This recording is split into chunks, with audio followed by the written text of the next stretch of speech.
dira. Undugu ni kufaana, sitasimama maovu ya kitawala, sitasimama maovu ya kitawala. Good evening. Karibuni sana. Hapa leo content ni mingi, but mnajua ni gani? Leo mada kuu ni kuzungumzia unity ya movement. Hakuna kitu tunaweza wezana nayo kama hatupendani. Hakuna kitu tunawezana kama hatujashikana. We is the movement. Hakuna kitu tunaweza kama tumegawanyika hiyo milengo. We need guys to unite. Yule mtu ambaye tunapigana na yeye guys ni mnyama, si mchezo wenye tunafikiria. Mimi nimesema leo ni muungano tunazungumzia.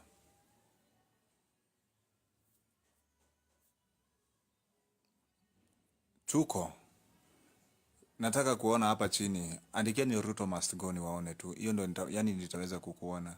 Wale wenye wanamsupport pia nitawaona. Tap the screen. Twende kazi. Ruto must go. Yes, leo tunazungumzia movement.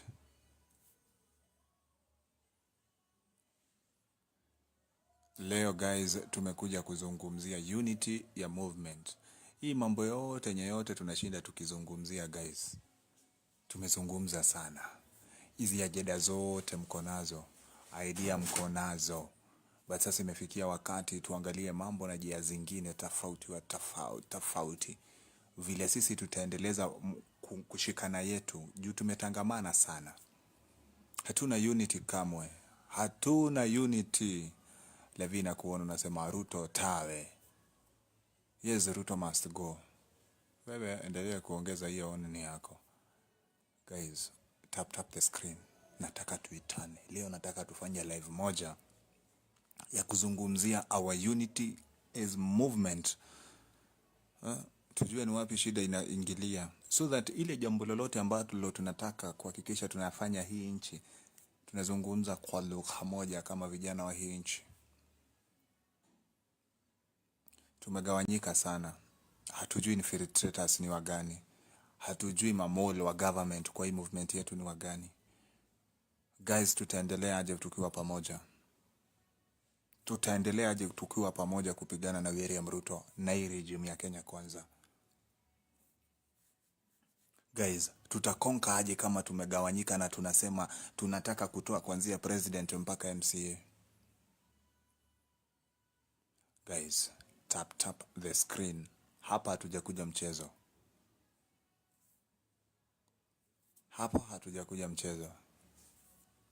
I'm telling you, hatujakuja mchezo hapa. Hapa hakuna mchezo tumekuja guys. Sisi hatujakuja kucheza na William Ruto.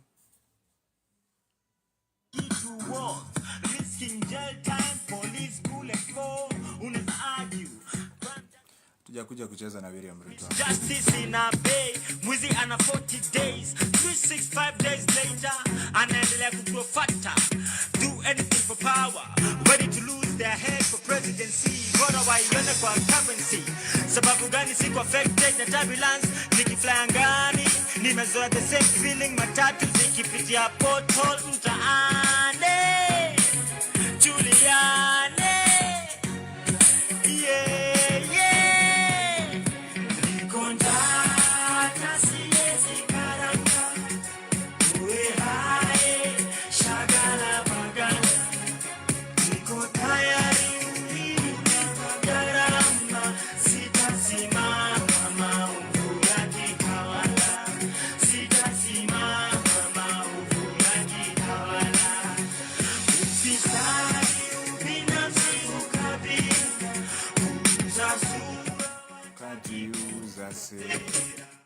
Guys, tap the screen. Leo gumzo ni kuzungumzia unity ya movement. Hakuna kitu ingine.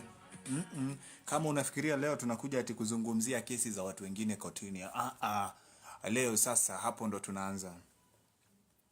Narudi nyuma, we strategize. Watu washikane tena.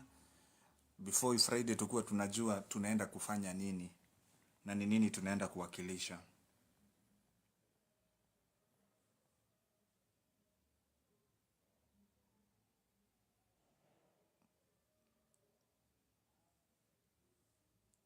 Naona mnaingia ni kutap na kushare tufike 5k. Wacha sasa tuanze. Kwanza tupige hapa, alafu sasa show ianze rasmi kama wa Kenya.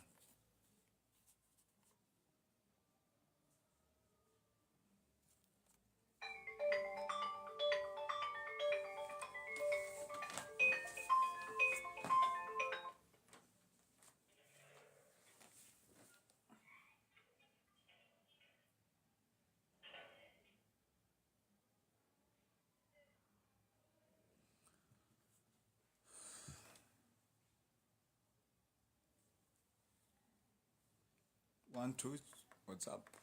Machine. Guys, in a few.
Good.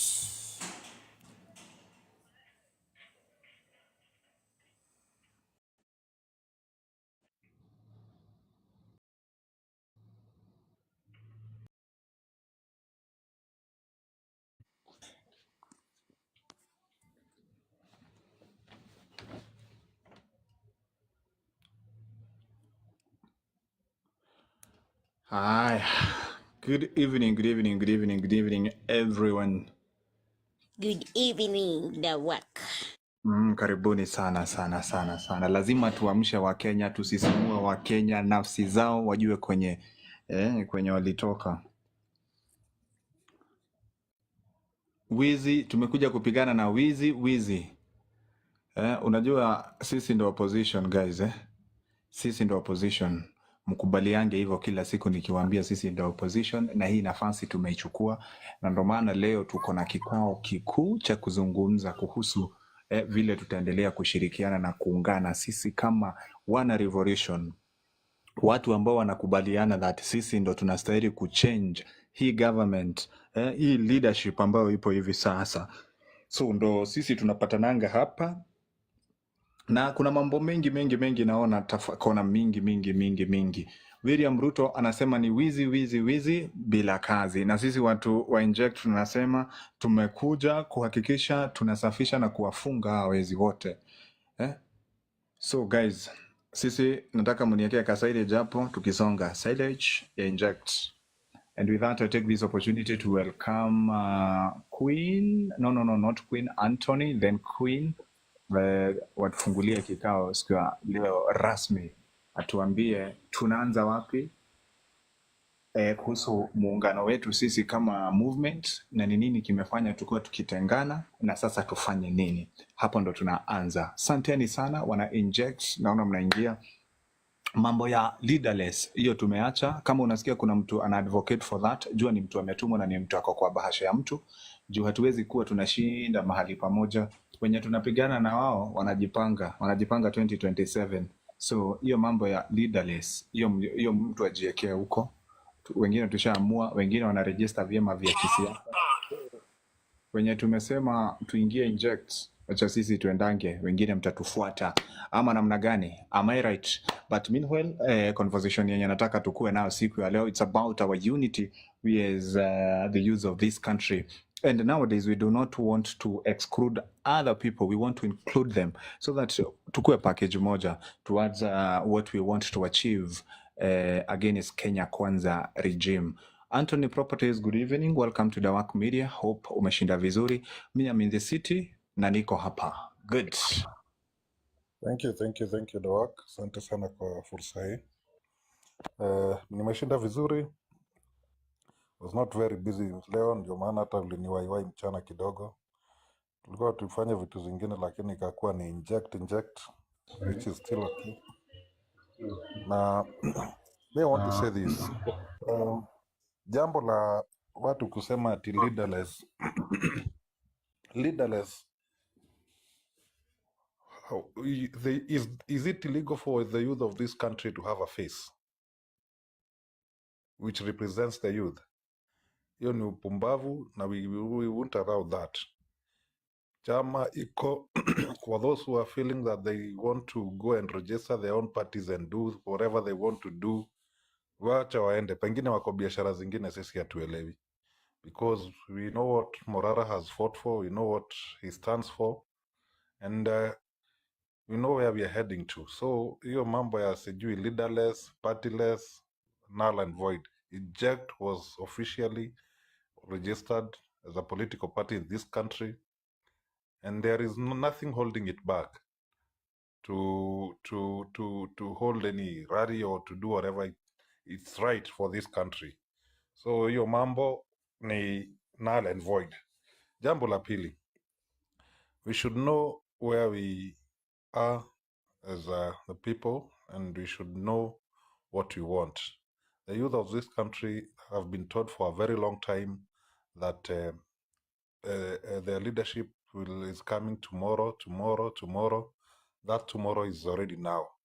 We have seen what these old grandfathers and grandmothers of this country have done to our country, and the way they are running it to actually to kill us all, because in 21st century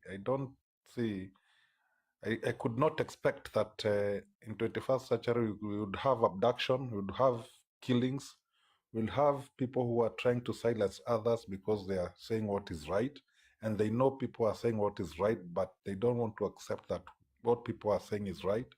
They abduct people, they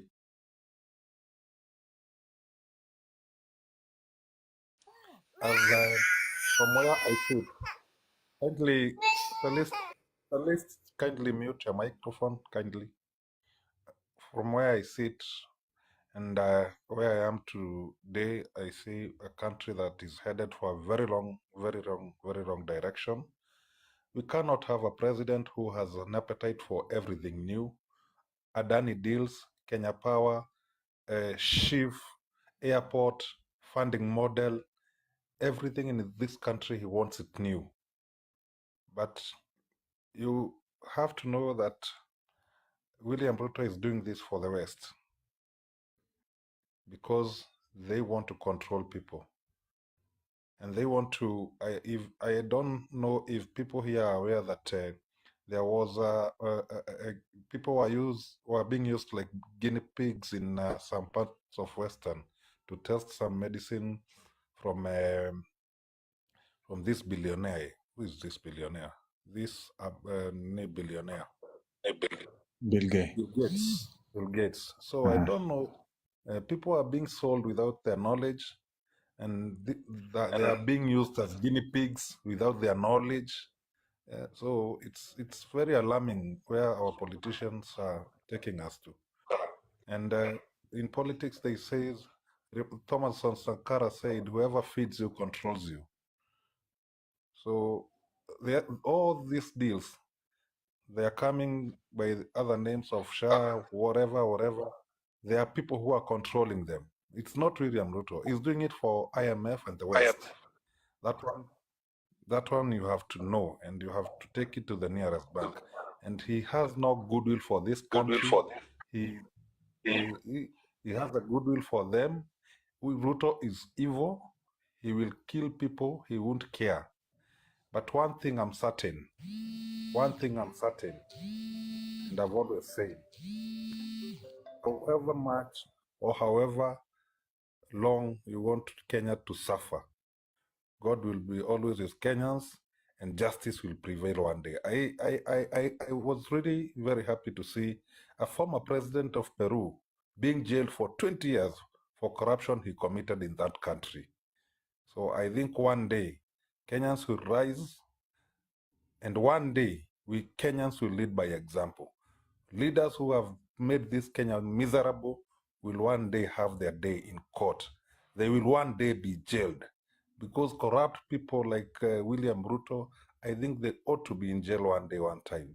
And I hope so and pray so, that when the youth of this country will rise to fight for their rights, to fight for for what is rightful theirs, this Kenya will be a different Kenya. As I had said earlier, we are very grateful for President Kibaki. He's the one who gave us this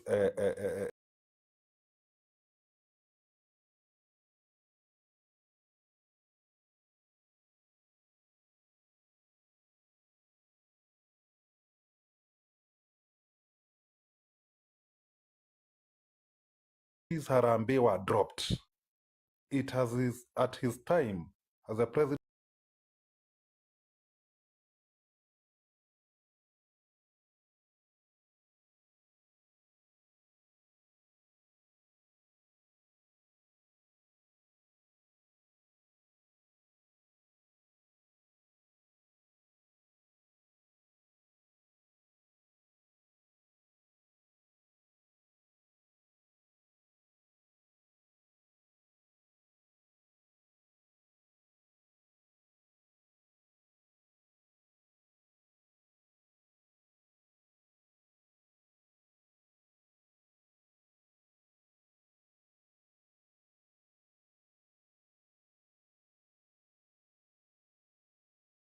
Quiet for us to suffer in silence.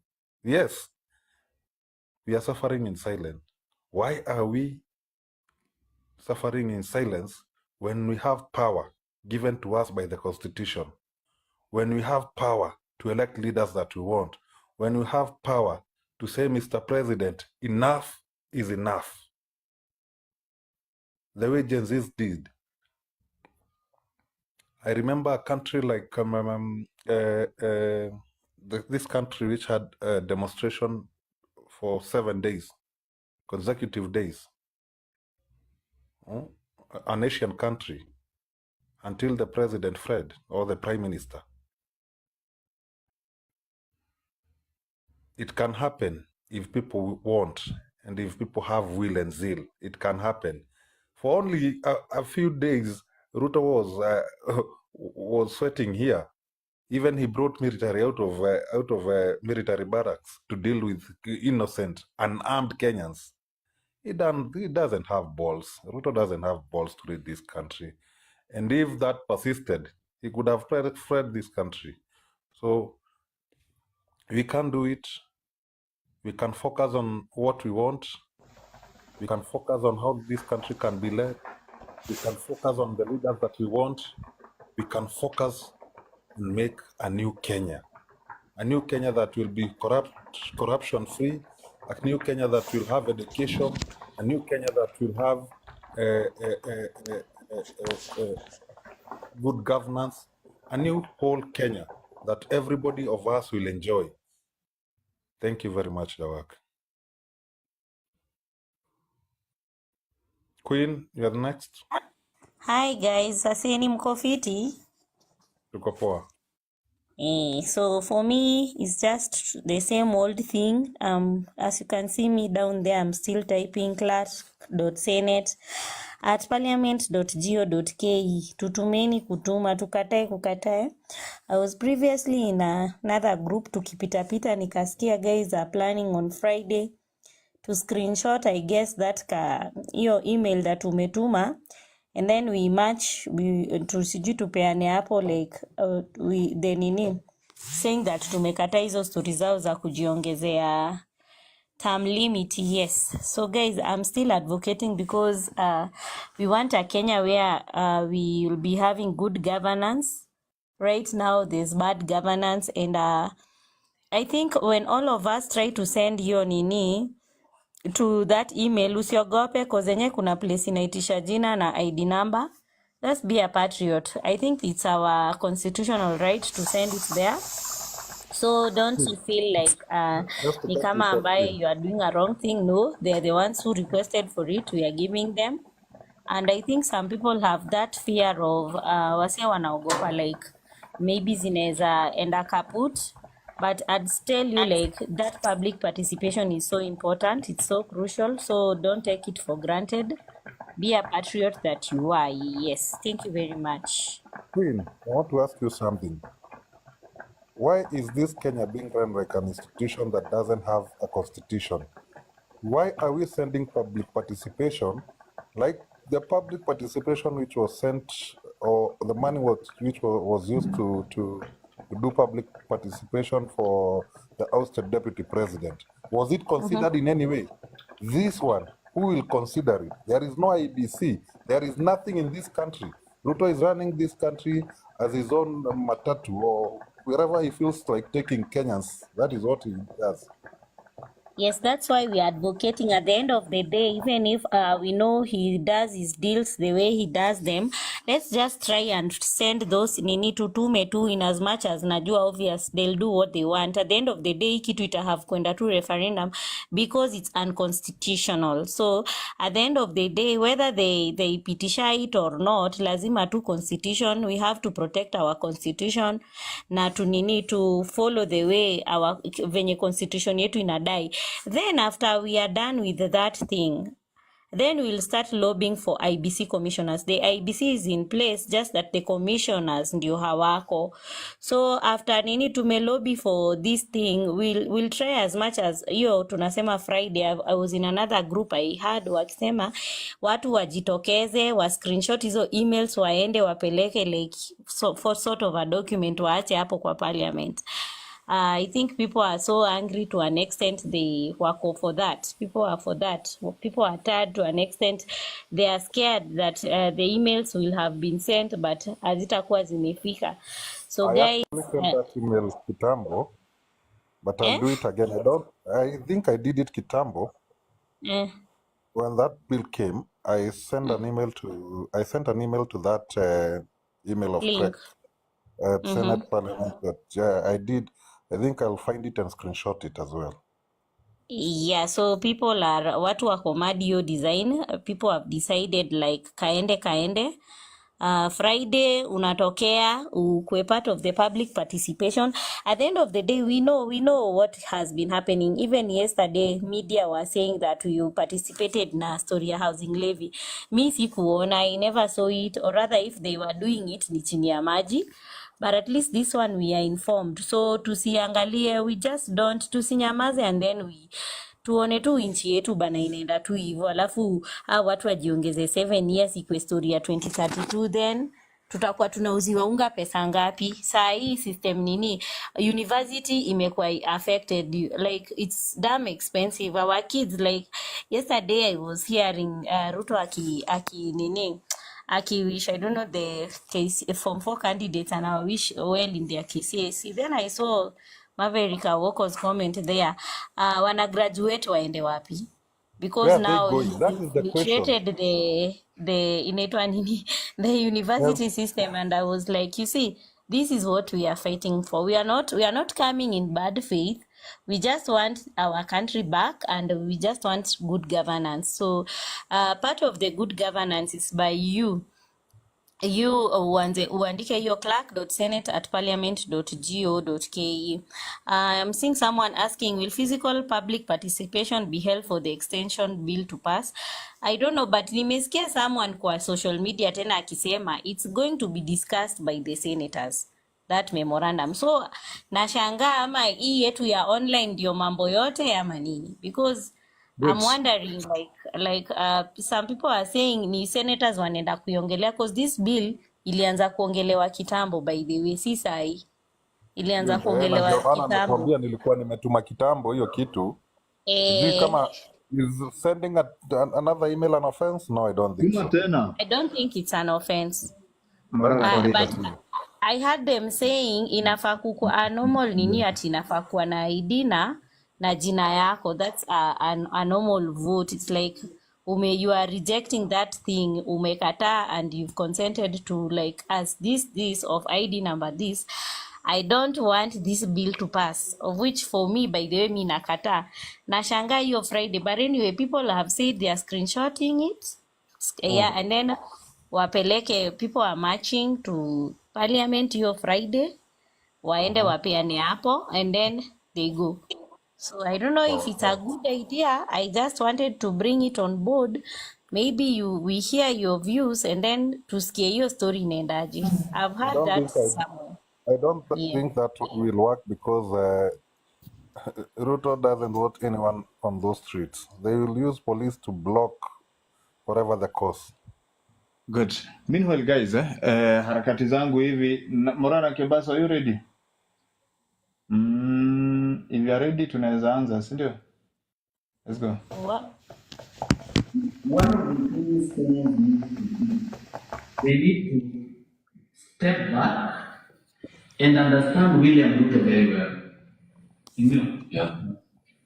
They have not yet understood this guy. You know, Ruto, right now, he is not behaving like a candidate. He is not behaving like someone who needs people's votes in 2027. And why is he behaving like that?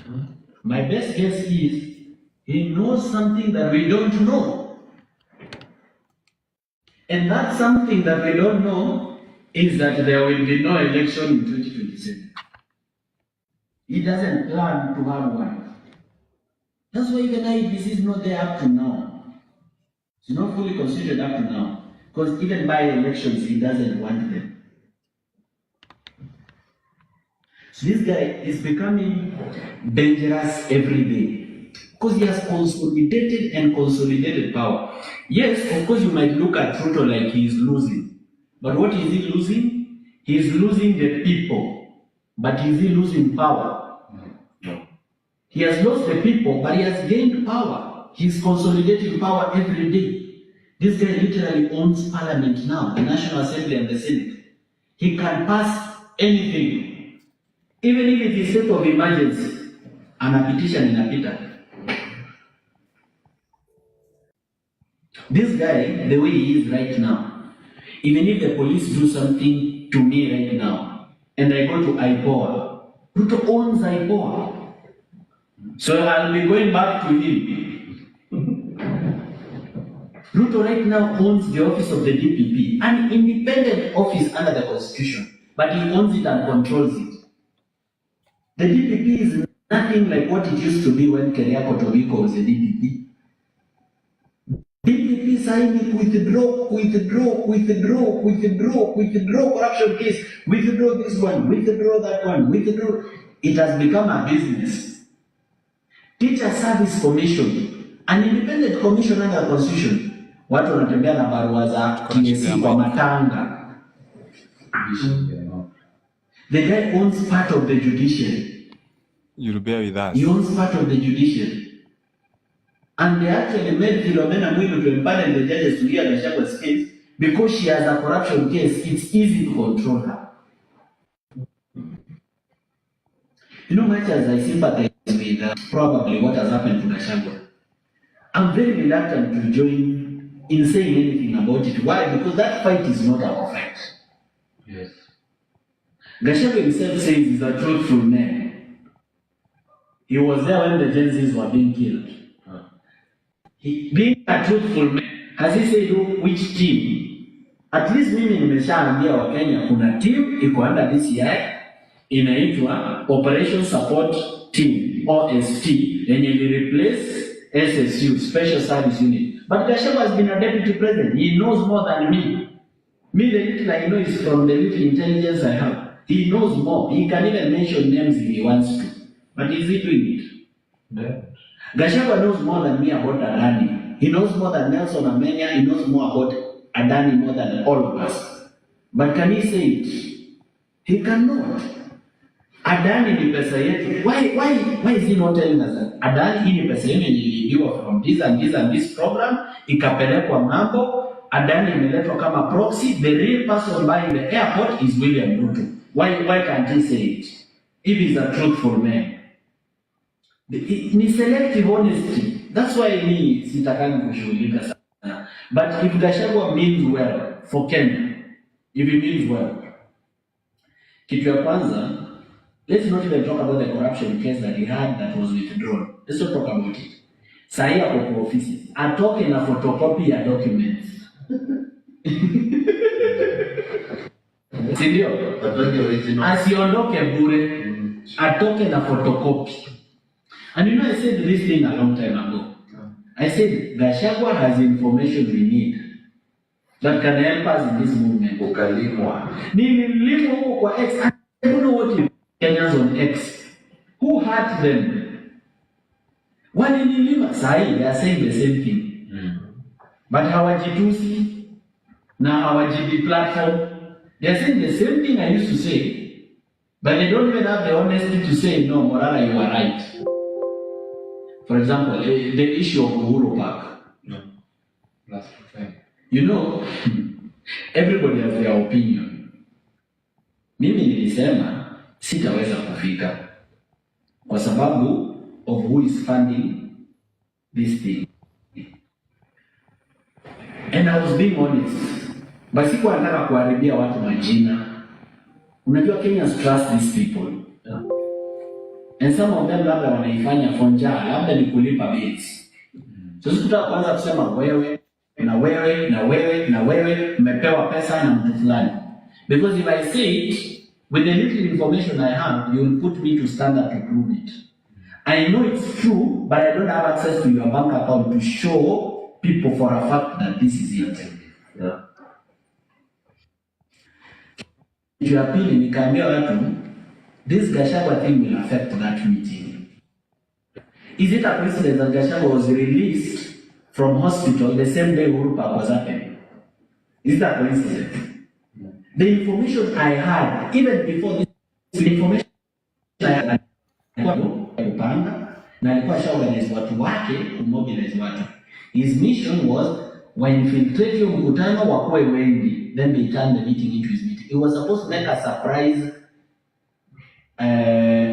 appearance at that meeting and even arrested. Direct from the hospital. Yeah, that's why his schedule is released from hospital. It was timely. Very timely, very convenient. Watu wa TikTok wa tap tap. And I told people, ondokea. Kuondokea, retreating is not cowardice. You can retreat to re-strategize. Because sahi, tukishinda tukienda maandamano ya watu 10, maandamano ya watu 20, watu 50, ina fail. Those people had hope that Kenya will change. Because mtu alikuwa naamini hawa watu bana hii maandamano si succeed.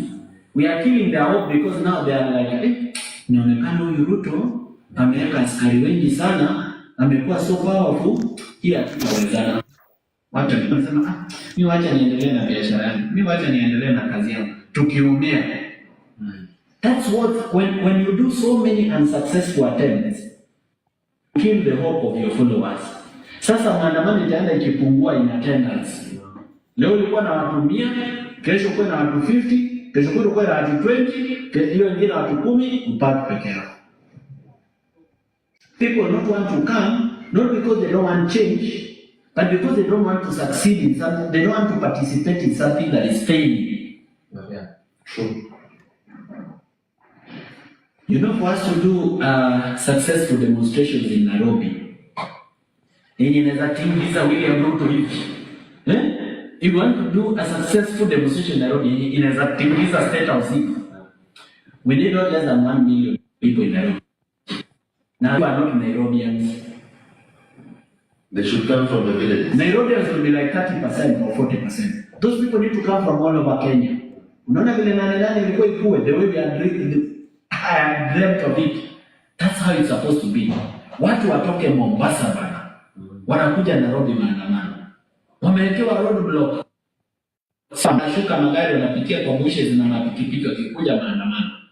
Watu wa boda wametoka Bungoma, watu wametoka Kitale, watu wametoka Kisii, watu wametoka Migori, watu wametoka Garissa, Isiolo, Meru, Karatina, watu wametoka Elgeyo Marakwet, watu wametoka paka huko Kapenguria, West Pokot, wametoka huko Lodwar, wanakuja maandamano Nairobi. That day, this government will listen to the people. That day. But until that day, I don't think we should engage. Why go into a fight that you're going to lose? Because William Ruto is becoming dangerous every day. Every single day is becoming dangerous. And the reason he's becoming dangerous is because he's isolated. What makes a president human is people. Wakati rais amezungukwa na watu na wachana yes men wa yes sir ndio mkubwa, tajiri, mkubwa wetu, kiongozi, chairman, people like people. When they surround the president, he becomes human. But right now the guy is very isolated. He's very dangerous. He's very dangerous. That's why he has teams, special teams of this year, killer squad for people to finish them or to threaten them. The guy is dangerous, and he will become more dangerous as we go. Because he's acquired wealth and he has power. Wealth and power. They make Ruto a very, very dangerous person going forward. While he's becoming more dangerous and wealthier, Kenyans are becoming poor. Kama ulikuwa na ploti yenye ulinunua wakati wa Kibaki when the economy was good, sasa hivi umeuza kutibu mama hospitalini. Umeambiwa ile ifanye sasa lazima ni cash. Mtu alikuwa shanunua probox yake, sasa kimbizwa na loan sijui ya nini hapa ameuza. Ama amekimbizwa na school fees ya university, mtoto amepita anaenda university. Do you know how painful it is to deny a child something? Hebu imagine mtoto wako amepita, anafanya ile kampo, huna do. Na funding model ile imekusukuma hakuna do. Itabidi uuze gari because denying a child something is very painful.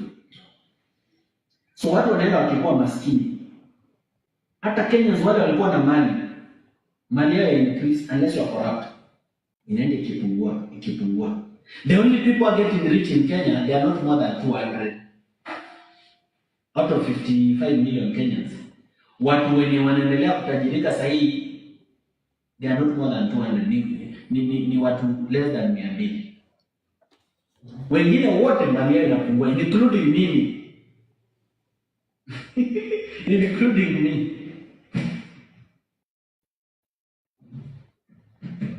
Things are bad. Things are bad. And I'm telling Kenyans, corruption iko kwa counties. We know. We are aware. But can you compare what is stolen in the counties with what is stolen in the national government? If we fix leadership in national government, we'll fix the problems in the county. Because county iko na like 12 billion a year. Yeah? But national government saa Ministry of Health kunaendelea kuibiwa 104 billion for secure health system, something that can cost $1 billion or less. They are spending 104 billion. How many counties can that money fund for 5 years? 2 counties for 5 years.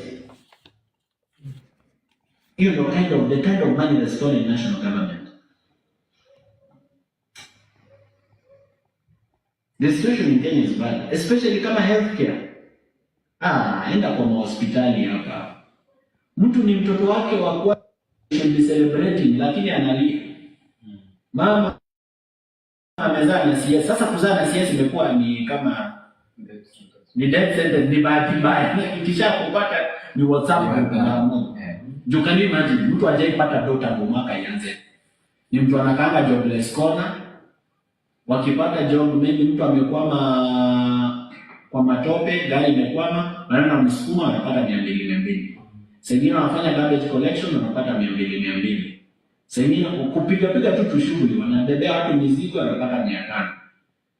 alafu unataka kumuitisha 30k pap ya CS ama 60k, atatoa wapi? Hata kwa ndoto. Yeye hana ng'ombe ya kuuza. Yeye mwenyewe mahali anaishi, nyumba dirisha ne kasi. Ama gazeti. These people are heartless. They are heartless. Unajua wao wanaendelea kutajirika na watoto wao. Wananunua mandege, wananunua makampuni. They are making Kenyan companies to fail. Kenya Airways iunde loss. Kenya Ports Authority itengeneze loss. Sugar companies za Western zitengeneze loss. Ili zikuwe cheap, wanunue. Halafu wanatudanganya public private partnerships, PPPs. Ukora. But what I can tell the Kenyan youth, wasidanganywe na mambo ya leaderless na wasidanganywe na mambo ya partyless. The women of Kenya have given birth to leaders, and we have leaders of integrity who can take power. Let's groom them, let's mentor them, let them have a party. Hata kama wataingia inject party, watengeneze party. Tufanye a coalition of 50 parties. Si lazima mtu aingie inject party, kwani ni lazima mtu atengeneze watu au watengeneze, tufanye coalition ya party 100 ama party 50. But if possible waingie, so that we start grooming the leaders of tomorrow. Because how do you remove William Ruto then you don't have a replacement? That is a mistake that very many countries have made. Even Sri Lanka made that mistake. South Sudan made that mistake. Sudan, there was a revolution, it removed people from power. What happened? Sahi watu wanapangwa kama garbage, watu wameuawa. Wanapangwa like garbage. Piles and piles of dead bodies in Sudan. Because of removing a person from power, mumemchukia paka mtaki kufikiria replacement.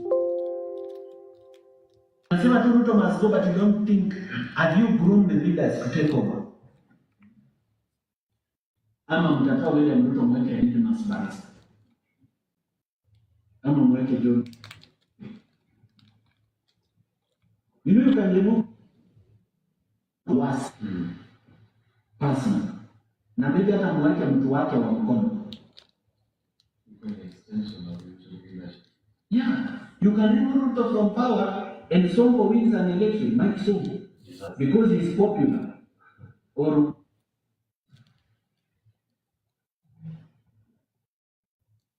I'm not saying they can't be leaders, but can you imagine a country where Wajitu is president? It can happen. These things are not a dream. If William Ruto became president, people can become president. Na Gen Z wawachane na story ya kupigana na kanisa. We are fake pastors, we know that. People go to their churches. Mbona church hao watu wamejaa? Kama tayari mnajua wao ni fake pastors. It means the problem is not the pastor. The followers. Civic education ingilianga. Bad leaders come from bad citizens. Kama niyo mtajielewa, mtaexpect aje leader amejielewa. Because your choice is as good as the knowledge available to you. Wachana kupigana na church, because the kind of change we need the church. The church is very powerful. The church is second to government in terms of power.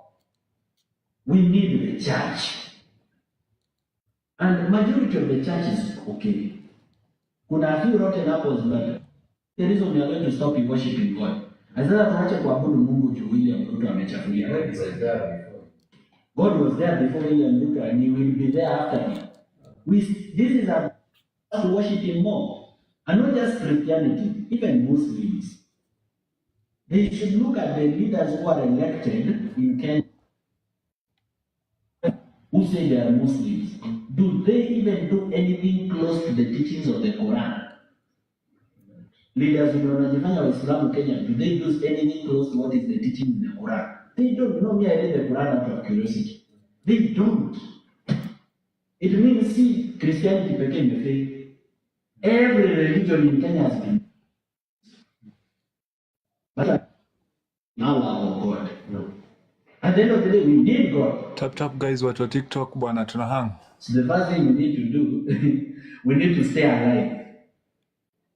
Because he is not joking. If William, if he's planning not to have an election in 2027, then he's not joking. Which is most likely. Very likely. Yeah. Or if he plans to have an election where he wins 98% like Paul Kagame, then we should expect that he doesn't want an opponent. Hiyo pia tujue. But 2027 ni mbali, mimi hata nashindwa how Kenyans are able to wait. I'm already impatient. 3 more years of suffering. Ukiambia mtu mgonjwa saa hii kwamba tunangoja 2027 ndio tubadilishe hii bad governance. Ukiambia mtu mwenye biashara yake imetoka kufungwa in Embu Town, ametoka kufunga biashara yake akasema imenishinda, the business environment in Kenya has failed. Alafu mwambia ngoja 2027. Ukiambia mkulima wa miwa mwenye miwa yake imeoza kwa store huko na hajai lipo.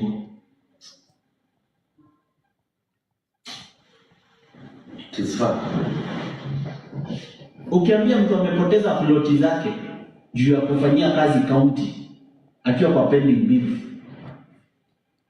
ati angoje 2027.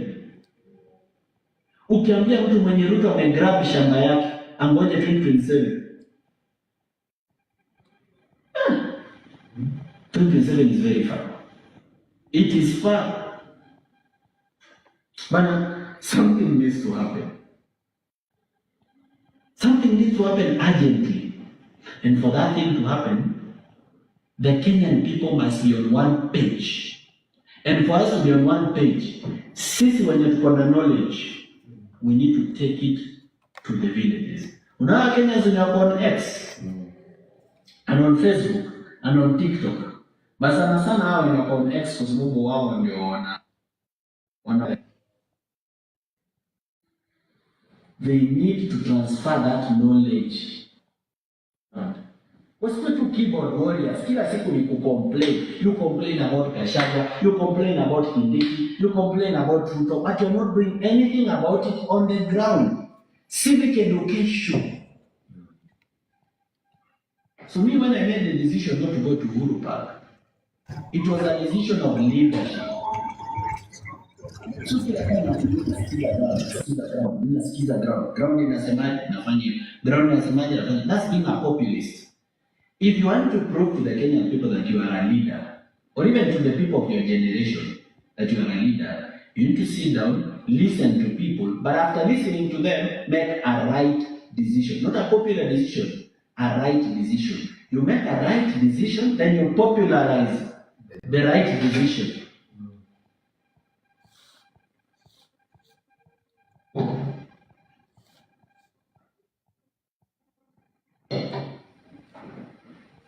It's the job of leaders to mobilize people into believing that they are telling them, they are taking them in the right direction. Because ukisikiza watu kila kitu, si mtaenda kama upepo nyinyi wote. Hiyo si kukua leaders. But when Kenyans trust some people, they trust maybe Okia, or they trust Eric Omondi, or they trust Anifa, or they trust Boniface Mwangi, or they trust Crazy Kena, anybody who can be a leader, no Babu, and anyone. If Kenyans trust Orugadoni or Mochomba, if Kenyans trust someone that this person can actually give us direction, let that person sit down, recognize the big responsibility, think with other leaders, make a right decision, then popularize the right decision. Not listen to the popular saying, watu wanasemaje, watu wanataka aje, wanasema 2020, sawa 20. Then you feel, because people will tell you anything. So unajua wananchi wao wameumia. Wao wanataka results sahi, wako impatient. If you don't guide that anger, because speed without direction, even anger must be directed at the right thing. So we need leadership. And me, I've been very willing to work with all these leaders. I've been very willing to work with them. Sijai kataa. I don't even know why people think I've refused. I've never refused to work with any leader. Hakuna kiongozi ametaka kuwaka na mimi nikakataa kuwaka na yeye. Mwenye nimekataa ni mwenye aidha ameniita anipee pesa, ni kweli nafanya kazi yake.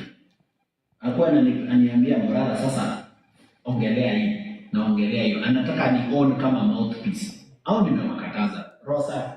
Na siwezi kukataza kitu alafu nimchomee jina. Niseme unajua so aliniambia hivi lakini nikakataa. To maintain that respect, nakataa alafu natulia. See, I don't even need to tell anyone kwamba nilikataa. I'm very willing to work with these people 100%.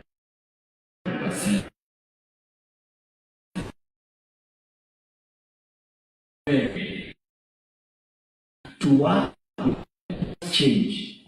Lakini sasa wanakuita ili uende ukakuwe mtu wa mkono. Why? Because they don't believe in young leadership. They believe you are young. Wewe ni mtu mdogo, anzia MCA. Mekuwa MCA kwanza. Kuja unibebe briefcase hapa kwanza. They don't believe in that. So unajua, na kama uko na vision na mission na umeiona na uko ruthlessly focused, mtu anakuita ukakuwe mtu wake wa mkono, unalenga kidogo. So unajua ukilenga wao Wakenya hawajui. Na wewe uanza kumchongea another fight. Tayari tukubwa against bad governance and against this president who has made life impossible. So if you start opening. Welcome back to the Mura TV. So Mura Kebas was just Good. See, we need them later. Okay, back to TikTok. Hamjambo, tuendeleeni. And Morara atajaribu aone kama anaweza kapitia hapa tena so that watu wa Q&A. And mumesikia, he's ready kufanya kazi na kiongozi yoyote. Yes. And he's appealing to them. But haendi kubebea mtu briefcase. And he's ready to work with like-minded people. Oh guys, I have a poor mic. But tutapata mzuri tukiendelea with time. Gax, I'll start with you. Thank you very much, Dawak. I've actually listened to that your speech, Morara. You should normalize. Actually today umeanza na topic ukasema leo tuongelee kuhusu muungano wa movement. Sindio, that's the topic. In the morning when tulikuwa hapa, we were discussing how we can bring on the table all those people.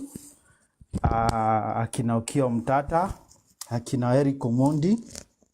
How we can bring these people all together. For those who are not here in the morning, hapo ndo tulikuwa tumefikia. So by now, I think we can now clearly see that Morara understands Ruto very well. No doubt. Kulingana na venye Morara ameongea, we can now clearly understand that Morara anaelewa kenye Ruto anajaribu kufanya. And when tunasema team Morara, you should understand what we mean by Morara. We are not worshipping Morara. We are not worshipping Morara, but what we are trying to do, we are trying to share in his ideologies of how to take over power from these people. So, me personally, I would say, let's front Morara and let's fund him and let's support him. Team inject. In the morning tulikuwa tuna discuss because watu wana feel like the movement has come to a stall. Personally, I would say that as we await hiyo mambo ya inject and all that, tusingoja ati ikuwe official.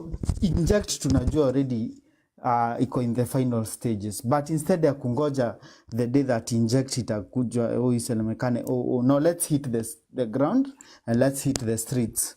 Dawak, we've been hosting people from different counties on this platform. Ulikuwa na Bungoma version, juzi tumekuwa na Narok version. All those people who support Morara, may it be 10 of you, mnaweza shikana in that and mwanzisha initiative to go to the markets. So I think Dawak, you should identify these people when wamekuwa kiongea hapa. You've been adding them in WhatsApp groups. Watu wapewe t-shirts. watu waanze kuingia kwa marketplaces. We start selling Morara to the people and his ideologies. Not if you listened to a speech by Morara alisema it's not about being president. It's about having members of parliament to prevent bad laws kupitishwa. Those are plans for the next government that we will be willing to form. So, whether you like it or not, whether Ruto will be president or not, Team Inject, we are here to stay. And the point is we must support Morara. Okay. Yesterday there is a lady by the name Scholastica. I think she's older than most of us, but she said something very important about IEBC. Whether they like it or not, they will form IEBC. And whoever will be standing for IEBC, we don't know. Sasa ndo mjue the advocacy inaendelea, and hata hii kesi ya Gachagua imekuja ku enlighten people, because the issue of IEBC is coming up in that discussion. I don't know, someone should confirm, but nasikia ODM wameambiwa wapeane nomination names za people wenye wanataka wakuwe IEBC by kesho saa 9. Tomorrow is 24th? Yes. So you see? Yes, by kesho. Wameambiwa by kesho. So you see? These guys are here. Hawa majamaa wako kwa hizi platform wanawasikiza every day. Thank you. They are trying to counter sasa maandamano ya mlikuwa mnasema ya IEBC. So these guys are on these platforms every day. And we need courageous people who are ready to fight for this country. Mi naambia kila siku hapa, mwache kusema ati tunarudia the same thing. Tukiachana hapa asubuhi, you go do your research, gather information right, left and center. Bring that information here. What we bring here is to disperse information to the rest of the population. We are 102 right now. We bring information from right, left and center and then disperse it to the rest of the population. You are one person, but you post a video and it will reach out to 10 people. These 10 people who share in your ideology will share that video and it will reach out to another 100 people. These 100, and it's like a pyramid scheme. Now, Morara may address almost each and everything that we need to hear. He has addressed the issue of maandamano. Why, if at all we have to do a next maandamano, it should be the mother of all maandamanos. Otherwise, if you plan a small maandamano, trust me, you will be zimward. I want to give you an example of what happened yesterday and today. The students of Nairobi Technical College were demonstrating. That's hata before wende sana. NTTI pia ilikuwa inaandamana, but I just wanted to remind you that Morara anasema aje hii maandamano, kama we want a successful maandamano, maybe kwa wenye hawako hapa ama hawajasikia, lazima iongozwe na watu wa mashambani wakuje mpaka Nairobi. Wakipata block imepigwa, kama unatoka Mombasa, mkipata block imepigwa Makindu, mnaiondoa mnapita, basi nawafikia mbele. Kama mnatoka Bungoma, tunataka kuona hata hizo pikipiki za Bungoma Nairobi. Hivyo ndo Morara anasema, if tunataka sasa maandamano, si anze na watu wa Nairobi. Nairobi tunastahili kukua like 40% of us. Huko kwingine wakuwe ni watu wa mashambani. So, are we ready, guys? That's the question. Are we ready? We don't, mali mefika dawak, tulisema, tusonge na wenye tunasonga. We will not fight each other, the ones who support our ideologies. Kwa sababu mahali imefika hatuwezi zuia watu kuongea. Those of us who share the same ideologies, let's push that ideology. We stand with what we believe in and we push that what we believe in. Nilikuwa nataka kumalizia hiyo story ya maandamano. Have you seen how they have dealt with those Nairobi Technical College students?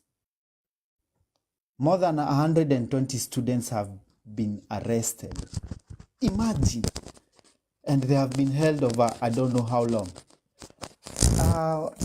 I just share in ideology na Morara. Ruto is brutal because he is exposed. Yes? Sawa, are we together? Ukiona anakataza church preachings, or he wants to direct church preachings. The pastors wenye walikula pesa za huu jamaa ndo wananyamazishwa. If you happen to receive a bag from Ruto, he has taken away your voice. Have you seen this pastor mwenye ame-expose Rachel Ruto like nonsense? Guy, hebu endeni mtafute hiyo. Ame-expose Rachel Ruto vibaya sana. Those people who Tuchezee.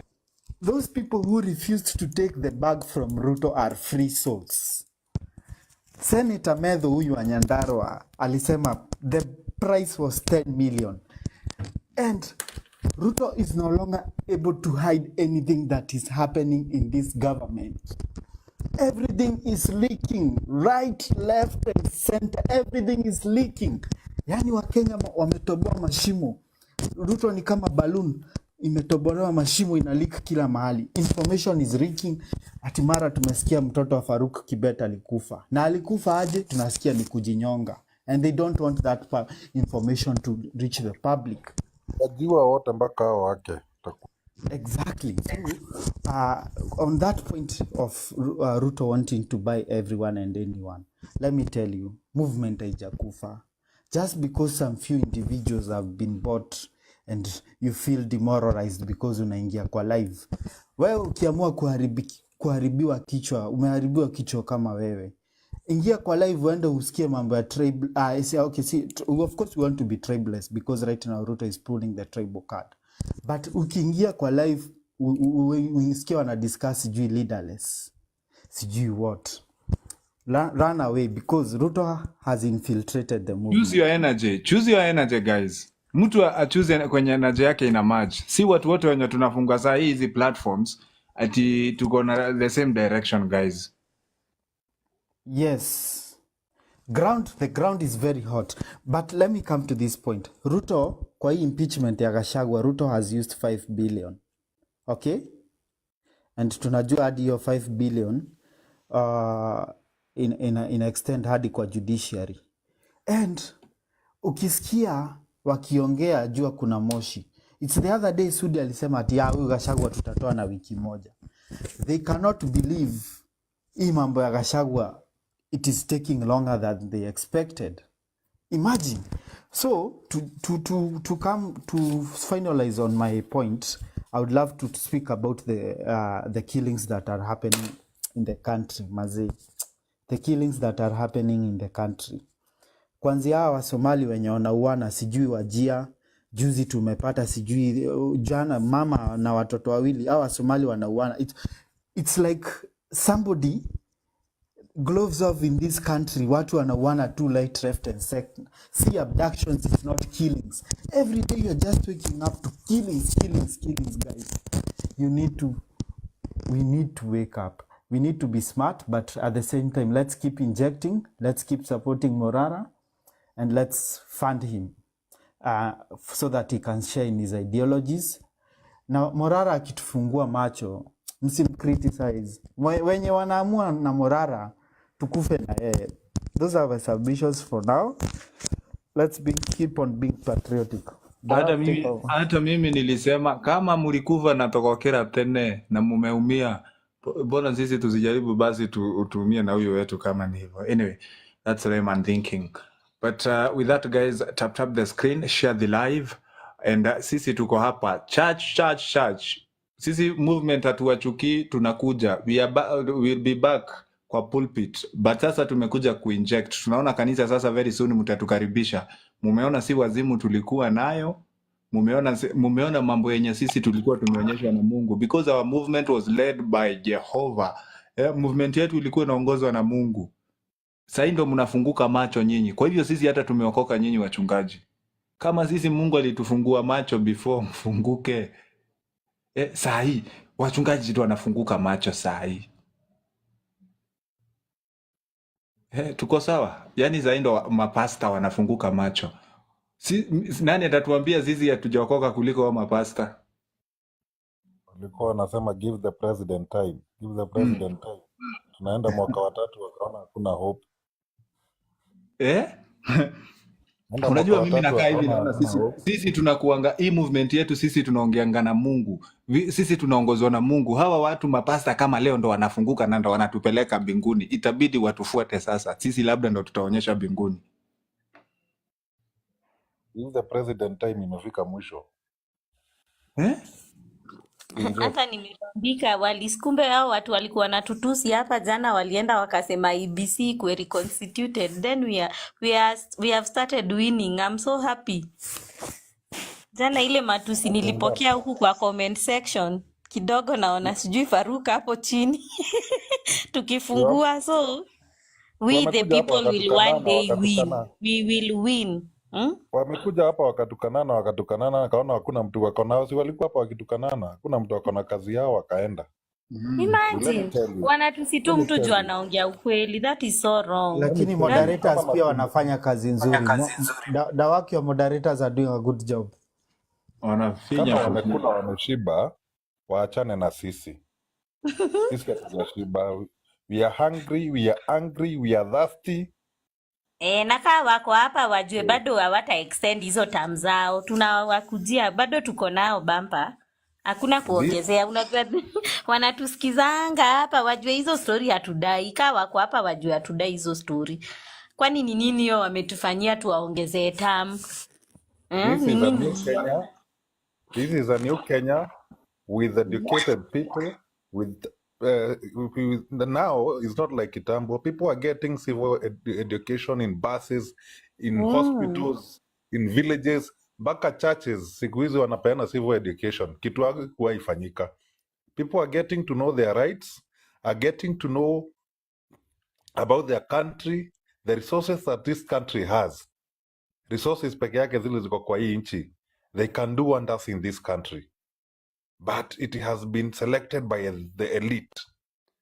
Coltan ile iko hapa Kenya, diamond zile ziko hapa za mawe ile ya rubies na nini ile iko hapa Kenya. Hizi unasikiaga zikiitwa game reserves. One day people will come to know about them. Those game reserves. There was coltan in Ukambani mingi sana. What is the country doing about it? What are the people of Ukambani getting? What is the national government getting? Because people of Ukambani has the country and the people of Ukambani must get at least 35 to 40% of whatever is coming out of there. Nani anachimba, nani ana export? Hakuna kitu sahi Kenya. Mpaka hizi simu tunatumia zinatengenezwa na coltan. Inaenda wapi? The minerals that are in this country, we have over 100 minerals which are very well valued in terms of grams and kgs and in USD. What are those minerals helping the people of Kenya? Mafuta ilipatikana Turkana, ilisaidia watu Turkana nini? Ama ilikuwa ni Vaseline ya kujipaka? Those are the questions that we need to ask ourselves. So this regime must know that the people that are in this country today, si wale mama zetu, wale wako wanaongea mambo ya serikali, si wale wazazi wetu wako wanaongea mambo mabaya ya serikali. We are saying the government is in place, it's doing the wrong thing. The leadership in place is doing the wrong thing. What is wrong with Kenyans criticizing the government that is doing wrong to them? A government that is denying you health, a government that is denying you education, the government that is denying you your rights. So we have to sit down tuseme sasa hatutaongea because some people are listening to us. They may go to hell. They are Kenyans, and one day whatever they are doing, they will too pay. I remember I'll give a scenario because this is the truth, and the truth will set someone free. The brother to the ousted deputy president accumulated wealth, billions of money through corruption. What was the end game? He suffered endlessly before he died. So one day, however you torture Kenyans, However you feel that you're mighty and superior than anyone else in this republic, your day with your God, with your health, with your family that you looted for, and those who you looted with will one day come. A day that you'll not be able to turn on your bed because you will suffer, and that wealth will not help you in any way. However, it doesn't matter however much money you'll have, but a day with your God is coming. A day for judgment for you will also come. So do whatever you want, kill as many as you want, silence as many as you want, but one day you'll pay for it. You'll pay for it. You cannot be having millions and millions of Kenyans, and they are not mad people, saying this is wrong. You have bloods on your hands, and you expect us to just lie low. No, we won't accept. We will fight, and even if we die, our children will fight for us. Thank you. Good. Thank you. Niache ni inject kutoka hapo. Then you pass Ipo microphone to siku. Apple. Okay, ipo siku popote unapotusikiza, must go, Ruto, I don't even know your names. Ipo siku, there's a day we are going to actualize what we are fighting for. Hatuko hapa kufanya mchezo, we are here because what we see is not what you see. You see a deplorable conditions for your people. That's why sasa tunajua wewe si mmoja wetu, and all of your system, we are going down. Ipo siku, we are just here to, we are mark timing because imeandikwa na inakuanga hivyo ya kwamba you will see with your eyes the downfall of the wicked, and there's no rest. Tunajua haulali pia, there's no rest for the wicked. So it's an army that is building up, and the time that you go down, I will feel sorry for anyone who will be sad for you, because there should be no tears when you die, when you go down. Apple. Thank you. Thank you. Good evening. So, I wish I could be able to engage Morara a bit more. But nasikia nimesikia hata toni ya Morara. Kuna watu wenye wanaelewa kwenye tumetoka kwa hii movement na how much it needs some level of a different approach. Mkisikia nikisema niko radicalized, there is a way, at least nimesikia, but I would want him, I hope the next time, I hope I ever get a chance Wewe ukimtaka kumuona ofisi yako, I don't know why unadwell na Morara sana, na nilikwambia ofisi ukitaka nikupeleke useme wewe hiyo social media Kai. Nimeachana na Morara basi. yes, focus na mambo mengine bana. What was your point, Apples? Let's hear. What was your point? My point was, I would want to be able to engage with Morara, mwelewane vile si ati ni yeye nachukia, tuelewane tu. I would want him to understand, or rather atueleze vile ata deal with the people that are supporting him, lakini hauwezi kusema kitu. Hauwezi kusema kitu. Mimi nawaambia tulikuwa tunaliliaja Hanifa juu ile 30 million tulichanga wase. As in, the fact that you cannot mention anything to him, I feel will be his biggest hindrance. I wish we could engage. Why is it only you? Why is it only you? Juu wengine kama leo nimeshinda huko, nimepita huko na watu walikuwa wamejaa huko. I think I've understood Apple's point. Who is complaining here every day? Na ninamwambia kuja nimpeleke. Nisawa, Apples, please go ahead and make the meeting. Maybe it's personal for you. But what I've always said, I as your boy, we should be able to check every leader. Mieta sisa ikuwa for disunity, we should unite. We should continue with these debates. It will come a time that at express, because you should be able to ask any question that we have. Yes. But remember, this checking of the people to me, to check the government right now, it will continue to the end. There is something that we have to protect here. there's something that I have to protect here. Watu wapende wasipende. We know what's happening here on TikTok, na tunaelewa about even people who are deplatforming Morara and Morara's followers, and ofisi iko pale iko wazi every day, like he's ako kule like anajiofa kukua kwa hiyo ofisi, like 60% ya time yake anajiofa kwa hiyo ofisi. Amesema before tukuje kushinda kama kuna issue mtu anataka kuaddress, kuliko kuja kumdeplatform, enda ukae na yeye chini hapo, ana interact na kila mtu every day. Let's distinguish what Morara is doing from this So to Akinani. add on that, yesterday I was talking to a friend of mine, akaniambia Irene, unajua hizi platforms hatukwangi tu peke yetu. Nikamuuliza mbona, akaniambia do you remember ile time tuliendanga street? Nikamwambia there was someone who was just engaging me on my inbox, and then when I tried to call that guy, unajua saya maandamano juangi, and then you tend to think that all these carouse they are your friends. Do you know my friend akienda kukall, alipata huyo jamaa, like alieka simu chini immediately. The guy was like mshike ndio huyo.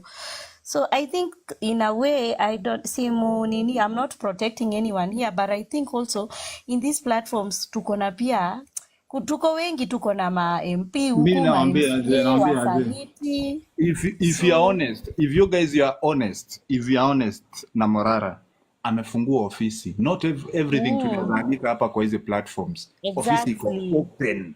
And I think we said that last time. Na mimi kama mtu anashinda kwenda niambie nitampeleka. I think tulisettle hiyo kitu last time. Irene kidogo, I think, and let's distinguish what Morara is doing from the rest.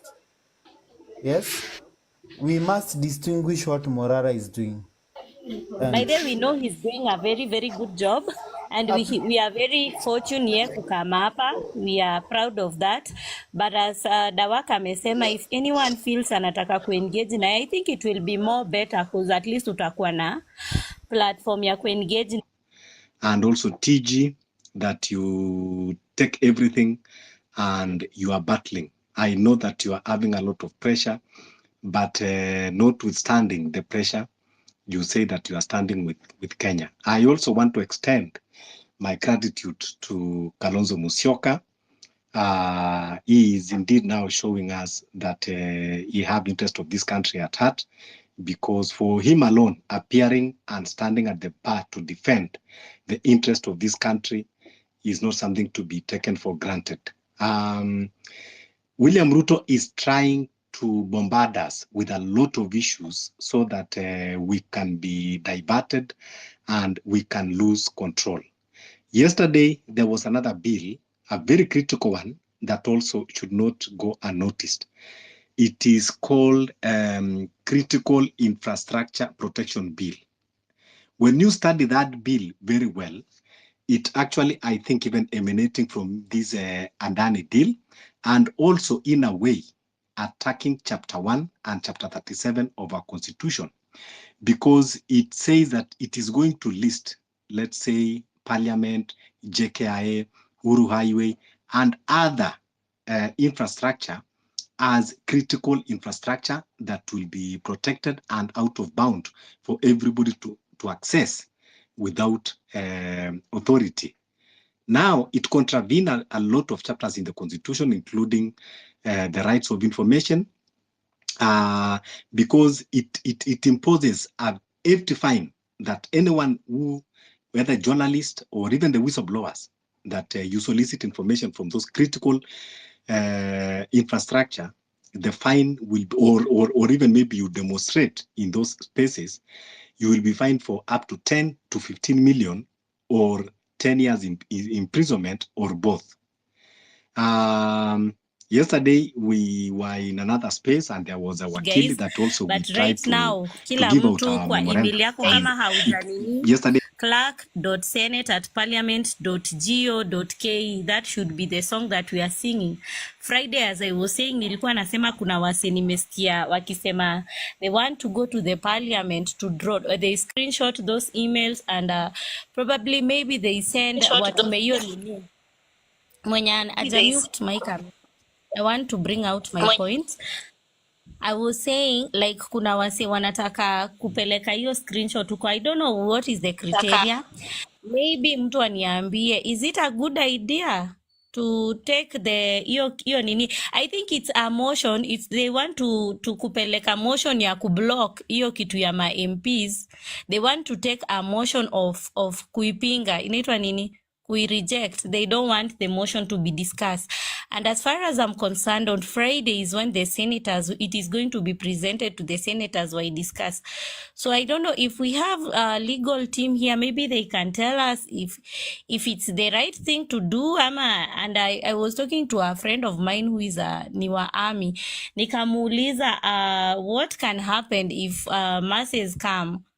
Unfortunately, I don't know nini answer yake haikunibamba sana, but he was telling me like, Irene, right now mwenye ako pale mkubwa si the former mwenye alikuwa mkubwa wa nini story na interior and everything. So guys, you have to be alikuwa ananiambia you have to be very careful, mjue venye. Nikamuuliza, do you mean they can shoot us? Akaniambia no, we cannot really shoot you, kazi yetu ya army ni kuwa protect and everything. And it's good to do this research. Hizi ma research ni poa sana, cause I was listening to Morara and I was very happy about his comment kusema like everyone from Oshago and nini wanafaa wakuje too much so that these people can see we are tired. We are tired of these impunitive things. Why don't they talk about shift? Why don't they even talk about reducing their their terms? Like today I was looking at huyu nani anaitwa nani Karungo or something, alikuwa anasema like alikuwa na he was for their term to be reduced, but unfortunately they are increasing their term. And hata waangalia about our health, waangalia about this impunitive horticulture bill, tutakuwa wapi? Like those are the things we should be talking about after this IBC thing. Ni mzuri they are here, these guys are here with us. I can see even the numbers are increasing. It's good muko hapa na sisi ma MP. We want food. We don't want in the next 3 years tukue tunaongelea story ya ati hatuwezi pika chapati ati because you want to tax us. And na hii mambo ya ukulima ndo imetusomesha. Some of us we are here because of ukulima. So these impunitive bills that you want to introduce, it's bad. This is our country. When Kibaki was here, Kibaki alitusaidia. We are here because some of us are anini of free education. Inaitwaje? We are beneficiaries of free education. Universities zilikuwa, the guy ameshika. Actually, by the way, we are going to do it one by one. Injection ni one by one. Because tukiangalia kama ni mzuri wameanza kuongelea story ya IBC, waanze kuongelea venye wata drop hiyo horticulture bill. Because guys, I can't imagine someone Oshago anapiga hesabu ati aende anini inaitwaje, aende ajue venye ataanza hapa kulipa tax wa mama wetu huko Ushago, maanko zetu, even mabeste zetu wazee. How do we start taxing them, guys? These are the things that we should be speaking about. Someone to guide me. Nimeongelea mambo ya horticulture bill, nimeongelea mambo ya Friday, guys. After watu tumesend on Clark. We have a lot to talk about, guys. Let's think in these lines. Tuangalie mambo ya food pia. Hii horticulture itakuwaje? I think I'll pass the mic to you, Dawak. Maybe someone has got an answer to that. But for this one on Friday, at least, guys, after sending this thing, it's good. If they've started talking about IBC, then we can now start refusing story ya horticulture bill. Thank you very much, guys. May I get assisted on that? Good. Mimi nishatuma. I hope sasa kila mtu ametuma yake. Good. Mimi kwanza nimetuma na email yangu mpaka na ya kazi. Sijui ama itakubali ingine ya pili. But guys, make sure umetuma. Inatisha ID, it's true. Lisa, how are you? I'm fine, thank you, Dawak. Can everyone hear me? Hapa nitaona maneno wa Kenya. Tap the screen. Karibu Lisa. Dawak. Nimesikia sauti yako na shangaa. Yeah, that's why I'm asking you whether Dawak, today you'll call me Lisa and you know the reasons behind that, the change of name, but you know the day before. Jana usiku najua the day before yesterday night tulikuwa hapa pamoja Uh-huh. And I'm very happy of Queen. Now, I think now, Dawak, you can agree. I told you about the military and I told you we are here to protect you and never not to shoot you down. You have also had Queen has also affirmed that one from another source of a military. True, Madam Queen?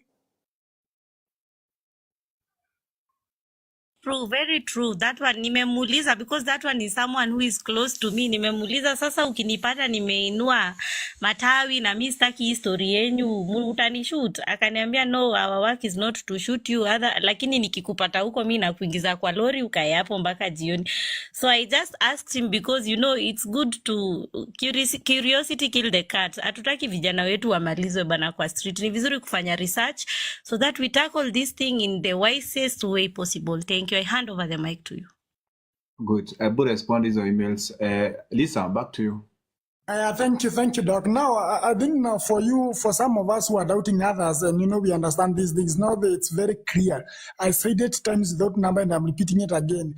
You are very safe as long as the military is out, the military is with you. No military man will ever shoot you. The military belongs to the people. The military stands with the people. The military protects the people. And we have full information. We know on Friday it will be massive. It's obvious, and by the way, some of us will be with you on the streets. You will see us in uniform and so on and so forth, but let it be known unto you. As long as you see the military anywhere, we are secure, you are secure, in other words, and we are behind you. And some of us are the greatest supporters of you. And let me tell you, even the same way you're seeing this Gen Z movement in the name of Dawak, we have another Dawak in the military. And then, the truth be told, we have also another Dawak there, quote unquote, because I said that we are tired. What I want us to push forward is this Friday, the Friday issue, that if it were possible, let us be out in mass. Let it be known when you hear the military being called out, you are safe. And I'm repeating, we don't operate on the orders of the president. That the president says today, you know what, go and shoot them. We don't do that. That thing will not happen. So as long as you guys see as long as you see the military, know that you are safe. And I said, for you who are being terrorized by the police, move to the nearest barracks around you. Just write a placard. Protect us from police. Protect us from brutality, police killings, whatever, those kind of things. The military will come out and they'll protect you from those brutal guys. And I'm telling you, some of those people are not even policemen. These are squads formed by one person of the William Ruto. He has got his own killer squads. It's only, and that's why you see them, they have numberless vehicles, you know, they wear hoods, you know, all those kind of nonsense that you people know is going on.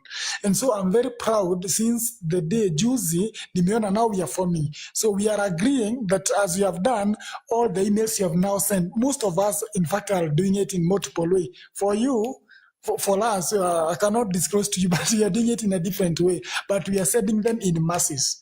Now, that is so good. Now, on Friday, can you, Dawak, situate that all the platforms, all the influencers, and all those kind of things, let everyone come in a bold move. Let everybody come knowing that they are safe as far as you see the military on the streets. And let people come out in masses. Thank you.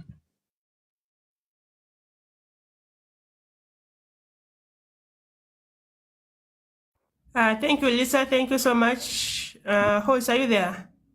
Benso, you have a question? Niko hapa. Benso, nimekuona. Before hata muingie hapo, acha tukuje kwa awesome, tukuje kwa peace hapo. Lisa ashuki sahi. Najua naingia job saa 6. Yeah, and nilikuwa na question bana. Even after match hiyo Friday, nini mission ijaisha? Tunaingililia chakula wasi. Hiyo mambo ya horticulture ati kutax watu wanalima huku Shagu, hiyo pia nayo.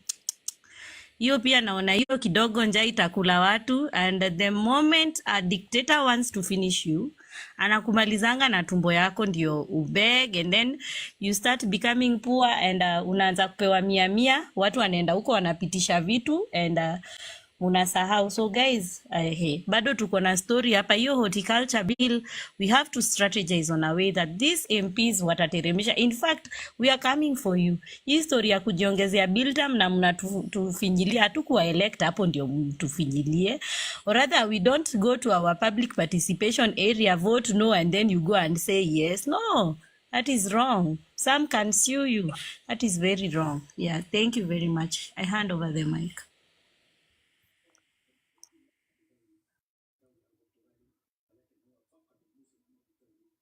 Hapo man. Yes, my sister. Nimetuma yangu ya mwanzo ikakataa, alafu nikatuma ya pili naona imeenda. Bravo. Na hivyo nimejaribu kutuma kwenye WhatsApp ya group ambayo tuna mambo society zingine nimewatumania huko na hakuna mtu ambaye amenipigia simu kaniuliza. Nimeona watu wamesoma tu, lakini kama mtu amesoma vizuri atajua ni kitu gani. Na hiyo kitu ilikuwa nimetumaniwa na nini, na Irene, na Queen Irene hapo amenitumania kwenye TikTok, nikaiskani nikifanya copy nikawatumania kwenye WhatsApp zao, nikawatumania kwenye kila mtu kwenye WhatsApp yake. Kwa hivyo akifungua anaona vizuri na anasoma. Akitaka kujibu atajibu, asipotaka na acha Kenya yake iuzwe na Ruto. Yes, by the way, mume notice hiyo kitu ina trend wasi.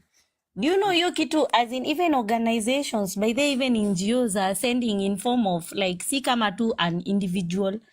Even organizations zinatuma kama organizations zikisema hiyo mchezo hawataki because the economy is bad.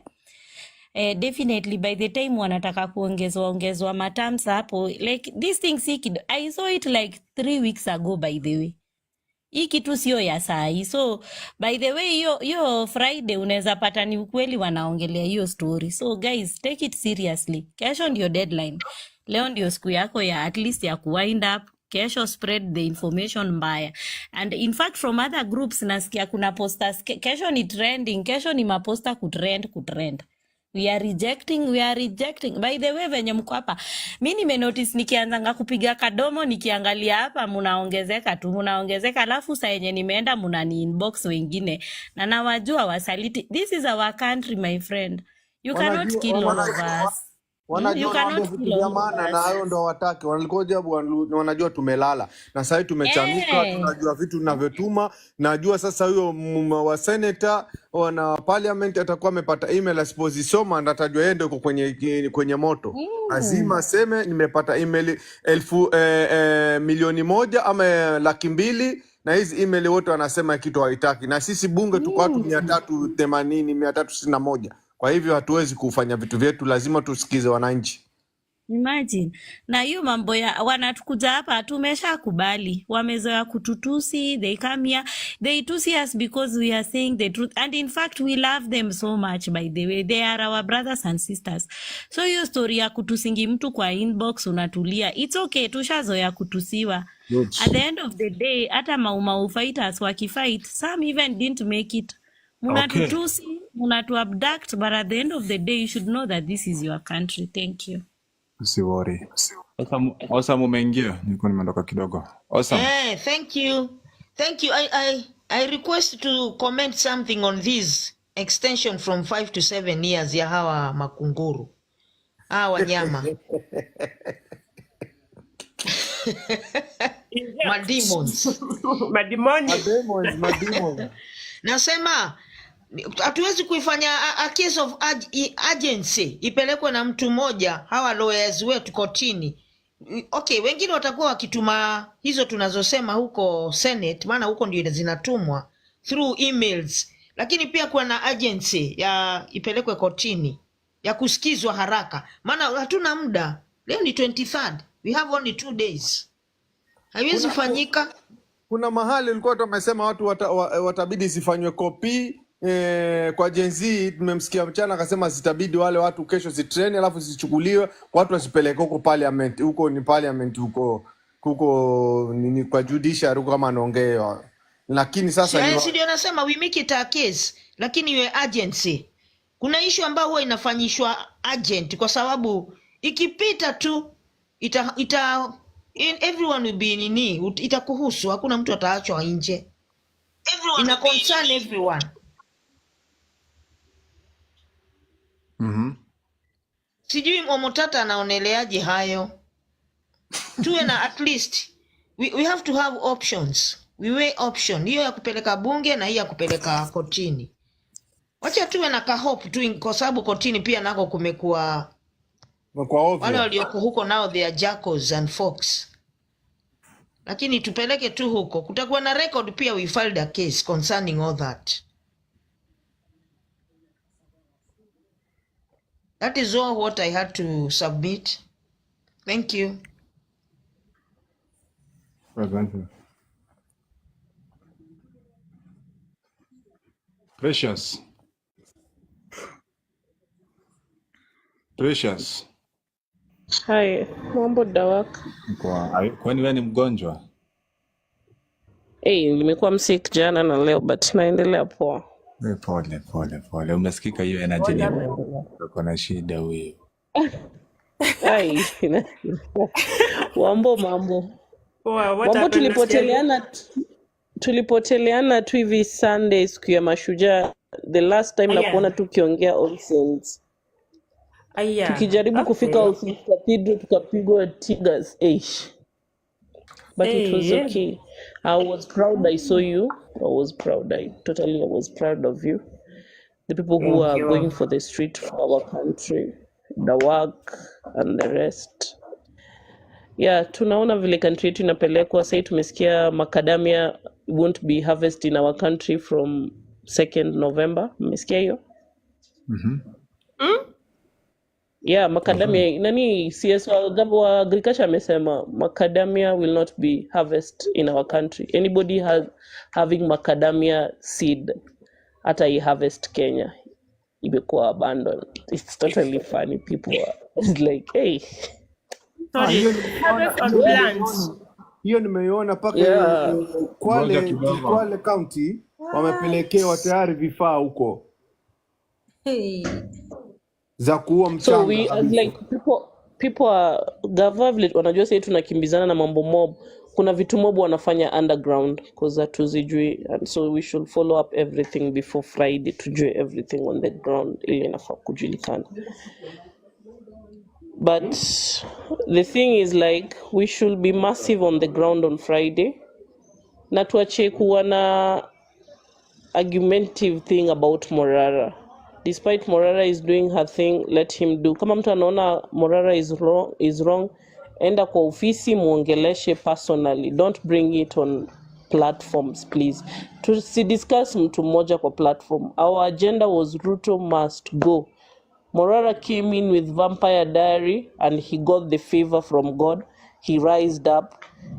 Our jenzi wengine pia sisi kama millennium tulikuwa tunawa follow up, but hakuna mtu ametokea na that platform. Kina Kasamuel walikuwa kwa ground ndo wao wameenda. So we should not accuse anybody. We should not throw stone kama tuna support mtu. One thing I'll just tell you, we should choose our hands together for this person to go higher. And sasa hivi wakiona tuna korolizi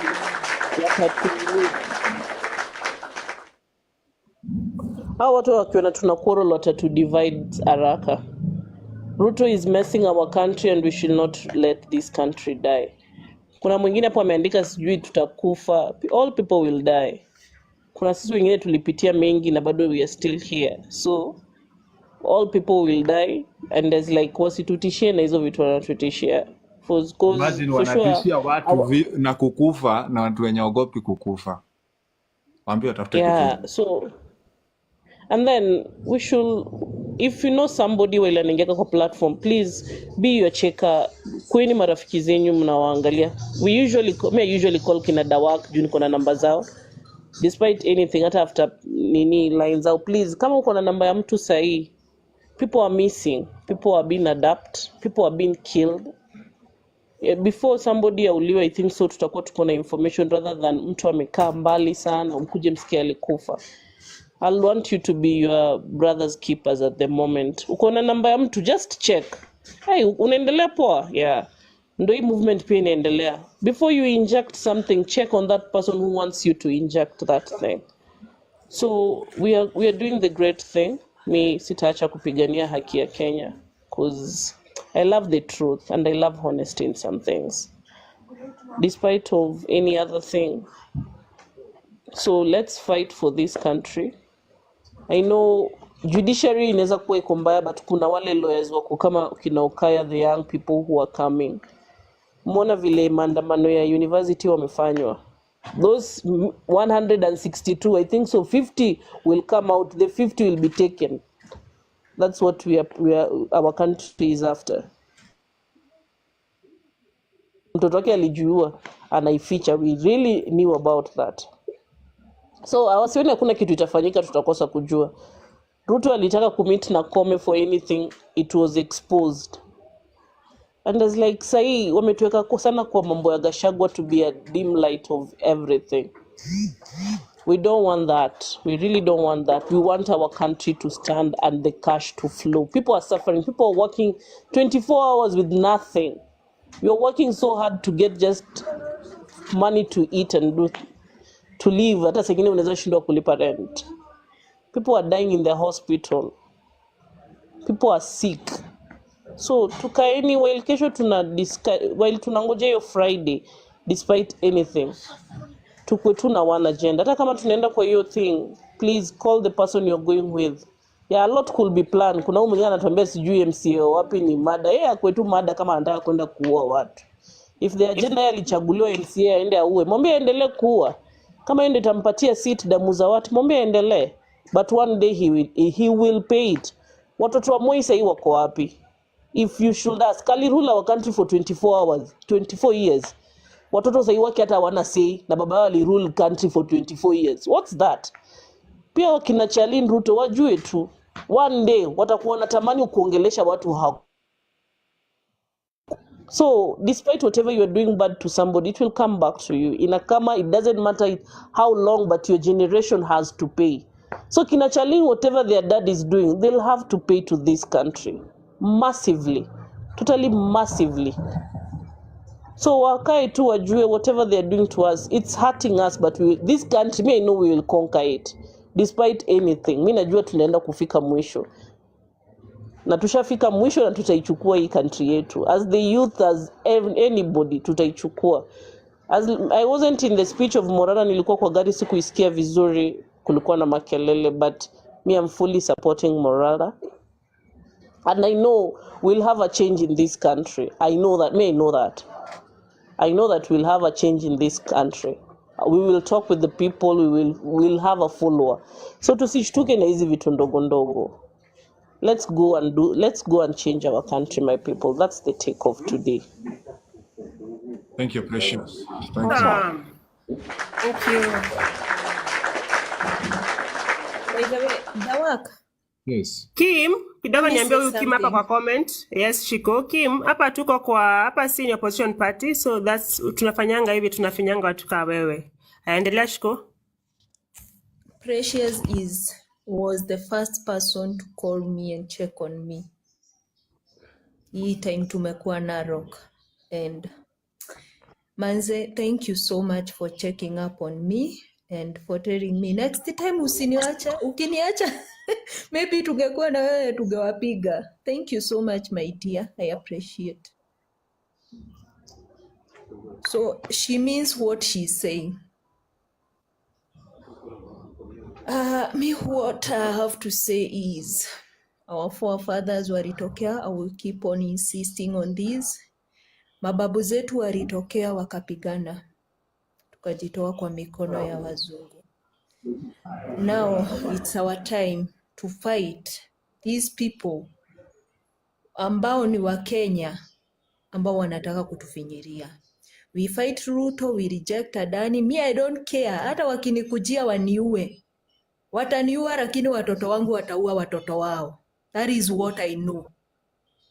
So wacheni tupigane, tuhakikishe Kenya yetu haitafinyiriwa tena. I was in Uganda the other day, and what Museveni has done is making sure that hao watu wa Uganda hawana mashamba. Wale watu, they do farming kwa shamba za gava. What they get is food, what they get is free education, and that's all. Ture tunyumba sisi tukigrow up tulikuwa ushago kwetu is what is in Uganda as we speak, and this is where Ruto is trying to take us back to. So let us say no to this one. Huyu mtu anacheza na watu wamesoma. Huyu mtu wacheni ajue tu sisi si wajinga. Sisi si wale wazazi wetu wa enzi za Moi wa kusema yes sir. Let us rise up. If we will die, we die when trying, and we die standing. Tusikufe eti juu tumekosa chakula.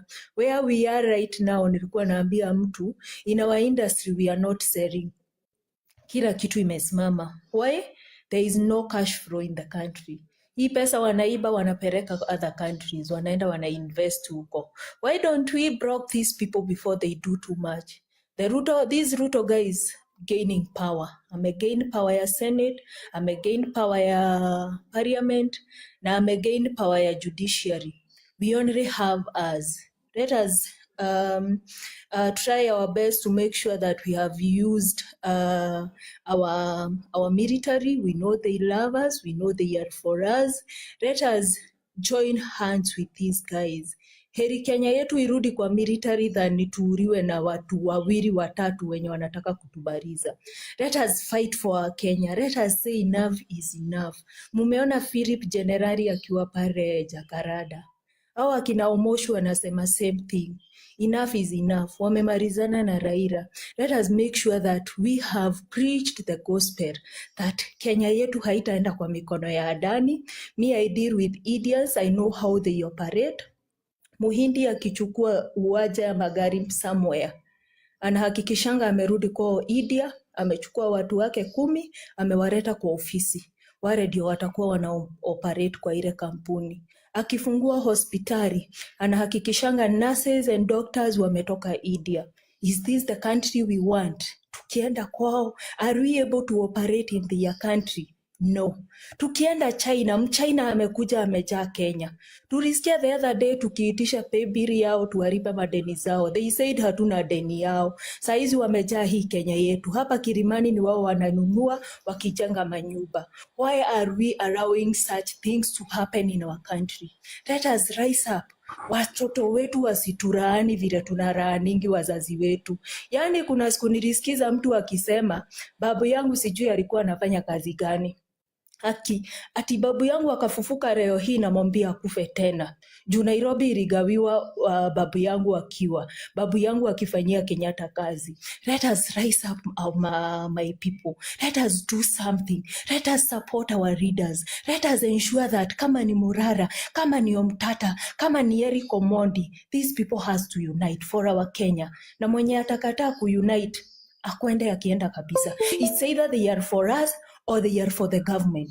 Hatutakubali division from the government. Hatutakubali kupiganishwa na hawa washenzi. Muriona wakitaka kuua kijana mdogo wa 23 years mwenye tulikuwa na yeye Narok. This is not how it should be. Imagine the moment wameua yule kijana. Huyo kijana generation yake imefika mwisho. And this is what they are trying to do. They are terminating us. Let us rise up and fight for each other. Let us know Shiko wako aje, Shiko wako wapi. By the time inafika wanatu abduct, vile wali abduct akina Okayo, wakaenda wakawaweka for some days. Kuna watu wawili watatu watakuwa wamejua Shiko hatujamuona online leo.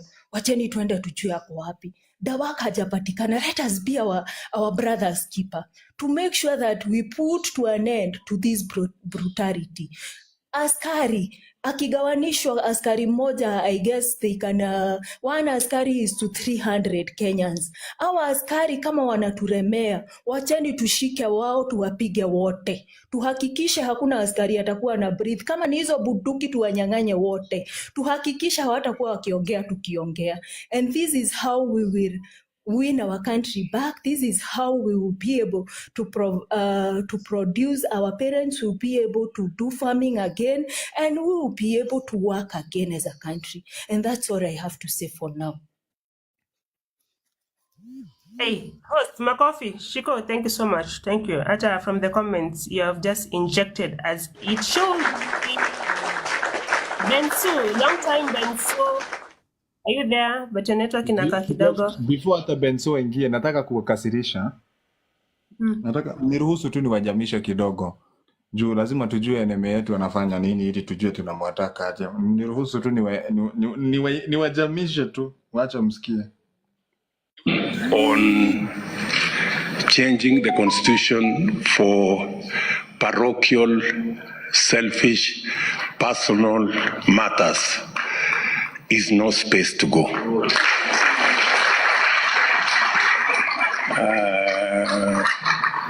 I want to be very clear that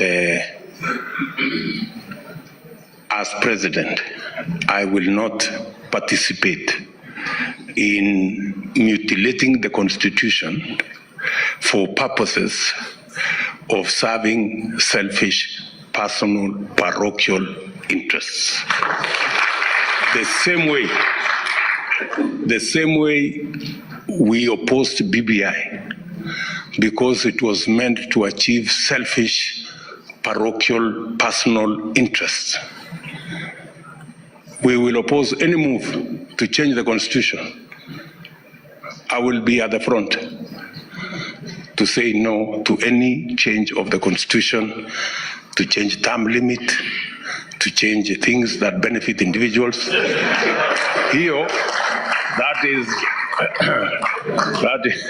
is unnecessary, that is uncalled for, and it is an exercise in futility because it will not happen under my watch. Shaitan. Shetani huyu anasema when was that cost? Today. Sasa nawaambia pressure kama imezidi. ya Dani. Asituenjoy kama ya mbwa Ya ya Dani huko.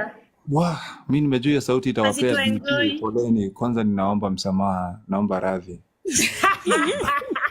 Asituenjoy kama ya Dani. Alisema kichwa yangu ni mbaya na Pia tukasikia today ni tu Adani imetupeleka koti. sijui ilikuwa siku gani, but huyu jamaa anajifanya. Dawak, Sura ingia Benso hata Dawak, let me now talk. Yeah. You see, guys. Okay, thank you, guys. I've heard what Nani ametuonyesha Dawak. And yes, indeed, whatever the president said, it will never happen. And I say it will never happen. Why, guys? You see, changing a constitution it's not a simple matter. It is we who are supposed to participate. It's not a simple thing. You know, we are living in the era that people are elite. Now they are ready to die for doing the right thing. Just like when we stood firm, when Raila Uhuru walishikana to change the constitution through BBI for their selfish benefit of the politician. You guys, you know, somebody said, I don't know if it's Eric Omondi or someone, another Kenyan, of which again I lauded that and I said, he said, let him even not just, try. Wajana hata kusema, tusikie tu sasa tu, hiyo motion imewekwa pale. Wajaneni hii yenye mlikuwa mnasema ya finance bill. I said, you know, last time I spoke, I think someone said, I'm speaking through emotion. It's not. I say tutachukua hata bunduki. When we say that, we mean it. Right now, things, you guys, people are tired actually. Sasa kama 5 years peke yake mazetu naumia the heat. Right now, jamaa wamekuwa office 2 years only. But you guys, you are feeling the heat. Sembuse 7 years. Na 5 years peke yake tunaona na kama sijui ni 10 years. I rest my case on that. Now let me come to the reason why niliomba kupandishwa. I was just there in the comment section listening. I like listening first before I react to anything. Sio poa kuton something kama hujaelewa mtu penye anatoka na anaelekea. My question is just particular. Unfortunately, Dawak, you dropped the person that I wanted to ask these pertinent questions. And the questions were to go to Lisa and Queen. Queen, I want to inform you something. Lisa, if you're things, around, even if you have a very brother in the military. Lisa, okay, thank you. Lisa, come up around. Queen, come. Yes. Nakusikia. Asante. Meanwhile, Lisa, let me tell you one thing. Queen, let me say something. You may have a brother in the military. There are things atakwambia kuna zingine hizi kuambia. And I just want to debunk something, what I was keenly listening to what Lisa was telling us.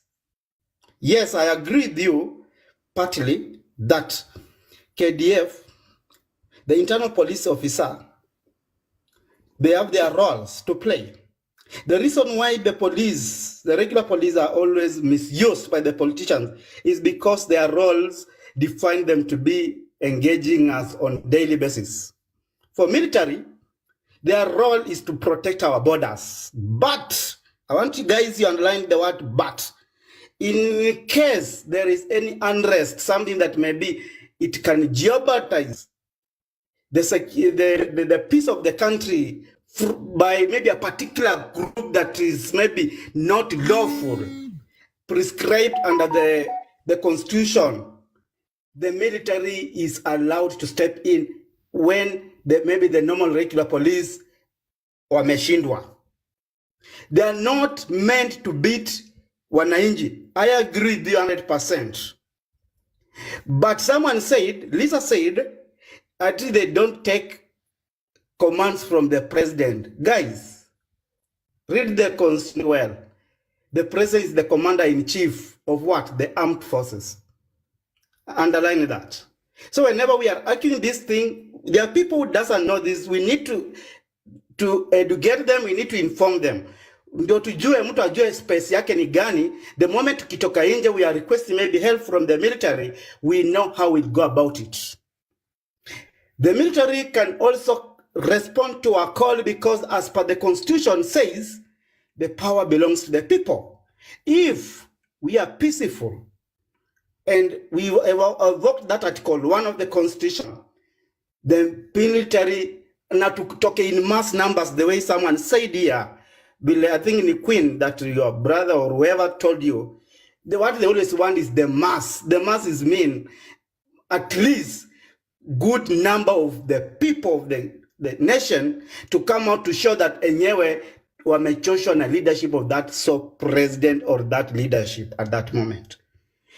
And someone saying that they don't get commands, I want to take you back. Guys, we are Kenyans and we are in Kenya. We stay in Kenya. We know what normal happens.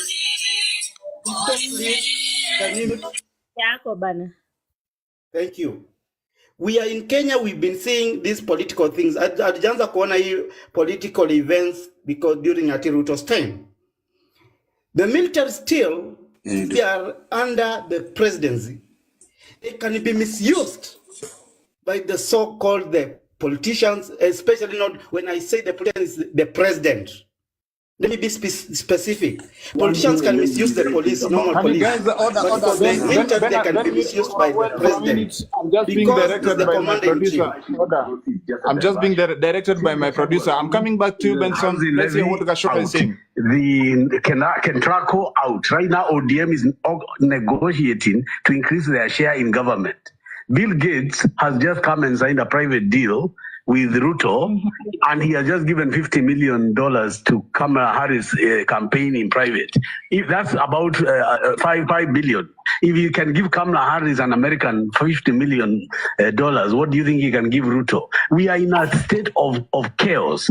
And one of the reasons I'm so happy on this space, I've been trying to tell people, stop this Gen Z kifua nini. Let me bring some old wise men to join with us so that us guys, those who are slightly older than me, Eugene is my age mate, Kalonzo is older than us. If I can bring that sector and then we can get the 20 senators or MPs who are solid, then we join with the force of Gen Zs, the lawyers, the whistleblowers. We now have something called a coalition, where we can start somewhere so that we can look at Ruto with also people of his equal force.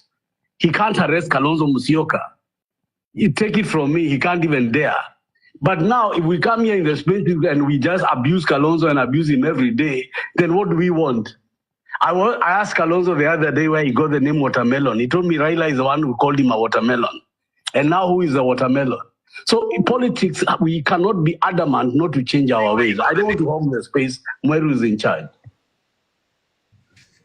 Yes, thank you so much, Tony. And yes, let us do away with the diversion tactics and just focus on the end goal. Thank you so much for the space.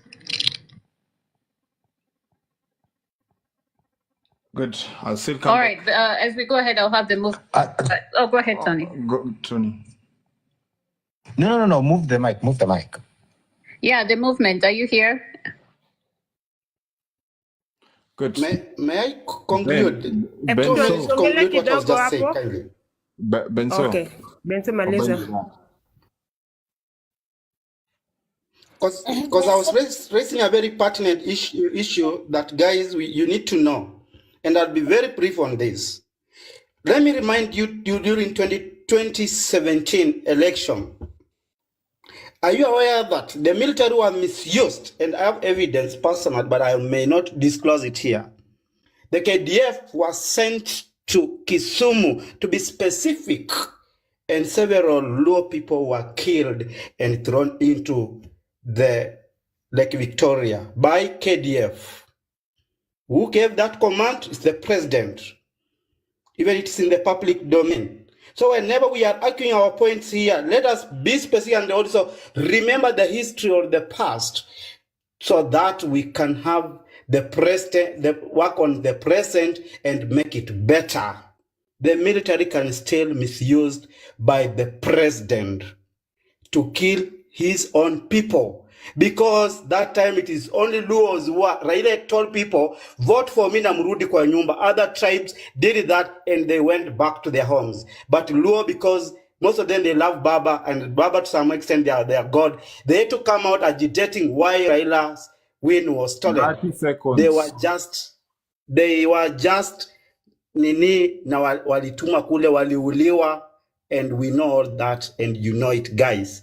So let me rest my point, and those are the questions that I wanted Lisa to answer to it. They also get command from the president, because he is the commander-in-chief of armed forces. Thank you. Lisa, I agree to you. He told me the same. They operate on orders.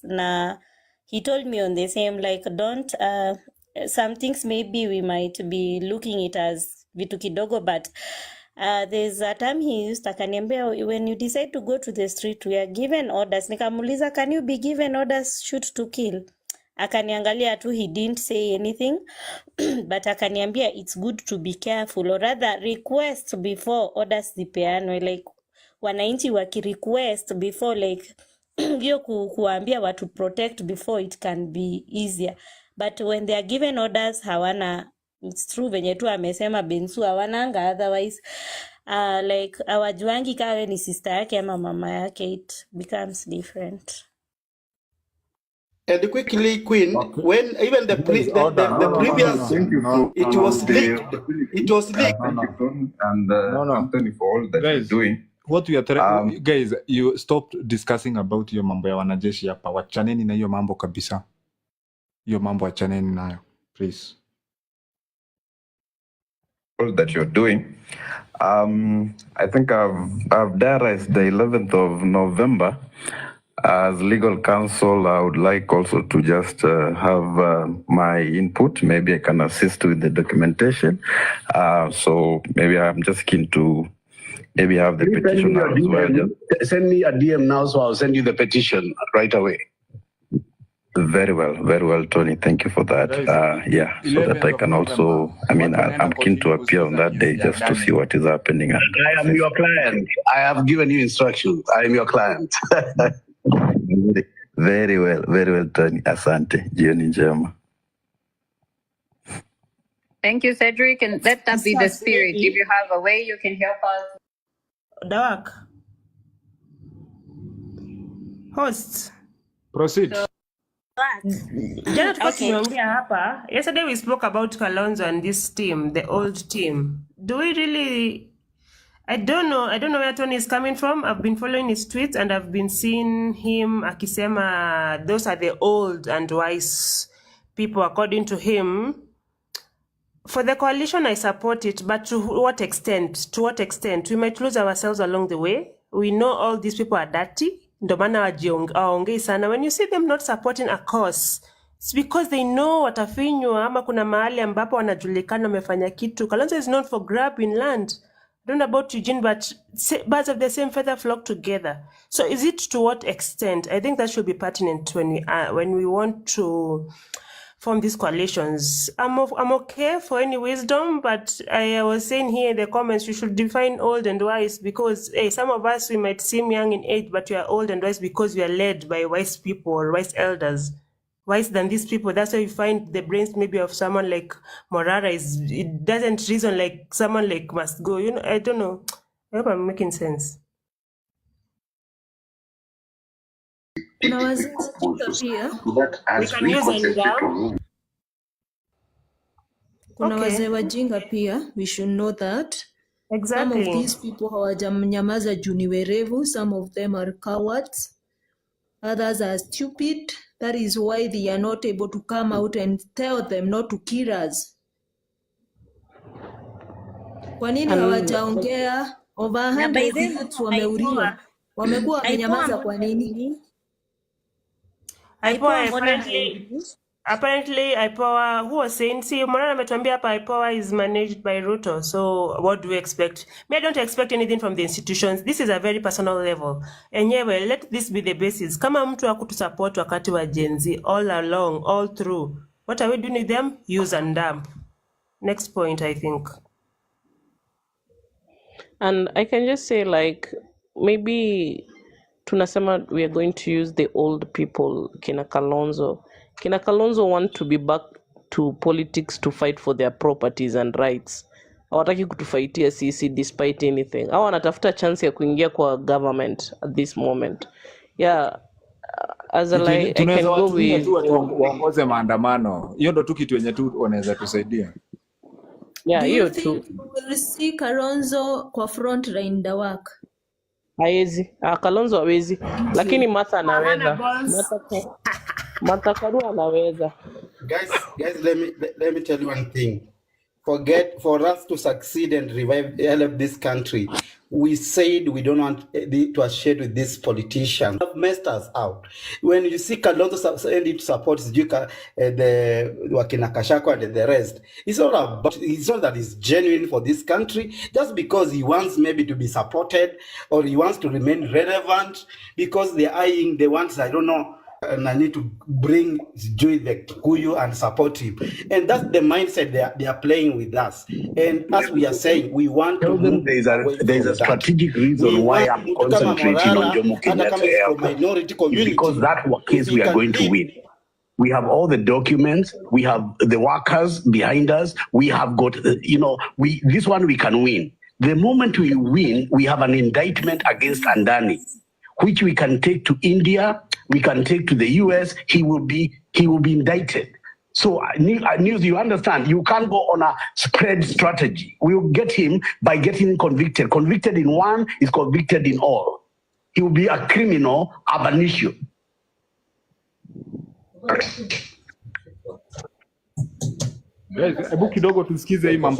the last time, San, go ahead. This is the third time I've given you the mic.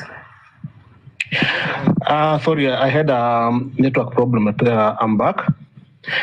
Thank you very much for the mic. As mine just about to emphasize about this Adani thing and everything. Actually, we just have to understand that Adani is Ruto. And it's just using Adani as a scapegoat. So we must deal with him. So for the lawyers who decided to follow the Gachagua way, well and good. Let them go that way. For those that we still have, we are okay with them. We are happy for what they are doing. Tony and your team, Amenya, we thank you for what you did. And for everybody that has been fighting. I'm going to lose friends, but you play with the public. I put it out there because honestly, anyway, it's for the public to judge them. No, lose friends, no problem.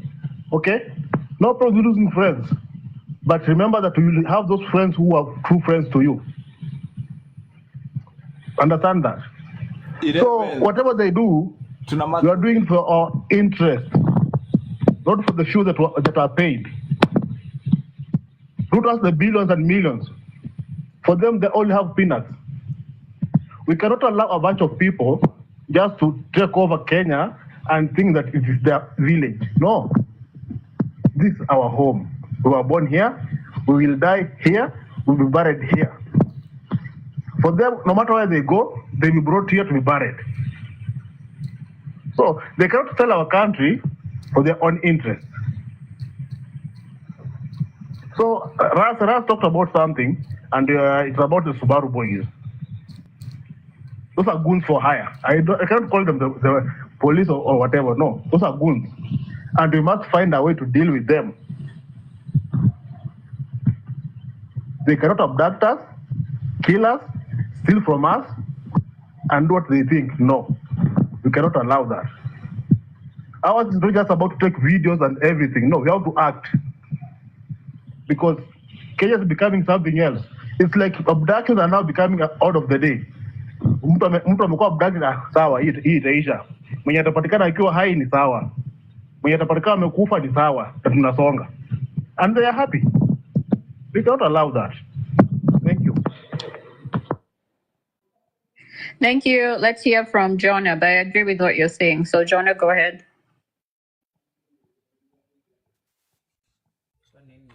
Can you hear me? Yes, we can. What? Acha turudi huko. Rudi huko TikTok. Haya, tufanye hivi. Hebu huyo Onyanch, I'm ready. Go ahead. What do you have to say? Quickly. Onyanch. Huyu Nimekuwa namshukuru. Yes. Okay, go ahead. Yes. Mbona mna complain sana na hii government nyinyi ndio mnatupea. What else? Next, what we don't know? Yeah? Nini ingine tunajua tuliweka hapo kwa power. What else do you have to say? Nyingine. Ndio nasikia mna complain. Then hii mambo na Adan wewe acha achukue hiyo airport. Hiyo airport sisi hata tufikangi hapo. Wakikuyu ndio wamekuwa wakibenefit kwa hiyo airport. Sasa bwana mnatupigia kelele, sijui Adan sijui nini. Haya, nini ingine? Hivyo, is that all? Educate that guy. Don't drop him. Educate that young man. And I want to get all his points. Anafanya kazi wapi kwanza huyo Onyancha before aseme Wakikuyu wanachukua? Okay, please tuambie kwa kaunti gani? Nani? Wewe kwa kaunti gani? Mimi kaunti niko, mimi niko Kakamega. Oh, Okay, that's the reason.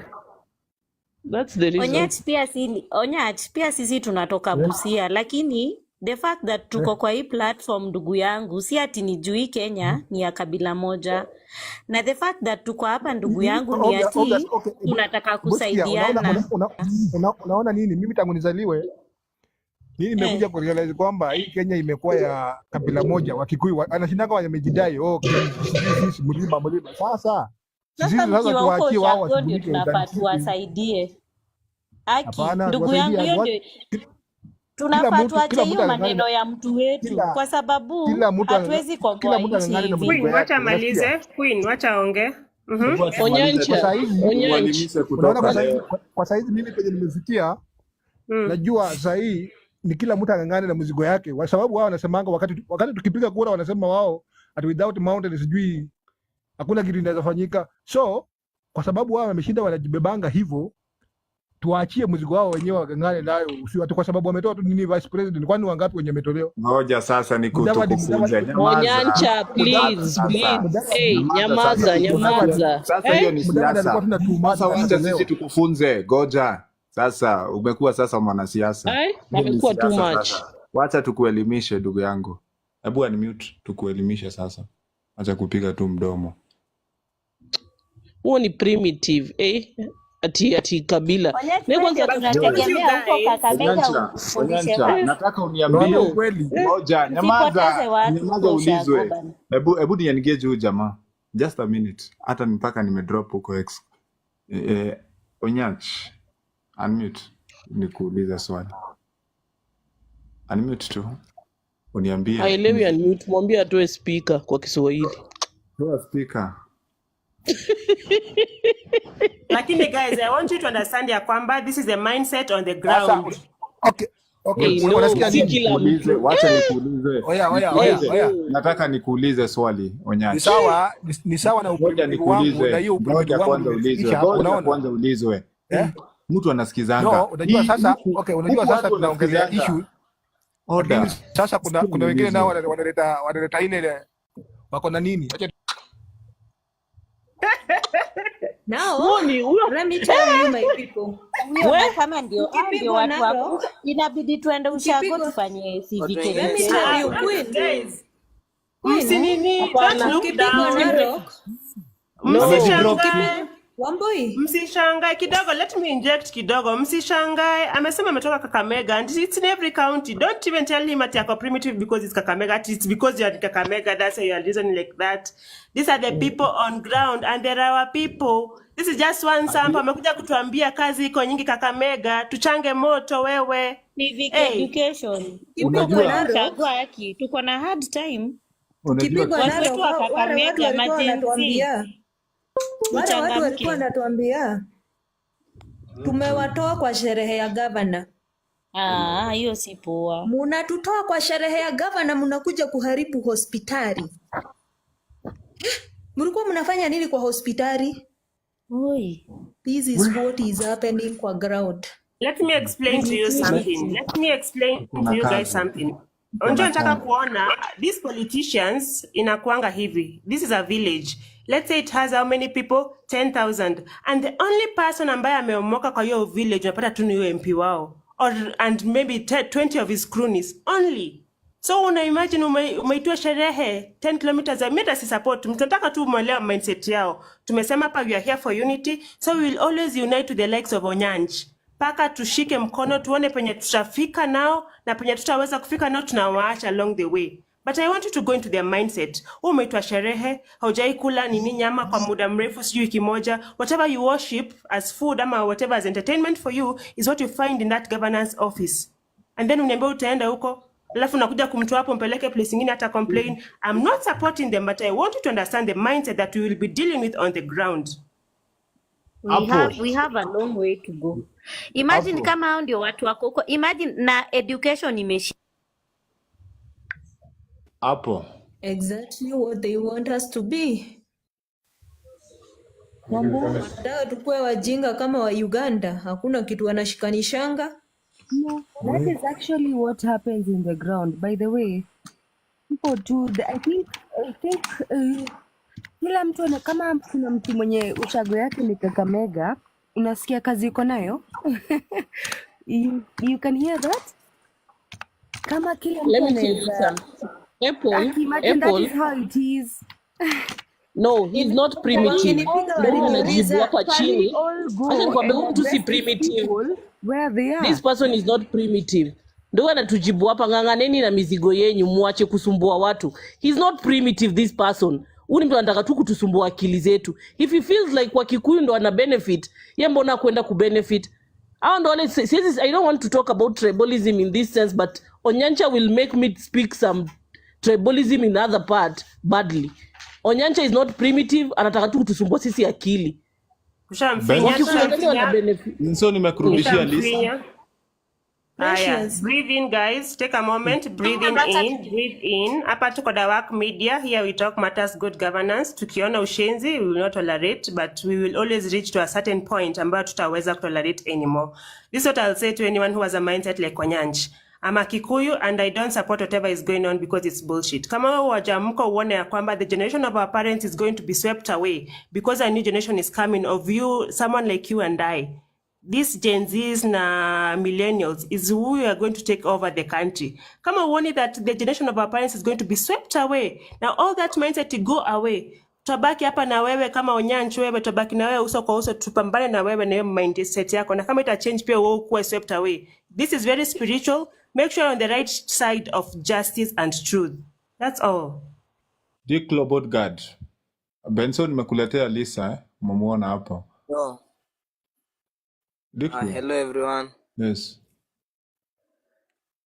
Yeah, so hope kila mtu ako fiti. Nimekuwa hapa nikisikiza. So leo hata mimi nimetuma hiyo nini yangu kwa hiyo Senate na Parliament, hizo vitu zote. So na pia huku leo mimi niko Meru na mimi ni comrade huku Meru. So leo tumekuwa na kuna sijui kama mnajua Tongaren, the voice of Tongaren, na kuna KOT Sonko. Yes. So wamekuwa huku na wamepita wamefanya civic education, wamesema wameongea na farmers wazee hivi, wamejaribu kuambia kuhusu hizo bills. Alafu pia wamekuja tukapatana, juu ni comrade hapa Kemu, tumepatana nao. So tulikuwa tunasema juu sisi pia comrades, kuna vile hii gavana imetuumiza mambo ya funding, na waliunda committee ati ndo wajaribu kuangalia views tutatoa, wametembea kwa campuses na nini, so tunangojea feedback. So tunasema hiyo time ikifika, kile watasema, si tunataka turudi kwa ile old funding model. In case gava ikatae, tunaitisha pia nyinyi support hiyo time, tumtokee pia mtupige support wakati tunajaribu kufaitia hiyo issue. Yeah, that's all. Hey, thank you for joining Ditchlows. Na uko ukikuja na marafiki zako tafadhali, but yes, we are supporting you, but pia nyinyi msinunuliwe, don't be cheap. Hatuwezi, anakuaga hapa kila siku, mimi uko hapa daily. Mnajua William Ruto ako na shida na comrades wote juu hii kitu inajirudia kama ile ya Moi. Unajua Moi ile time akipigana na watu alipigana na comrade sana. Sasa William Ruto anaona comrade wanapiga simu nyumbani kuelimisha wazazi. And you guys, if we'll be able to get to these platforms za comrades, hata kama tunaingia huko tunawabaia credo wanapiga simu manyumbani, watatusaidia sana. And if Shiko, if you talk with Morara, jue unajua hizo ndo intelligence zenye anapiga. I think hata tunastahili tukue na tour ya all campus zote Kenya mzima. You know, the reason as to why Richapa Narok, it's because hawako wanataka tukanyange Masai Mara University. Because the previous 2 days before tuende Narok, tulikuwa tumeenda KU. Na hiyo story ilifikia hawa watu. So they tried their level best to ensure that hatujafika Masai Mara University. So we need comrades, kusema tu ukweli, tunawahitaji sana. Guys. Ya, tuko nitakuja na wengine, nitakuwa nakuja nao. Good. Shiko, sasa hiyo ni challenge kwa nyinyi watu wa ofisi. Si sasa tukwambia sasa na kuambia watu sasa tukuja ofisi. Sasa nyinyi mpate comrades kule. Comrades wanawahitaji. And hii Morara spirit is needed huko kwa comrades.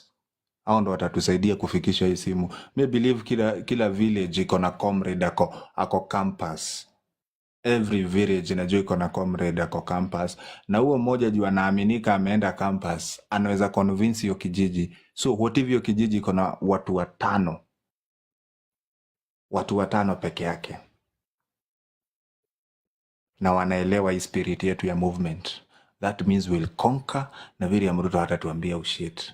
I believe in spirits of comrades. Comrades power. Power.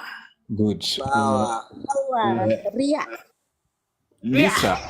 Lisa, are you here?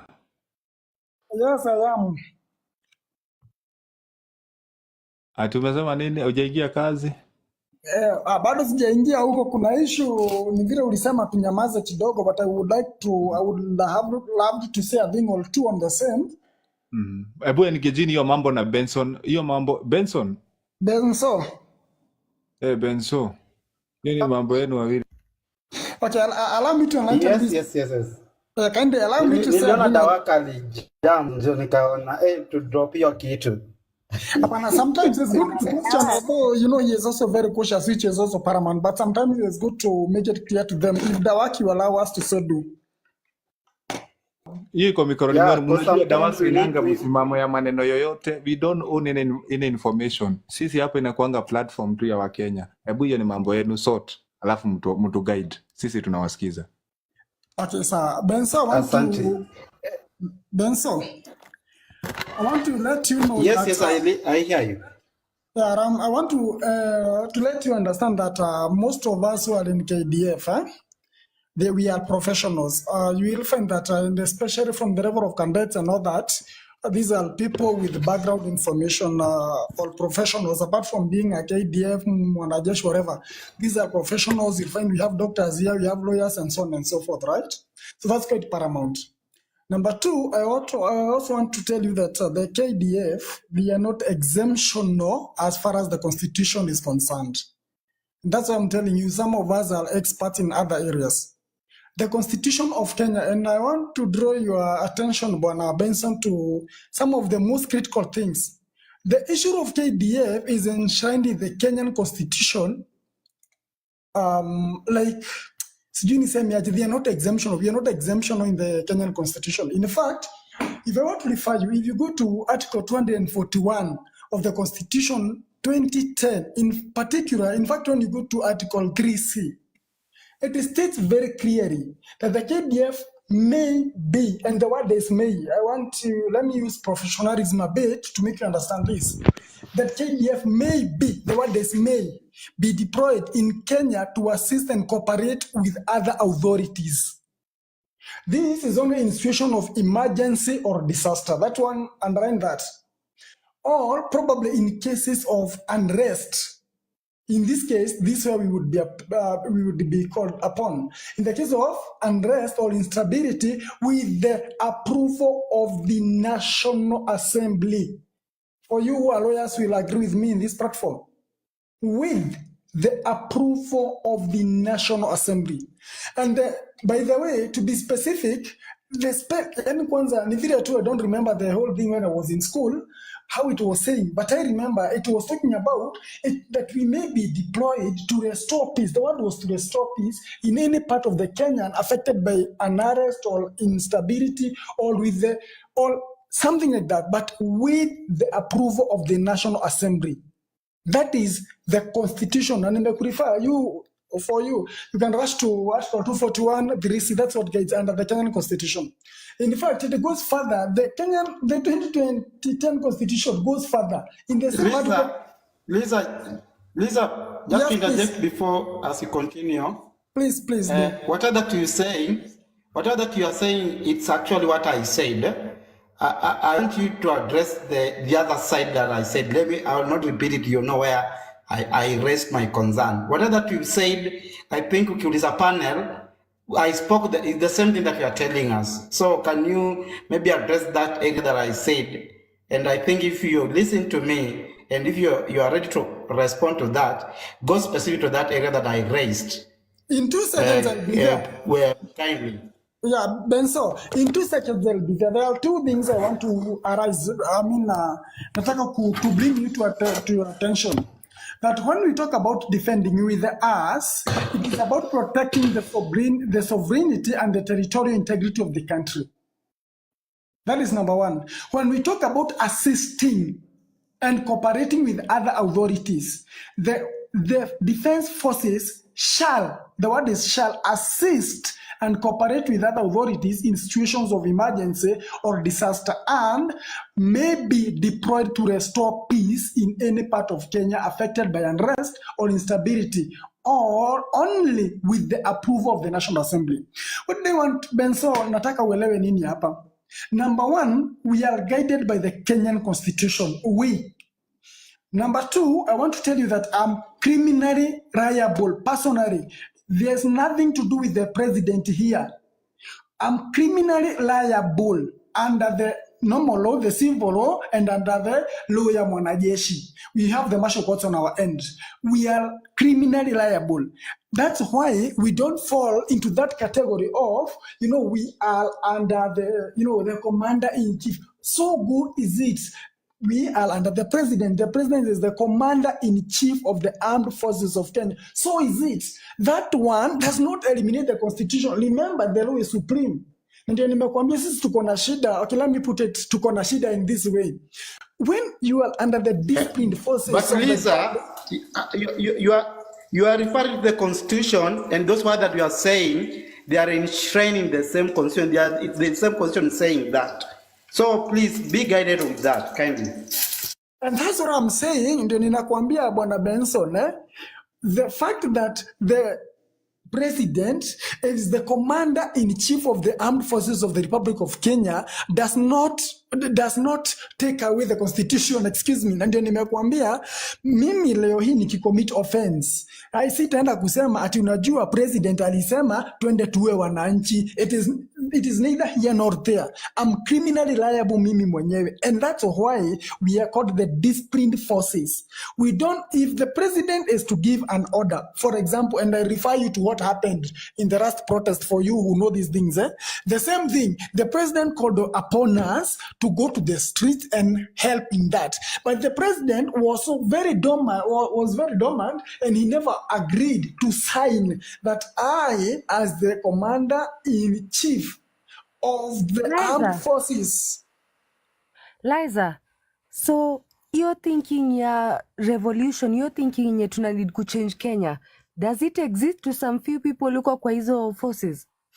Not to some, excuse me, not to some. I have said times without number, and I'm repeating it here again. And I gave an advice here.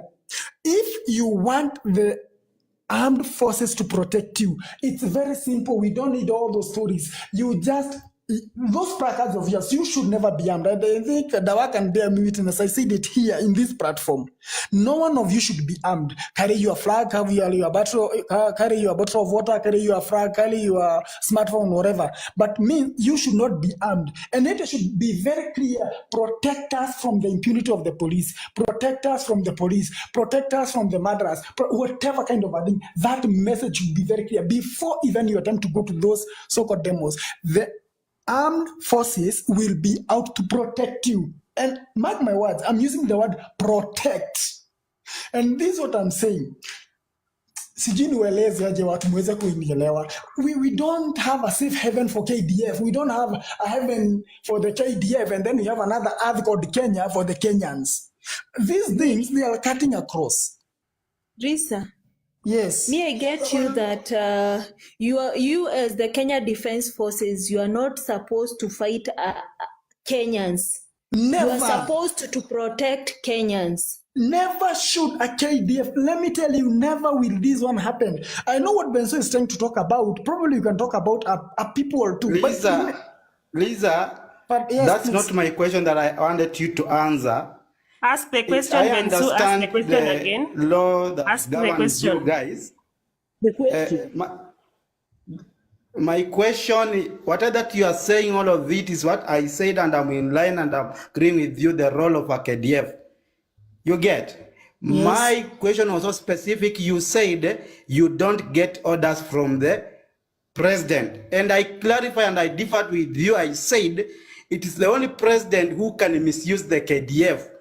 But president can still misuse the KDF and misuse the police, and other politicians can misuse the politician, but they cannot misuse KDF because KDF, you only have one chief of commander, which is the president. And I gave a reference. Lisa, understand that's not my concern. I gave a reference 2017. If indeed, if you are in forces, you know what happened 2017. There are some people of KDF that were used to go and murder some Luo people in Kisumu. And personally, as I speak, I know where I'm standing, and I know all the proof and evidence, because I know I have the intelligence from the said place. So, and you are in Kenya, you know better than me. So, kindly, that's the question that I wanted to tell you, that the KDF and the military can be misused by none other than the president, if he wished to. But as per the constitution, the way you are stipulating, it is right. I get they are not supposed to go and I think it's the same. It's the same to everyone. It's the same to everyone. The same way. It's the same way Masgo is imposing his rule on everyone. It is the same. But tunasema, we are getting to the point ya kwamba we are going to follow the constitution to the core. Because it's supposed to be that way. Lakini I get your point, Lisa. I get your point when you are saying ya kwamba we should carry placards.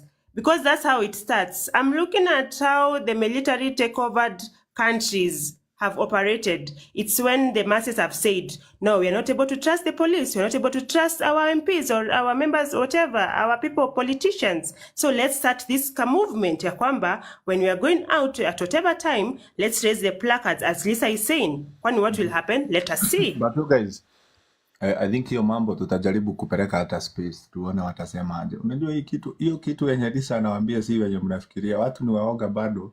Wakenya wanaogopa wanajeshi. Yeah, thank you so much. Dawaka, I like the way you're putting it. It is true. That's the problem. Sijui nitajaribu kusema namna. I don't know what you're going to say. The mwanajeshi is here to defend. Let me tell you. The armed forces, the disciplined forces, they protect the people. They are not against the people. Let me tell you, this is what I want everyone to understand. The disciplined forces are here to protect the people, not to fight with the people, number one. And that's what I'm saying. There is no direct order that will come that go and do XYZ, go and execute XYZ in the name of manipulation without being signed. Why am I telling you this? For me, I'm not a policeman. Mwenye atapotelea huko ama, remember, like, hii kitu bwana ni ngumu. Let me tell you, these things are not as simple as you're thinking. That you are going to kill somebody because you are... But you agree with me, you can be misused by the president. Let me tell you. Anyone can be misused. Anybody can be misused. Let's agree on that, and then I request even now we can stop that matter because it's very sensitive when it comes on that. Let us just agree and you understand my question very well. Everybody can be misused, but KDF can only be misused by the president. Let us be clear on that. No, then Lisa, we stop that matter. No, just a minute. Lisa, please finish. Yeah, please. There's something I don't want Benso to go to the public. This kind of fear. Yeah. This kind of fear that the wanajeshi are going to be misused by the president, this is what I want to eliminate from the Kenyans. And I told you, we are saying by example, the last time the Gen Zs were on the protest, you saw the military, and he went on social media and he said, the military will be in the streets. You saw it. The military were on the streets. You saw it. Excuse me, Benso. And when they were on the streets, did you see them harassing any Kenyan? Did you see them harassing any citizen?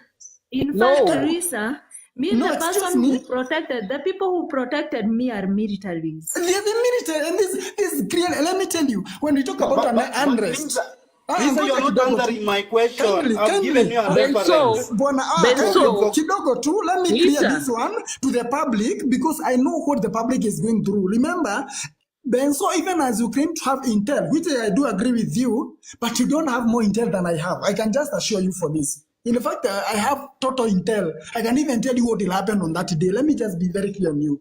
Let the public be very clear that the military is not out to destroy the country nor to fight the people.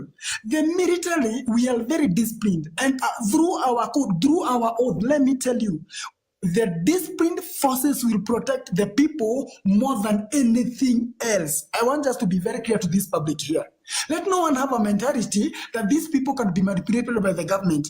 Despite the fact that Benso, that loophole may exist, I don't know to which extent it can exist because nimesha kuambia as we are going, for example, Benso mkikosana na kama Apples ama Wamboi, for example, you people will go to the normal court, to a civil court.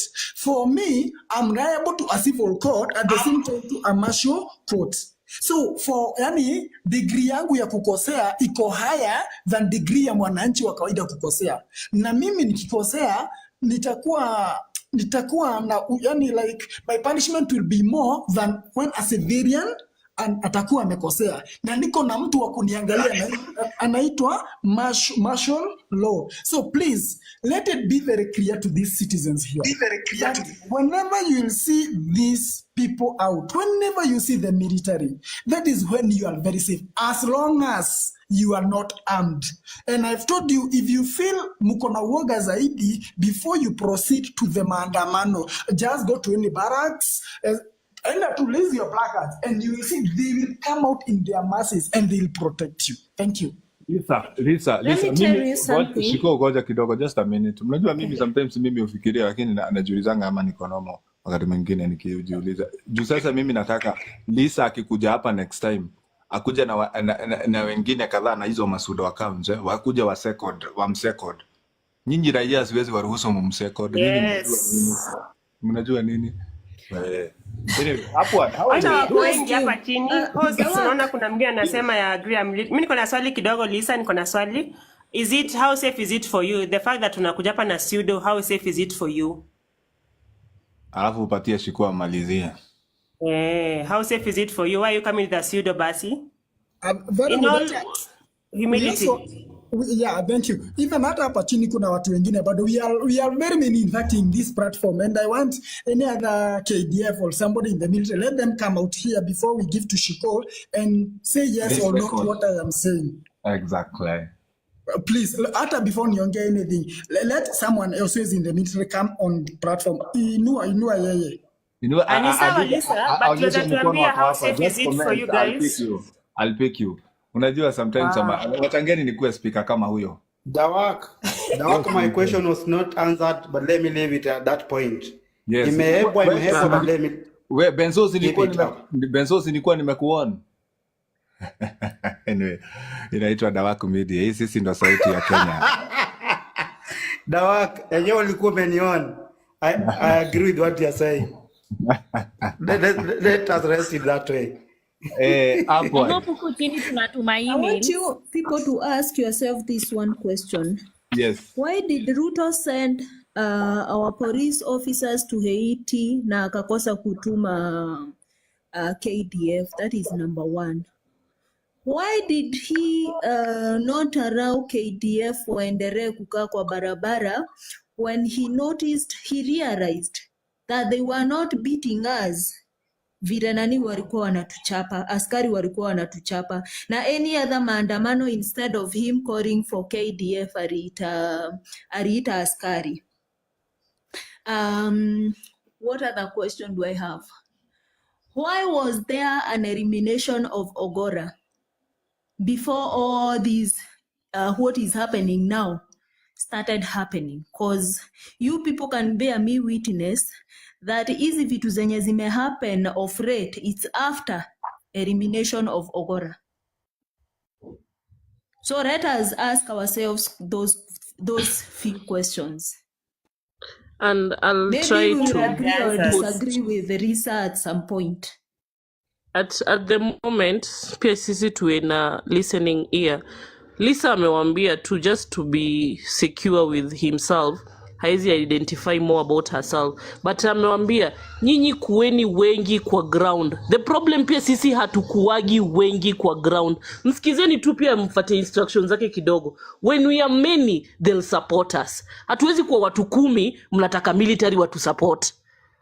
Wameambia kwa sababu wanaona ni watu wachache wana fight, they cannot fight pia waonekane na they are preventing their work. Wamewambia tu while Friday kuna hii mass come out at large, chukueni wenzenyu tukuje wengi.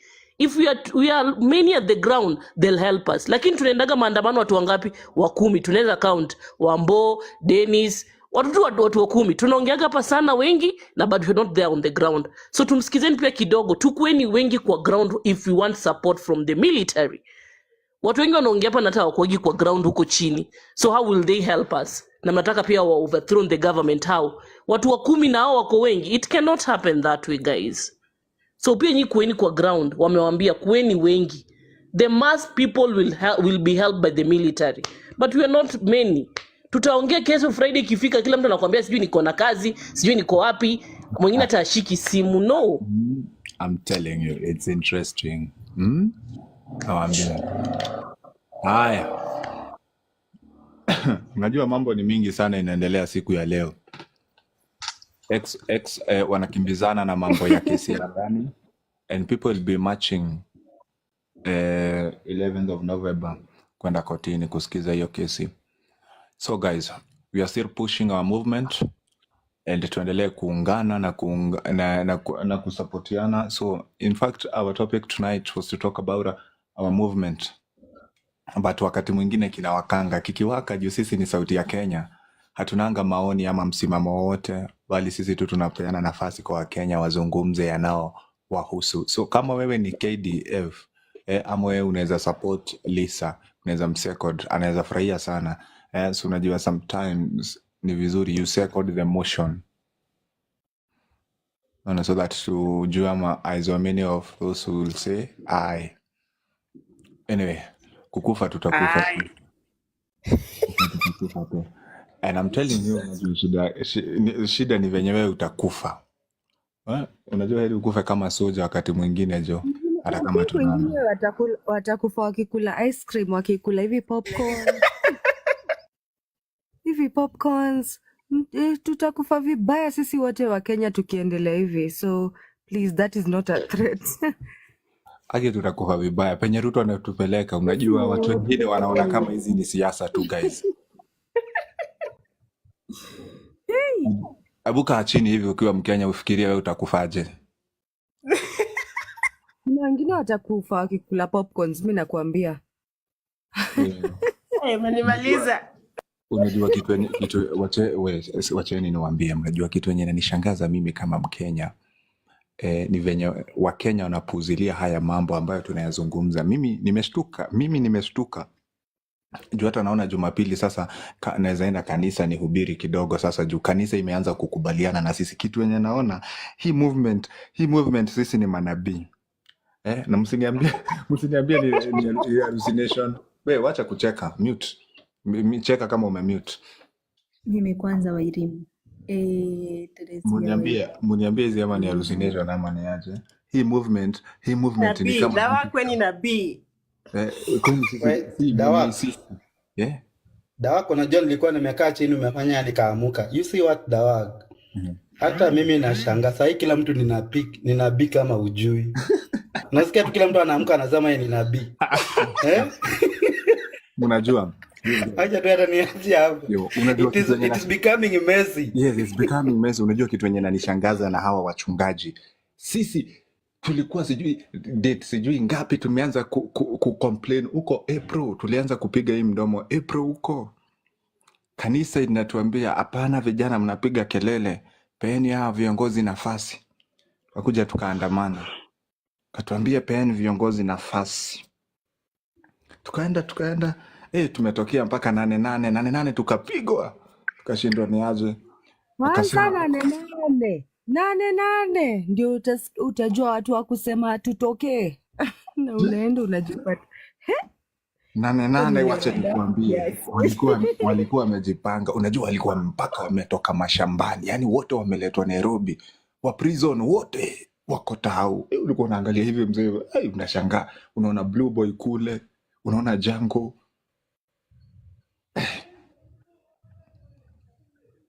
Sasa wachungaji mpaka Ole Sapit, bishop wangu Ole Sapit ameongea. Sisi take responsibility kidogo, hatufikangi pamoja. As in, mimi na wote wako kwa speaker panel wanaweza enda kesho streets, lakini hatutaipatana kwa sababu umefika saa ngapi? Mimi nawaambia ile siku 25th June tulikuwa tunajua hiyo kitu inasomwa 2 PM na tukaingia kama nyuki 2 PM. Otherwise I will take the responsibility ya street yenye hatuingiangi the same time. Mnajipatanga watu kidogo kidogo na ni rahisi kushikwa sana mkiwa watu wanne. Tuseme hivi, mimi for sure my analysis ni the country is not yet ready for another maandamano. So whatever we'll be doing kama kuenda on Friday, hata usiite maandamano, you're just going to submit your petition. That's simple. But the real maandamano that's going to oust this guy from the seat, bado. Upward, good evening. Karibu Upward. Tukusikize kidogo. At the same time, Dawak, at the same time, remember ile time tulishare namba za hawa waheshimiwa wetu vile walisalimiwa. Vile walilindwanga uoga. We need those numbers again. We need those numbers. The senators and these other people, MPs. Okay, thank you guys. Hope mko poa. Tuko poa basi. Nimeshikika mahali kidogo nikaingia late. So nitasema hivi. Mimi sikujua itafika mahali nichukue katiba ya nchi yetu na ipitia kama pastor vile anapitia Biblia. But hapo ndio nimefika saizi, like unaishinda na katiba kwa sababu unataka kujua ukweli ya hii kitu. Guys, katiba yetu imebadilishwa mbaya sana. Katiba yetu imebadilishwa sana. Kuna article 9 ambayo inaongelea mambo na national symbols. Kipengee ya 3 inaongelea about national days. Madaraka Day, Mashujaa Day, Jamhuri Day. Hizi vitu zilishachezwa tu nayo. Kuna mavitu tumeletewa hapa hivi, utamaduni day, sijui nini. These guys wanachezea katiba yenye iliundwa na imekuwa existing. Na wanafanya hizi vitu zote without our consent kama Wakenya. Without our consent.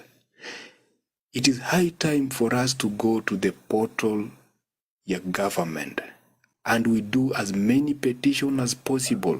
Na every petition yenye una petition tutapanga. Let us come with a procedure. Tupange petitions zetu zote.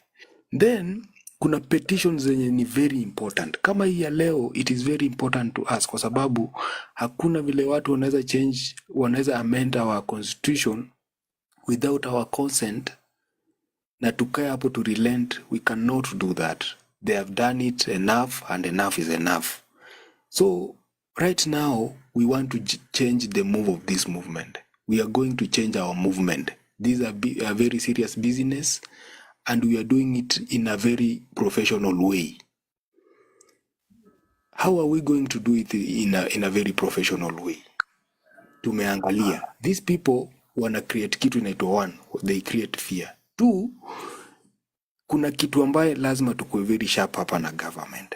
Government ina create hasira. Inajua tukikasirika tutadeal nao na hiyo hasira. Na wakati tunadeal nao na hasira, hapo ndo wanatuita sisi ni magoons. Tusiende direction yao watu. Let us just be sober in mind and let us change this thing. Let us change the movement. Tusiende direction yenye wanapeleka movement. Kuna direction yenye hao jamaa wanataka movement iende. Let us sober up our mind na tutulie. Like sometimes, hata kama wanasemanga wamekushika uko uchi, sometimes jifanye ni kama hujajua uko uchi na ukauke tu hivyo. Sometimes jifanye ni hujajua uko uchi na ukauke tu hivyo. Because imefika point one, sisi kama vijana inabidi tume sober up. I just want everyone to sober up. Just sober up. Usikuje na hasira, usikuje na anything, just sober up na utulie. Then tupange hii kitu vizuri. 1, we need petitions so that even the person mwenye anaenda nayo kwa judiciary atakuwa na evidence kwamba wananchi wamekataa hii uongozi yenye iko. And the only way ya kuonesha kwamba wananchi wamekataa hii uongozi yenye iko ni more than 2 million petitions zikuwe pale. Kwa sababu ukiangalia vizuri sana katiba inasema if unaweza kuwa na signature ya watu 2 million umetoa hiyo government itaanguka. So if we will have 2 million petitions zimeenda kwa Senate na zimeenda kwa national government, mjue mmeangusha hii kitu. So we need to make sure that we have a system ya kupetition na hizo petition zote tuzisanye. Hata kama tutabeba na lori 10, wacha zote ziende huko. Real people, real votes, real IDs, real signatures. Then tutafute lawyer wa kupeleka hizo vitu kwa mahakama. Na tuambie tumepetition, hatutaki hii na hii na hii ibadilishwe, lakini ilibadilishwa. So because wamechange without our consent, sisi wenyewe tumeamua kufanya tu. Our MPs and our senators, they are not representing our people. They are not talking what the people are sending them to do. So let us now send our document to that house. Wakutane nazo huko. Good. I'll still come back to you. Thank you. Guys, mnajua hata moderators mmejipata nyinyi wote chini kumburu. Guys, don't worry. Sometimes nimeona sura zingine mpya nikasema yo.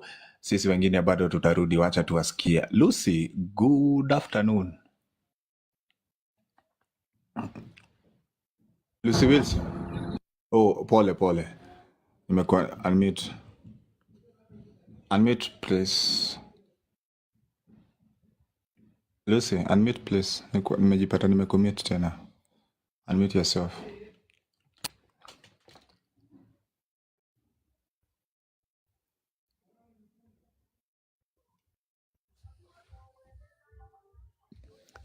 Hey guys, hello. Yes, Mrasha. According to me, hii Mnanisikia sasa? Sasa tunakusikia. Okay, habari zenu? Nzuri sana. Nilikuwa nataka kuongelea juu ya sijui kama ni huyu Lisa ama ni huyu mwingine alikuwa anaongea juu ya iko na echo. There is something alisema very important na nikaona hiyo kitu ndio happen all the time, mpaka nikajiuliza, oh no wonder hiyo kitu happen all the time. Sijui kama mume notice saa zote za maandamano police wanachukua hizo placard all the time, ni kakaratasi, lakini that's the first thing wanakuanga wanachukua before hata wachukue mtu. Na huyo kijana akasema ati tukienda maandamano tunakuwa na placards, na hizo placards zinaambia the military we need help, na hatuna silaha and we need help, and that is very important, kwa sababu nikaona askari saa zote wanachukuanga hizo placards. Ndio nikaona kuna ile kitu wanaelewa, they want to remove hizo placards ndio military haiwezi kakuja because hatujaitisha help. Nikaona hiyo kitu ni muhimu sana, ndio nilikuwa nataka kuelezea hiyo. Watu wakienda maandamano, hata mtu akiwa na flag, unakuwa na karatasi inasema I'm not armed, na can we get help from the military or something. Hiyo ndio nilikuwa nataka kusema. Alright. Good. Thank you. Mrasha. yes, unajua mimi nilikuwa naonelea kwanza hii story kwanza na IEBC hiyo ndio kitu nilikuwa nataka tuishughulikie before tufike 2027 so that tukua tunampush tukijua tuko na Uko pande gani Mrasha? Uko pande gani ya Kenya? Uko Eldoret. So that tukijua tunapush government yenye tunajua 2027 tuko sure na election itafanyika, lakini tuwezi push to government 2027 na IEBC. Hiyo ndio kitu nilikuwa naonelea Morara kwanza angepush so that sisi tukue behind yeye.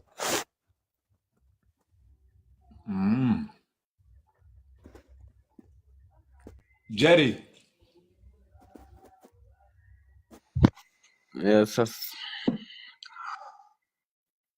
mi nasema aje, hii gava hata hakuna haja tuipush ifike 2027 ati ifike election. Hii gava tunafaa kuipush iende nyumbani, wote waende tu nyumbani, watu wachie nchi yetu. Kuna watu wenye wako busy sana, kuna watu wenye wako very eager kulead na wanaweza tu lead fiti sana, si hawa watu. And then hii vita sahi kuna vita inaendelea kwa hii movement, mara sijui nani ndo fake, nani ndo genuine. Hii kitu itatukolapsia movement itaenda tu hivyo, na by the time tunapigana hivyo ndo furaha ya huyu jamaa. Sisi by the time tumeconcentrate kwa kuangalia nani ndo genuine, nani ndo fake, anaendelea tu na kazi yake tu. Anajua tu nyinyi focus tu kwa vita, lakini mimi nachapa tu kazi, naenda na waibia. Kwanza hakuna kazi anachapa. Alafu hii nini movement iko mingi tu hapa social media. Huko ground tunafanya nini? Hiyo pia ni kitu tunafaa kujiuliza. si kila mtu ako hapa ako na simu. Kuna tu mshosho tu mahali yeye tu amekaa na ngojea tu 2027 yeye aende apigie huyo Ruto wake kura, ama hata kama ni mtu mwingine, ama hata kama ni ma-DVD atakuwa amevaa, ampigie tu kura. Hataki kujua hata huyu jamaa ametufanyia nini nini hii nchi. Atapiga tu kura juu ni mtu wetu, venye watu hufanyanga. Mi hiyo ndo naweza sema tu. Thank you very much, Jerry. James the plumber.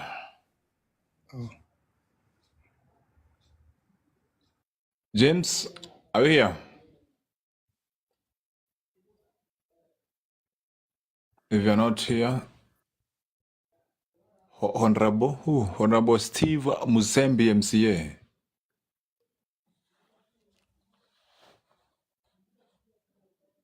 Musembi. Yes, how are you? I'm fine. Good evening. Muko wazima? Uko wazima? Mimi kitu ambayo ningependa kuchangia kwenye huu mjadala,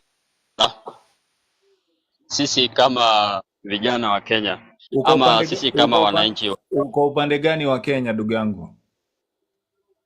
Mimi kwa saizi niko maeneo ya Nairobi. Lakini nyumbani ni kule Busia. Menipata hapo? Yes, tap guys, tap the screen guys, tap the screen guys. Twende nakupata vizuri kaka. Mimi kitu ambayo go hapo chini guys. Ruto must go. Twende kazi. Yes, honorable. Mimi kitu ambayo ningependa kuchangia ni kuwa huyu mtu hana nia ya kusaidia Wakenya. Hana nia ama hana ile roho ya kusaidia yule mwananchi wa kawaida ambaye alikuwa anasema kule ile wakati ambaye alikuwa na wania hii kiti. Hana nia ya kusaidia yule mama mboga, yule mtu ya bodaboda ama mwanafunzi ambaye yuko shuleni. So kitu ambayo tungefanya kama sisi watu ambao tunaumia, tukuje pamoja, tuweke mawazo pamoja, tujue tukienda hii direction tutaweza kutoa huyu mtu kwa kiti, na tusimruhusu kufika kwenye wakati wa uchaguzi, kwa sababu I'm very sure na ninataka niwahakikishie huyu mtu akiweza kufika wakati wa uchaguzi, ile IEBC ambaye atatengeneza watu ambaye ataweka pale, huyu si mtu ambaye tunamwamini kuwa kutakuwa na fair election wakati wa uchaguzi. So tukiamuka saa hizi, kama angalia saa hii wanataka kuongeza term limit ya kuongoza, uchaguzi itafika wakati gani? So tuamuke saa hizi ambayo hivi vitu zinataka kusetiwa, kupitishwa, tuamuke tupinge asubuhi na mapema. Hakuna vile mtu atajiongezea wakati ya kurule Kenya, na sisi wananchi wa kawaida hapa tunaumia. Hakuna kitu ametufanyia under almost 3 years. Hakuna kitu amefanya. Kitu ambaye anaendelea kufanya ni kutuumiza, kutuhangaisha, tunalia machozi usiku na mchana. Paka tunashangaa, this is the kind of a person alitembeanga kila Jumapili kwa kila kanisa akicontribute sadaka na michango ya over 1 million. Anataka kurudisha ile pesa ambayo alikuwa ametoa. He's using the impeachment of Gachagua kutufinika macho na mambo mengine huko inaendelea. Saizi I'm very sure nimekuwa pesa zangu kwa NHIF, niko sure nikienda hospitalini saizi, ile pesa ambayo nimekuwa nikisave kwa hiyo miaka yote sitapata hata shilingi. Anaweza niambia amepeleka wapi, ama ametumia, ameweka kwa mfuko yake ku bribe au amempiss na masenators kutoa Gachagua kwa kazi?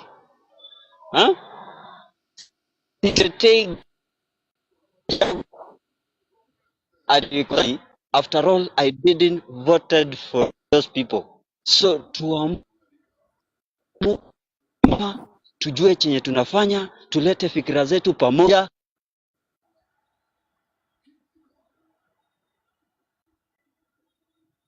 Kwa sababu I'm very sure ikifika pale atatukanyaga kama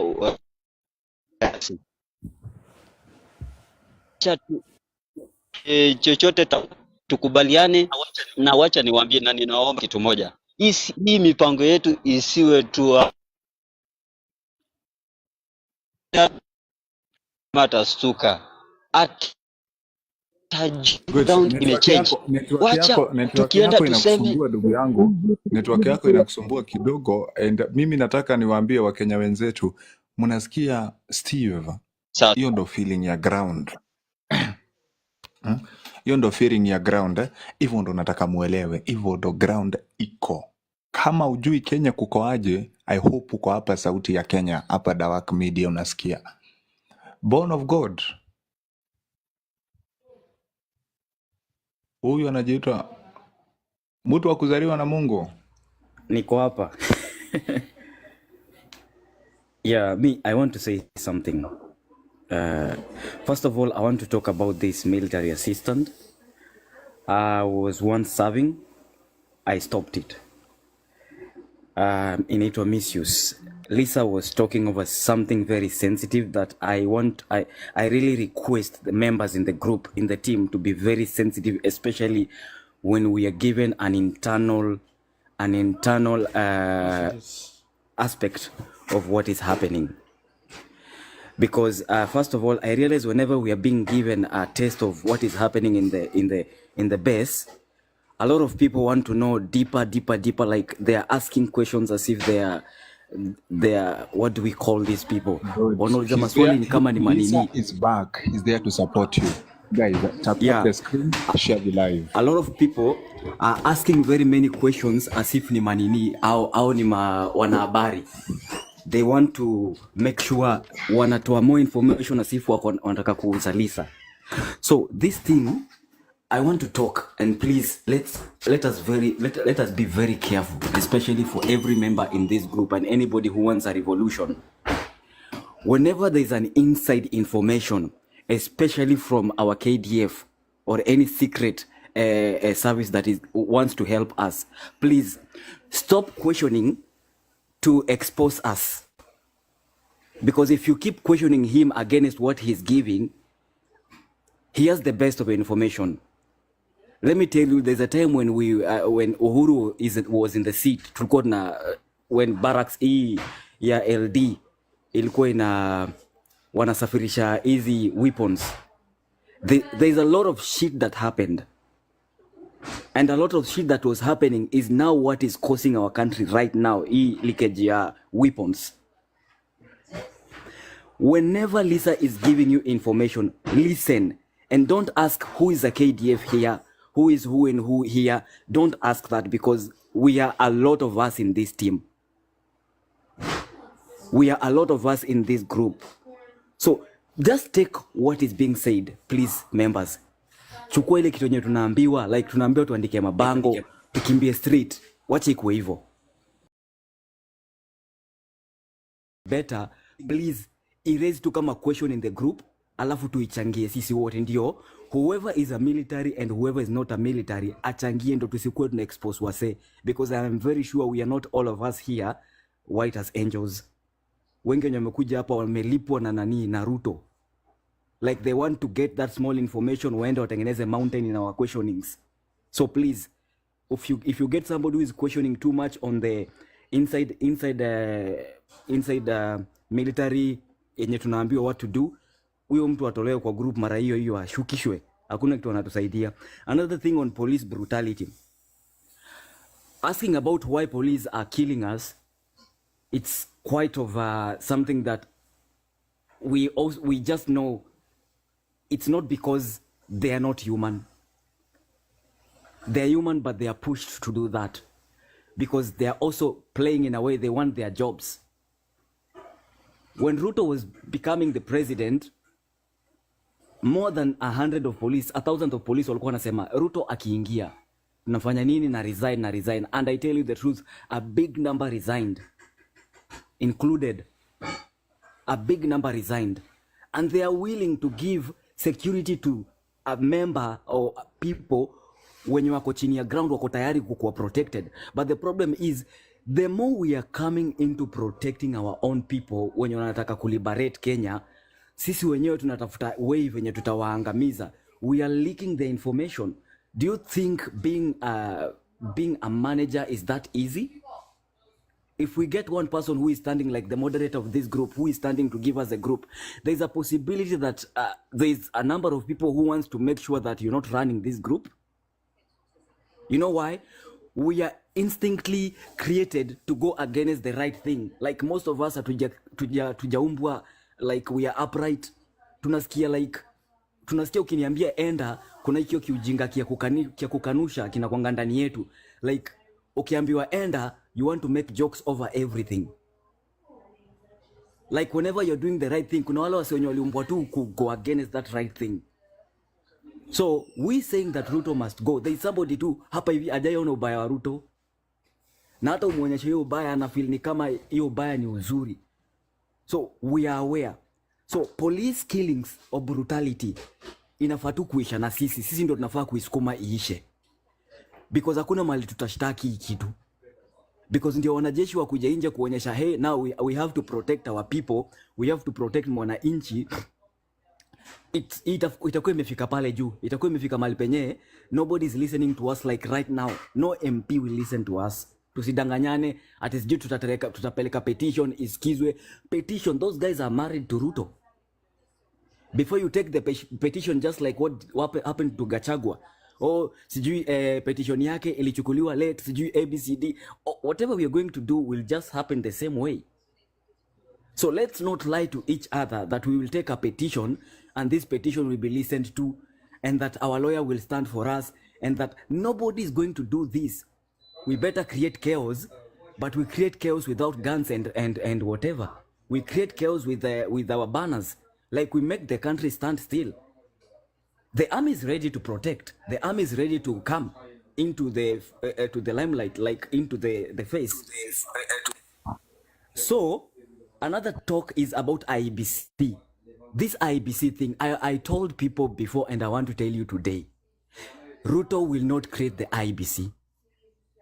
That one should be put in the bank.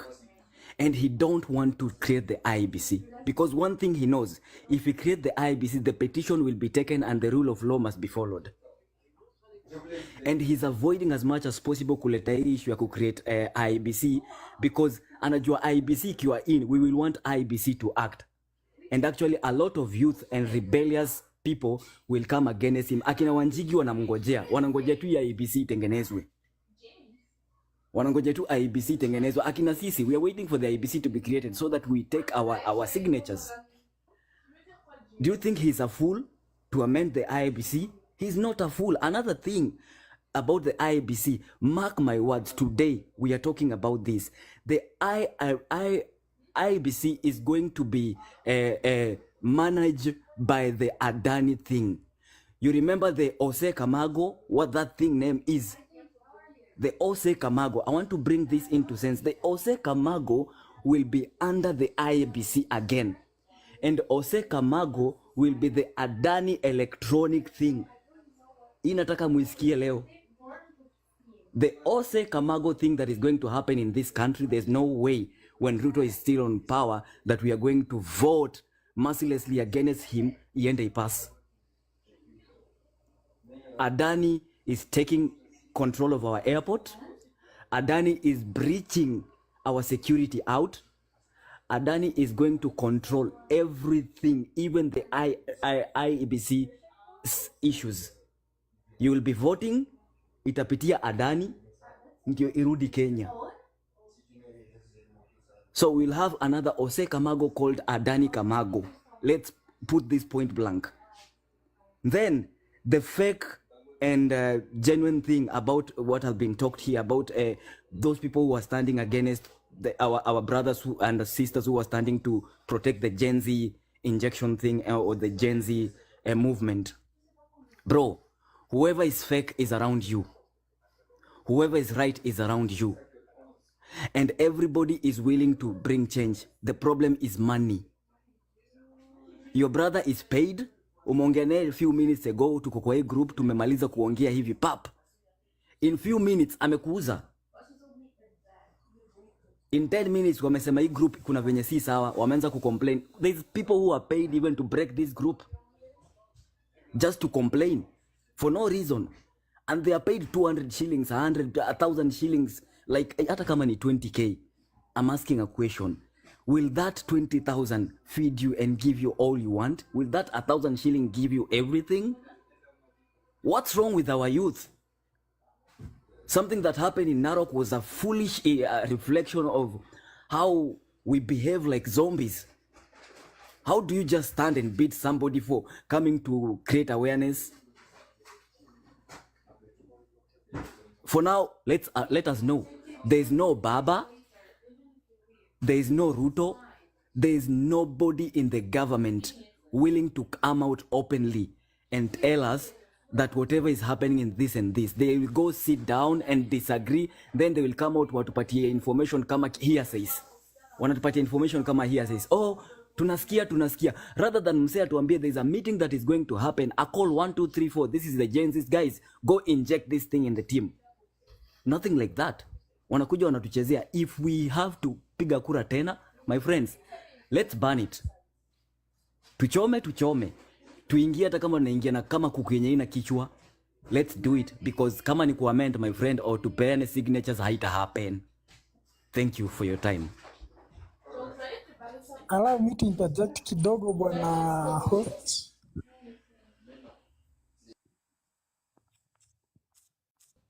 Yes. This are you the one.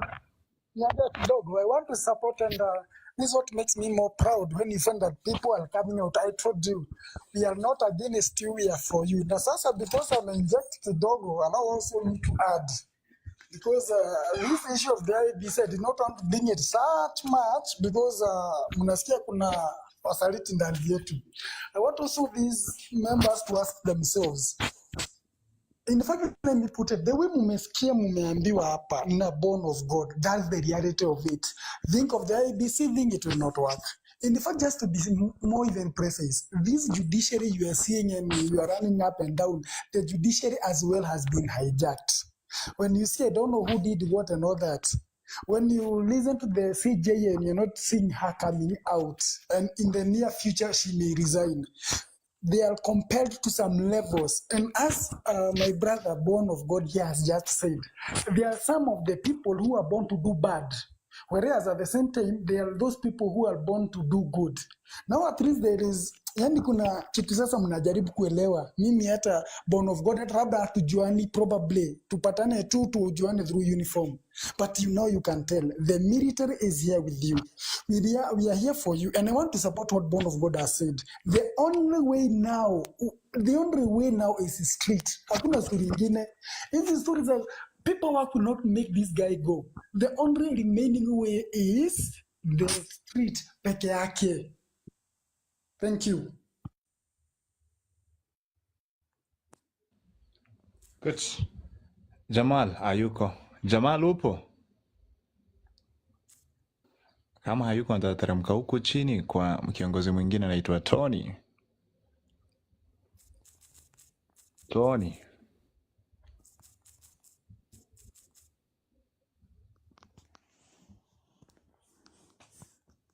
Tony. Mnanisikia?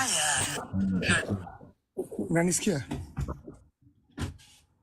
Hello? Yes, we can hear you. Yeah. Okay, I've heard you guys talk, and to be honest, vitu mnasema zina make a lot of sense. They carry a lot of weight, yeah? In support to that, let's first of all tufikirie tu hapo nyuma kidogo, because again, where we are right now, hatungekuwa hapa because so many people saw this thing coming. This guy was known before he even assumed office.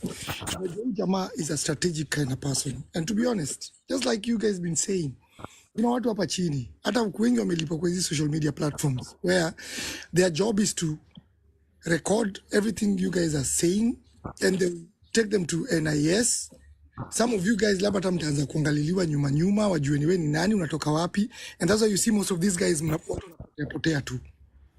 All right? So now, let's ask ourselves these questions. Why is it that we're finding it easy to act out of emotions, knowing that with this kind of person who's so strategic, at counter all the moves that everybody's trying to plan? He knows how to counter all these things. Can we sit back and ask ourselves, how can we operate without really coming to this kind of platform? Because this platform is open to everyone. Right now, watu wako ngapi hapa, like 206. These 206 kind of people, those that you can't even see, everything that you guys are planning, saying, and orchestrating, suggesting. Now, this is what I'm saying. Before we got ourselves here, we know pretty well that this guy was not meant to be a good leader from the get-go. There are so many people for wonders. Kuna pata prophets walikuja hapa wakatuambia ni aje huyu mtu atawamaliza. Na sasa tuko kwa process ya kumalizwa. And to those of us who did not support him, me, I've never supported him, I will never support him.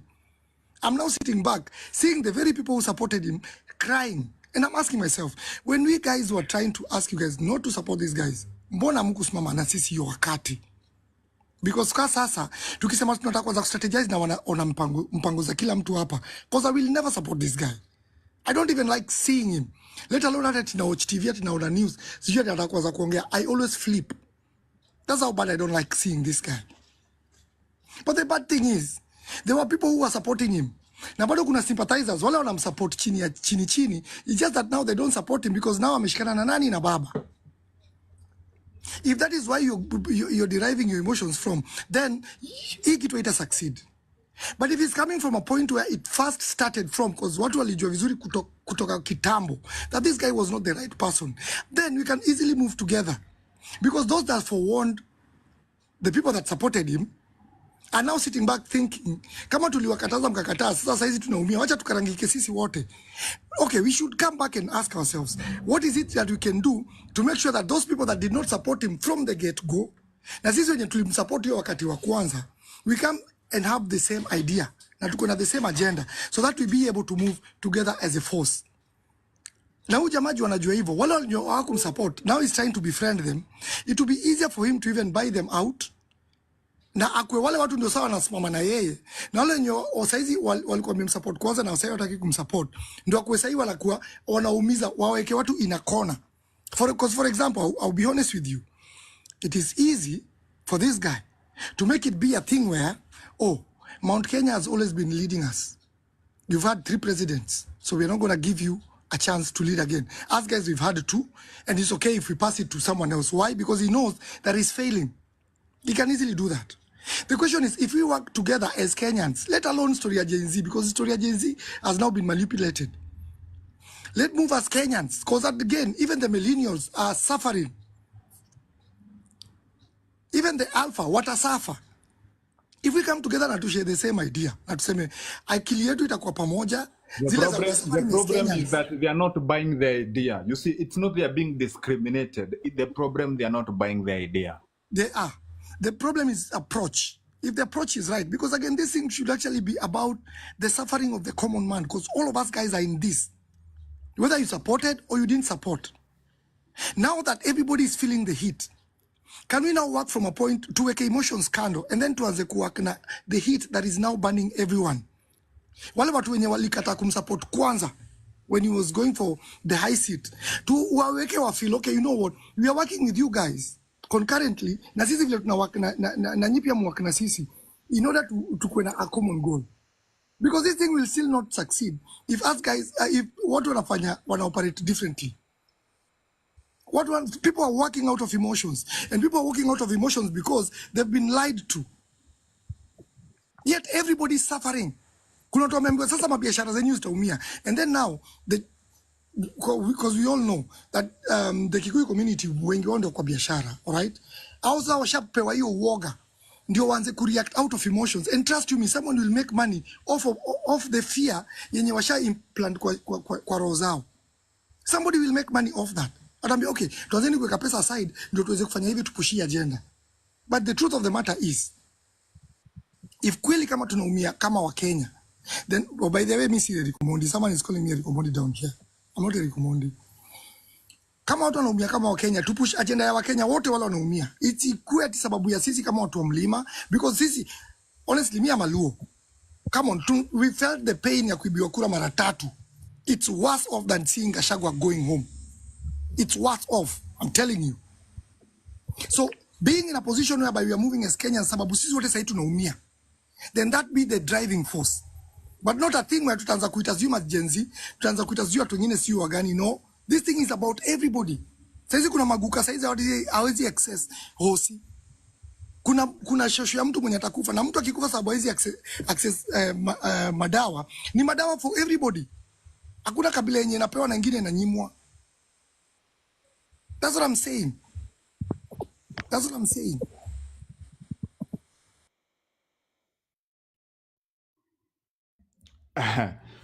Okay, yo guys, mimi naitwa host Dennis. Jamaa, nimeweka hiyo namba yangu ya data hapo, lakini nimekuwa hapa host hawa watu hapa nimewahost na waelewa. Sisemi kitu. Jamal, assalamu alaikum. Alaikum assalam, my brother. Habari zenu? Nzuri sana, karibu sana. Samahani kidogo nilikuwa busy. Nawasikia hiyo maoni ambaye mnawapatia Wakenya ni maoni wazuri sana, mashallah. Sisi Wakenya tuwapendane. Unajua ujamaa za yes guys. Netoka. Hello? Tunakusikia. Yes brother, samahani kidogo, unajua nilikuwa kazi sasa nikakwambia. Umezima kwa kaunti gani? Uko kaunti gani? Uko upande gani? Nairobi. Aha, twende kazi ndugu yangu. Niko Nairobi brother. Guys, sina neno, waendelee tu. Sisi tunasema tu Master Sakaya aende nyumbani kabisa.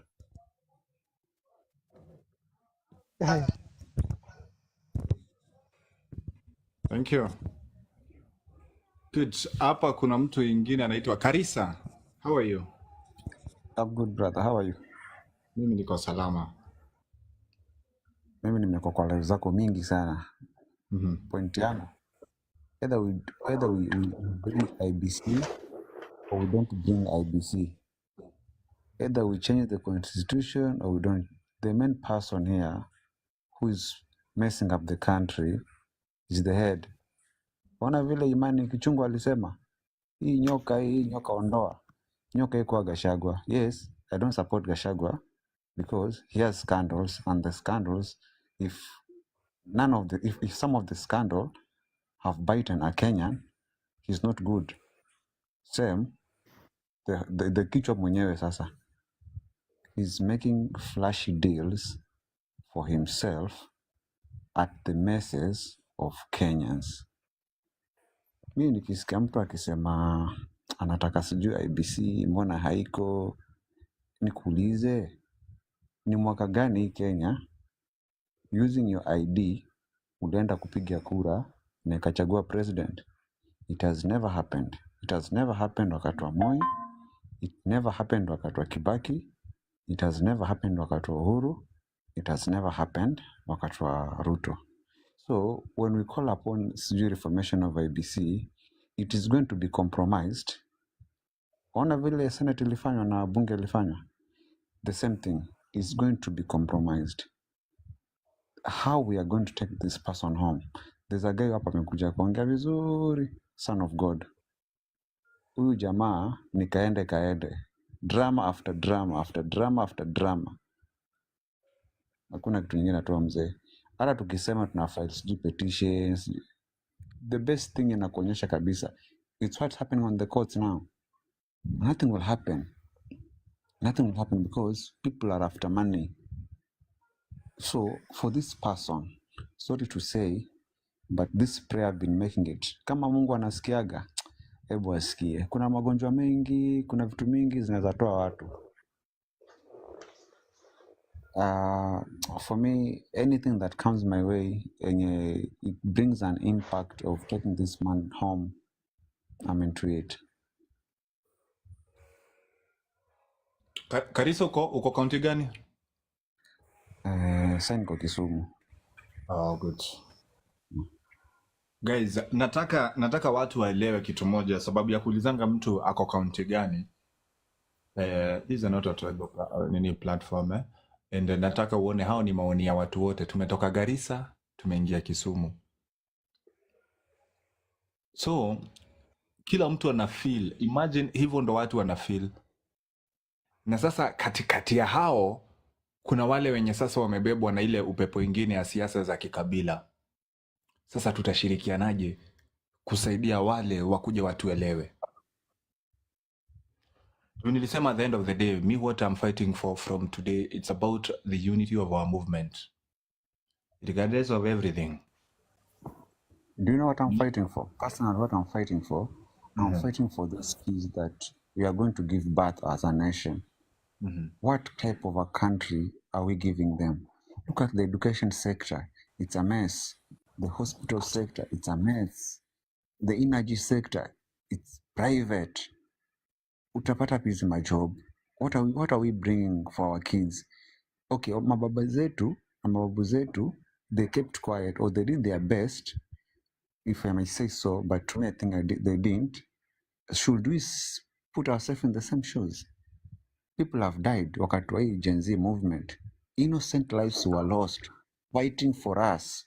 Imagine say uko 20, uko 30, uko 40. Imagine on your 60s unakumbuka there's a guy when I was young died because of me. We have to wake up and do this thing as Kenyans as a whole. History. Another thing yenye mimi huwa naona ni kama it's a childish thing is the tribal thing, because yes, we'll fight for Gachagua, you'll fight for I don't know who you'll fight for because he is your tribe, but what are you gaining from that? You're gaining nothing. Hiyo tu kusema ni mtu wetu, so what? Akupi kazi, actually ukimpigia simu ni promise after promise. I have an uncle, personally I have an uncle, he's a governor in one of these counties in this country. There's no single thing I've got from him.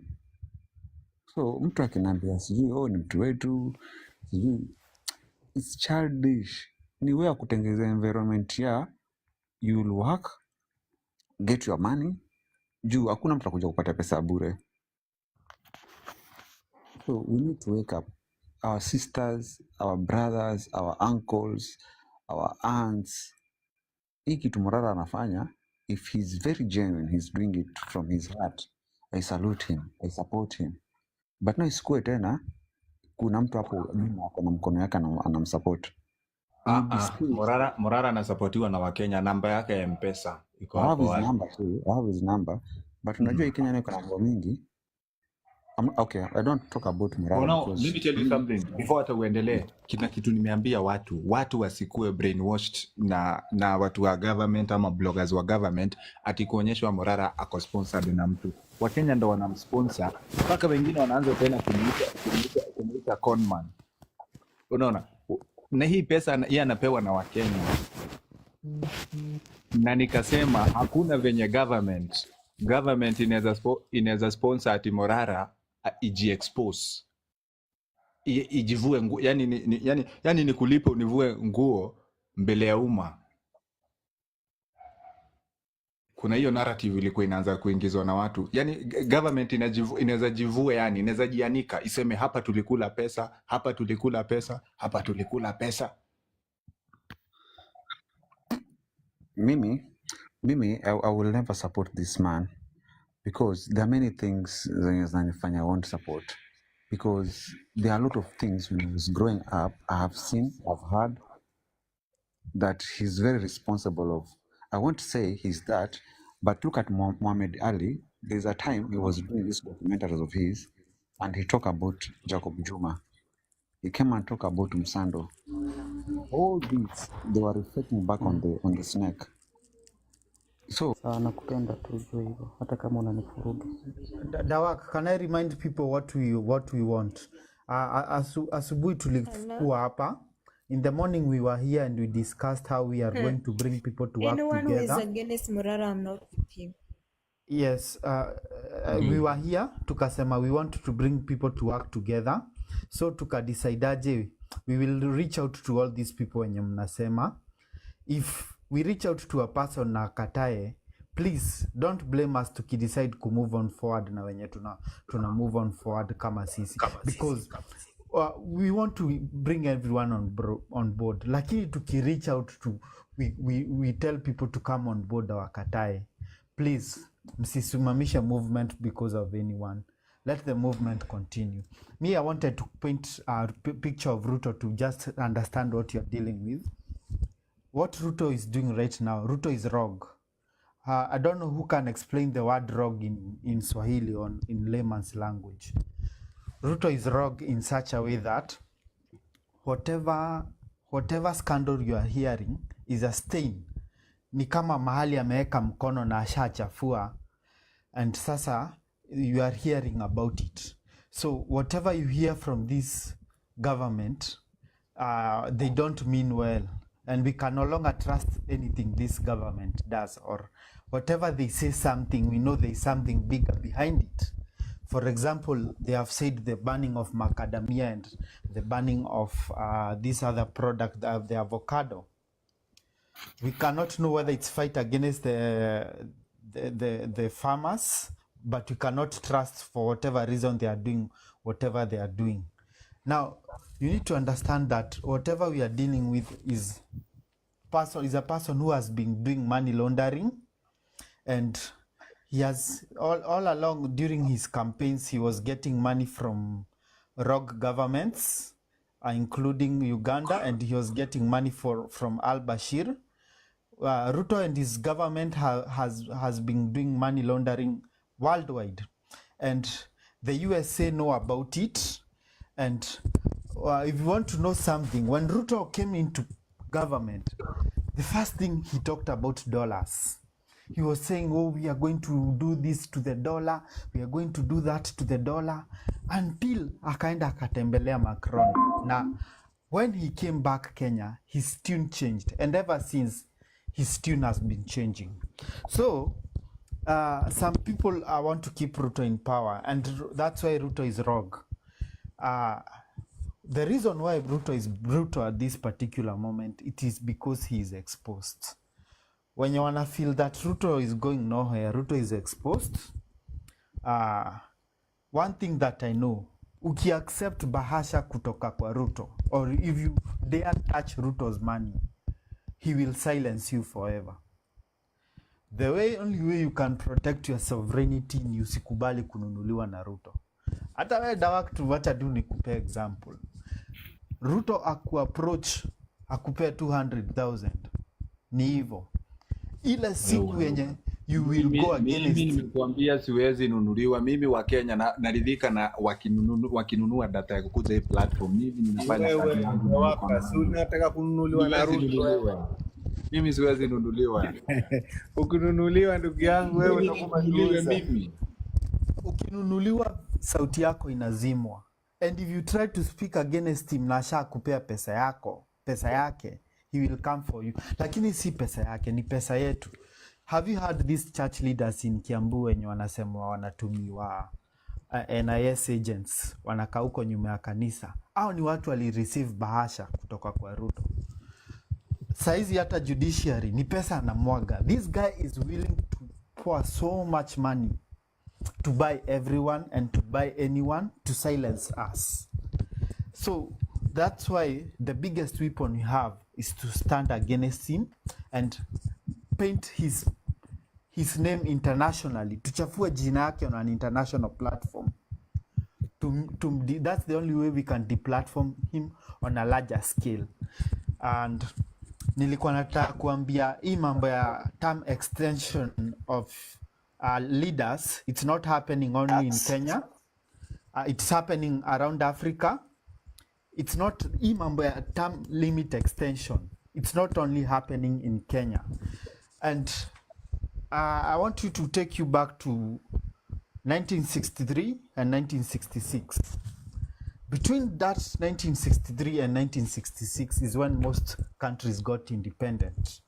And what happened? Immediately, most countries got independent in 1963.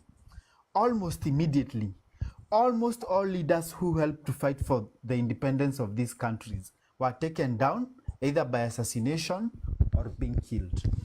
Between 1963 and 1966 is when we lost Akina Kwame Nkrumah, Akina Patrice Lumumba, and dictators like Akina Mobutu Sese Seko came in. Yeah? Lakini hata Mobutu Sese Seko si alikufa. We are in that phase. Yes, my 30 seconds. We are in that phase of dictatorship. I've said Ruto is rogue. Just go and find the definition of the word rogue. We are in that phase of dictatorship and it's in full gear. He's coming for everyone and anyone. Wenye tuko hapa, we've said it and people are saying it. You'd rather die fighting than live on your knees. Na hapo ndo Ruto ametufaitia. Just keep that in mind. Die fighting than live on your knees. And let's support Morara, Team Morara. Tumesema ni Team Morara, Team Inject. Thank you, Dawak. Good. Thank you, thank you. Kanisa. Thank you. Yes. Nawasikia guys. Tuambie. Okay. Mimi wacha nichukue tu fursa kusema ni asante na niseme ni asante kwa kunikaribisha na niseme ni asante kwa kunipea kiti by the way. My name Pastor Edwin Anyona, coming from Kisii place known as Nyamila. So mimi kitu yenye nasema ukweli na ukweli, sitatei na sionei. Ruto ako vibaya. Ruto avae aende nyumbani apumzike, lakini sasa hivi kwa maana yeye anaona kwa kwamba anayo mamlaka na ujuzi sana kushinda wengine, wacha aongoze.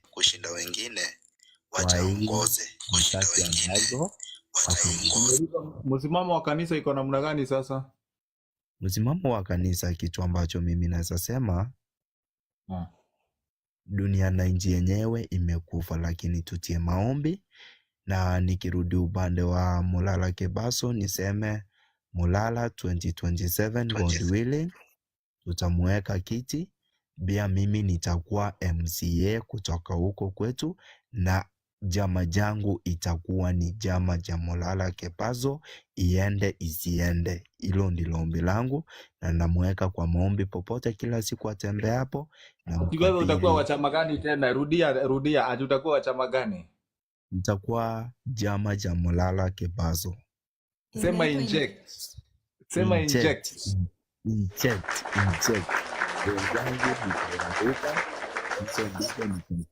Popote tutembe hapo, tushinde tusishinde, lakini kwa imani ya Mungu najua everything kwa okay. The Bible says in God there is no anything too hard to Jesus Christ. I really know. Na niko na uamuzi. Very good. Tukane mikono, tutembee moja kwa moja. Safari ni ndefu lakini tutaishinda na tutafika. Thank you guys. Continue praying for Mulala Kebaso. Thank you. So kanisa tunasema Ruto must go, right? Ruto must go. Ruto, mimi sitatei. Na vishindo. Ruto aende kabisa, aende atue. 2027 in checked. 2027. God will. Hello. Hi guys. I'm so happy to join you people. Hey, ushaingia na ushawaka. Nakuja na kiherehere na waambia but wacha ni mute. Ngoja kidogo. Nataka kurudi hapa chini tena. Nataka kurudi hapa chini tena kwa Tony. Nimesikia kitu mzuri alikuwa anasema. Tony atuelezee mambo, maneno. Alafu sasa nipe Zulu Gladys. Hamna shida bros. Na mute. Alafu sawa. Tony.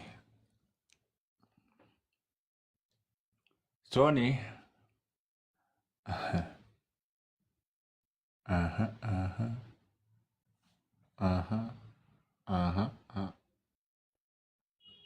Moderators wangu kwani wameenda kulala? Bado unaitwa Tony? dawaka. Eh? Bado unaitwa dawaka. Guys, hebu kidogo before Tony aingie, hebu niwekeeni za data guys. Niwekeeni za data. Nataka Tony unmute. Tony nataka unmute. Before hata mtu mwingine.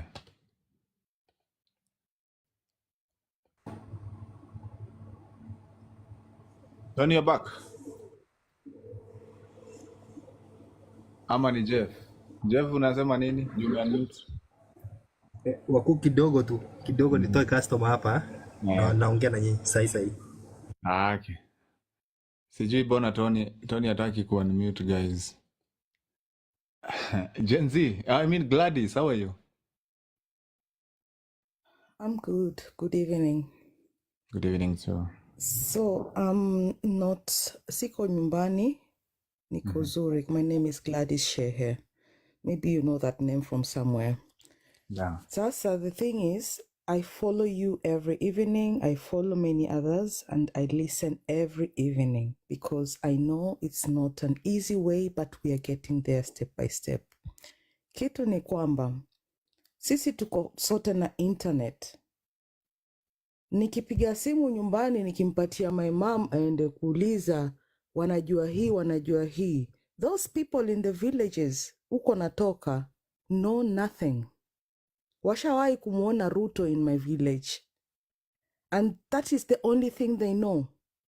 And they know that when they come to be asked, they will still stand and go and give their IDs and their voting cards for Ruto.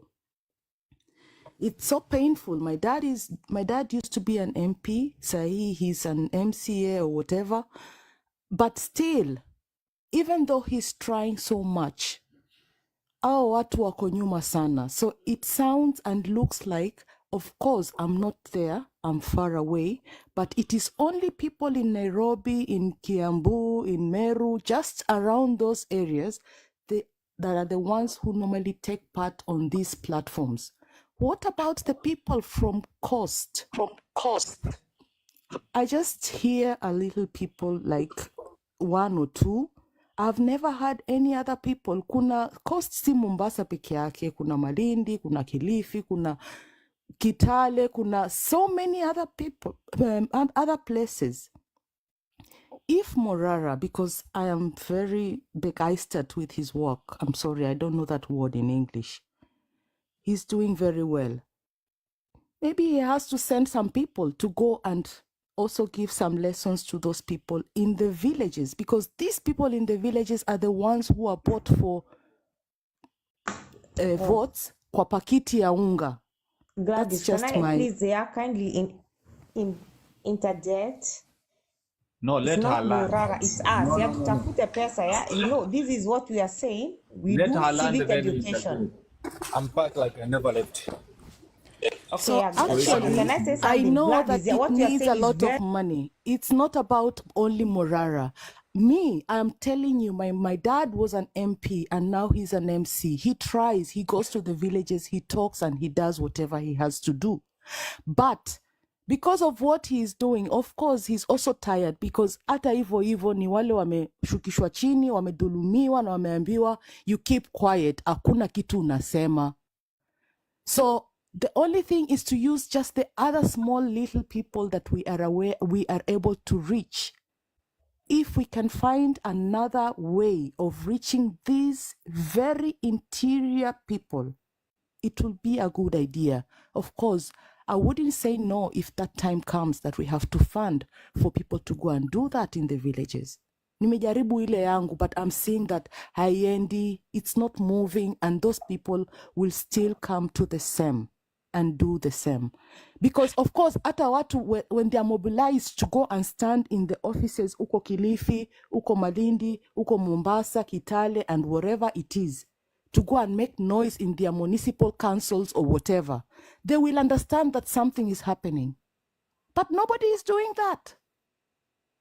I am sure you are all aware it is just a little bit in Mombasa that happens. Sijawahi kuona kwa TikTok, kwa YouTube, kwa Facebook, anything happening in the other areas. That's my take. Good.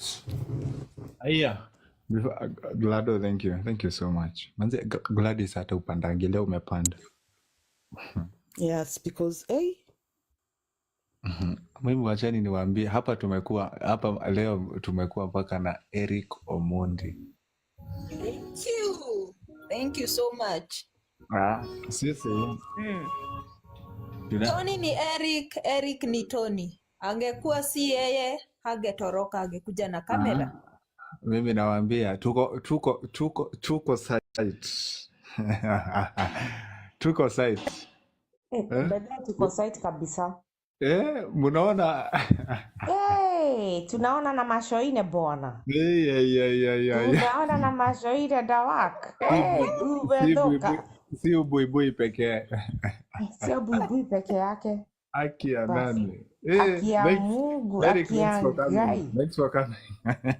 Yeah, you're welcome. Actually, also the thing is, hata hiyo watu wanasema, it is very true. Sasa sisi, mimi like, I'm not at home, I cannot be affected, but I have not been able to come home for a very long time because hata ukikuja nyumbani, ni mashida tu. You would like come home to solve people's problems because they feel like, wewe ni mtoto wa minister utatusaidia. Na minister mwenyewe ako kwa ofisi, hawaendi kumfata. Minister mwenyewe baba yangu, hajawahi kunipatia kitu. But who's your dad, Gladys? He's already finished with his working. Okay, don't say it here. You know, there's one thing I wanted to tell you, Gladys. Utakuwa order. Kama hujapatiwa nafasi ya kuongea usianimute. Utakuwa order. Guys, niwaambie tuko site. Achani niwaambie. Hapa kuna mtu. Tap Eric Omondi. Kuna kitu kama hamjajua. Eric amekuja hapa na account inajiita Tony. Na nyinyi mnajifanya hamuelewi. Eric Omondi tap Dennis Itumbi tap.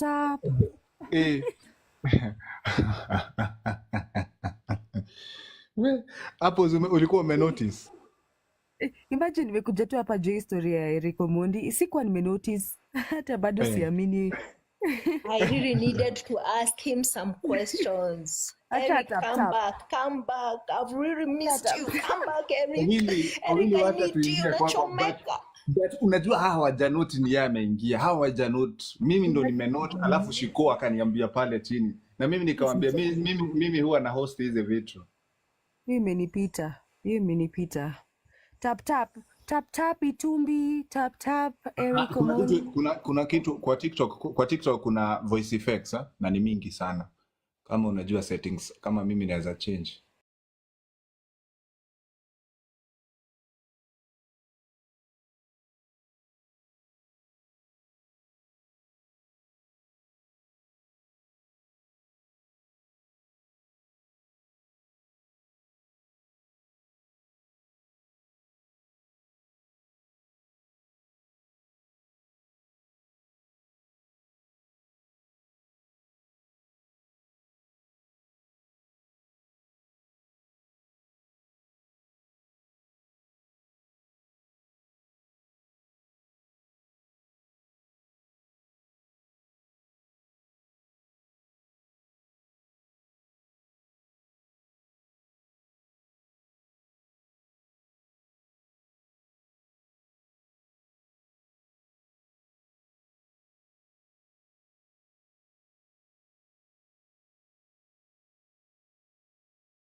huku kijijini, inabidi tutembee. Vitu kama hizo, na kuna pesa zimekuwa allocated. Angekuja akainject yani. Lakini sasa unapata hana support. Sasa sisi kama sisi wa kijiji, watu yani tumetoka ile watu wa chini. You know those people that they're down. Ndo hivyo sisi tuko hapa. I live with them. Naongea mpaka Kigiriama saa hii. Thank you. Shiko Morara anatakikana Mombasa. Umesikia? Je, tuko nyuma yake. Nitumie inbox me your number Owili. Ongea huyo ni wako ofisi. Ni wa ofisi ndani. Anajiita nani? Shiko. Guys, okay, sasa nisipokutumia Shiko, pia wewe nitafute. Muforiane inshallah. Ni follow, alafu just tell me hi. Okay. Hello? Yes. Shiko ameenda? Shiko ameenda, I think ameenda kukufollow. Okay, ni sawa. Ushaniambia hi. So I will just send you my number. Okay. Tuje tukuonyeshe mpaka barabara ile ambapo yani kazi barabara ni barabara kubwa. Alafu unapata kama sisi hata wakaji wa hapa Kiembeni, tunajiita Kiembeni estate. Hatuna hata maji ilipotea na pesa zilipotea na wakubwa. Unashangaa si tunaishi inchi gani? You find these people they hata wajui wanakaa wapi. So hizi ndio vitu tunataka inject party kuje. Itatambua watu wadogo. Si kama ODM, si kama chama kubwa itambue watu kama sisi. Sisi ni kama those locals. Good. Sasa sisi tunataka kuna viongozi wengine wa hiyo mtaa, alafu sasa tulete Morara waungane. Sasa ikuwe ni nguvu kutoka I am one of them. I'm the treasurer wa mtaani, by the way. Sorry, mimi ni treasurer. So kupata hao viongozi wa hapa mtaani it's easy, naweza wa connect. That's so good. Ni sawa? Good. Asanteni sana. Mlale salama. So umesema tunaachana na ukabila hapo? Tuachane na ukabila, tuangalie maendeleo jamani. Sisi wenyewe tuko hapa, sisi ni wabara, tunakaa na Wadigo, tunakaa na Wagiriama na hakuna ukabila. Ukabila ni huko Jaluo, huko. Sawa, one of them sijakataa. Ni utafika as in huu ni Mjaluo wetu. No, Mjaluo ananisaidia na nini? Hakuna chochote anijui. My uncle was an MP. Kama an MP. Na nisaidi. Tuache ukabila. Bora mtu anakupatia maendeleo hapo ndio unashika. Hebu wa Kenya sikieni, tunawaambianga hapa ni sauti ya Kenya. Hapa tunamalizanga ukabila style nyingine. Imagine Owili hata kama ingekuwa ni ukabila, my friend, mali tunakaa katikati ya watu. Hatungekuwa hapa kama wabara. Na tumefika huko mpaka sasa tumekuwa kama one of them. Ukiniambia Vize nitakwambia Vize, unalola nitakwambia naiona. So nimekuwa kama one of them. Kama ingekuwa ni ukabila singekuwa hapa. Thank you. Nikiwaambia sisi ni sauti ya Kenya ya ground kule kabisa, mnakubaliana na mimi. Kama whatever nataka kuambia wenzetu wa kule South Nyanza ama wa kutoka wapi ama wa kutoka wapi. Si size tusiangalie ukabila. Tuangalie kazi ile mtu anaweza fanya. Let us not stand at this is my tribe. No, tribe haitusaidii mahali popote. Tuangalie iwe anaweza deliver nini. Like right now we have issues my title deeds, hatuna title deeds hata mali tunakaa kuna, lakini huwa anaweza tusaidia vipi? Mali nakaa, am I comfortable? Naweza enda nikakaa Nyeri, naweza enda nikakaa Meru, naweza enda nikakaa Ujaluoni, unataka kuangalia ukabila. Sasa Owili sasa wewe kutoka leo mimi nimekuvalisha mavazi hata kama Shiko nitamwambia kupe ya inject party. I'm one of them. Mimi nakwambia hata kuna siku niliona Morara akipigwa huko Bomas, nilitamani hata kulia, lakini sasa sina I don't have anywhere to go and sasa kutoka leo Shiko utafollow Shiko na Shiko atakufollow akutumie uniform ya Mara that. So good, thank you Owili. Sasa nataka kuingia hapa chini kwa Dr. Chris Omondi. Guys, simulikia kama ni yule chairman wa diaspora kuja nibaie data. Hiyo masaa yote guys, hata data ya 20 boba mjani nunulia. Kutoka sana. Hello guys, are you getting me? Na sasa ni saa 6. Yes, Dr. Chris. Yes. I'm so much proud about the lady that just talked, Miss Da Owili, and I believe whatever she said must be very much correct. The shallow people, the shallow-minded people are the only people that are not getting what Morara is doing. Yes. Morara is really a patriot. Morara is doing so much that nobody else can do. Because apart from showing us what is happening, he's even enlightening us how our money got lost. Yeah. So I believe we should we should unite ourselves to get behind Morara as much as possible. In the name of tribalism, I believe I'm the first person to be. I cannot count myself to be one of the guys who tried to kill the tribalism, because in my house I'm already married to a Kikuyu from Nyeri and a Luo from Siaya. So I believe apart from marriages alone, we should talk about developments, not even tribalism. We should talk about development, because as I think for us in Nyanza, Kisumu, we once a time we even had a governor in Kisumu who was not even our own, the Shabir. And in Suba, not even Suba, Suna East, we also have another one who is not of our own. So I believe working with other tribes, we can move a lot very far from whatever we are doing. So Dr. Chris, yes. Kuna wakati nikuwa tu kule kwa ofisi ya Inject nikiongea na mtu nikamuuliza aje tunaweza tumia sheria pia kumaliza hiyo kabila. Maybe tuseme watu wa a certain ethnic community maybe from Nyanza hawastahili kuwa wanasimama ama wanavaa Nyanza. Watu wa Central hawastahili kuvaa Central. Not even that, eh? You know, the very first thing that can kill the tribalism very fast is that, like my kids now, if a war come like the one which was some years behind, I was there with my kids and my wife. We were just seated down watching the TV because nobody could walk to go and fight with another one. We were just seated watching the news movies. So I believe sometimes marriages can even kill tribalism very fast, more than anything else. But I also believe that your idea can also work. If we push it, try to figure it out. It can work. It can work. Yeah, it can really work. It can really work. Because in Kenya, development. Yes, and then unajua, so long as hauko kwenu, you can develop that area more than ukiwa kwenu. Because ukiwa kwenu for a place like my home place, they even thinking of, oh, anatuletea nini, na mtoto anani, anatufanyia hivi. So there's a lot of bullshit than if you are not in your home ground. So I believe we can also advocate for that. I think it's a good idea. Guys, Yeah. sijua ni mairusho ninakuanga nazo mniambianga wakati mwingine. Mimi nilikuwa nafikiria kitu kama hiyo. Mtu aniambie hii Kenya ipitishwe sheria kama wewe ni wa Garissa usikawai vae Garissa, maybe any position. Ili sasa tukue na watu wa Nyanza wanaweza enda wavae Garissa, watu wa Eastern wanaenda wanavae Central.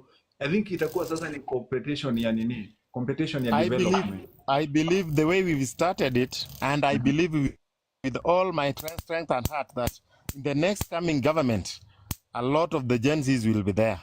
And we can push that thing for however few they will be there. They can still push it there because it was one of our agenda. I believe it can work. It can work. But it can work. I believe that's my take for today. There's also a factor where we can use the tribalism card, because I don't really understand that hiyo ukabila strong, lakini tumia tribalism cards yenye umeenda unaongelesha hao watu wenyu, inject kwa hao watu wenyu. Hivi ndio unatumia tribalism card ukisema hata mimi naongea lugha yako na nakwambia hivi. That is the one way I've been using the tribalism card. Yeah, it can work. It can work. Ni idea tu. Okay. Guys, thanks a lot, you guys. Okay, thank you. Noni, sasa unmute. Hey. Oh, thank you. Karibu nipotee Mimero, imagine. Mimero inaitwaje na Kiswahili, guys? Hey, nimenyamaza. You know, I'm not so much used to keep it so quiet. But then I like your idea. The guy who was talking, that was Dr. Chris. Yeah. That was a very, very brilliant idea to maliza ukabila. And the other thing I wanted to say, you know, the way we are getting so tribal as Kenyans. Imagine na watu wameolewa na wazungu. Tunasema ati kabila letu. Wewe umeolewa ama umeoa mtu hata si kala yako, si rangi yako. And we are here yapping. Ati we need our rights. Mkienda majuu, mnasema we are fighting for our rights. Na wazungu wakikuwa wa kabila kaa sisi.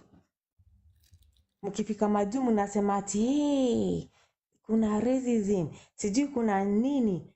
And you personally, in your village, ati brother ko sijui ameoa Mjaluo, ameoa Mkamba, ameoa sijui kabila gani, you cannot stand that. You know, Kenyans, yeah?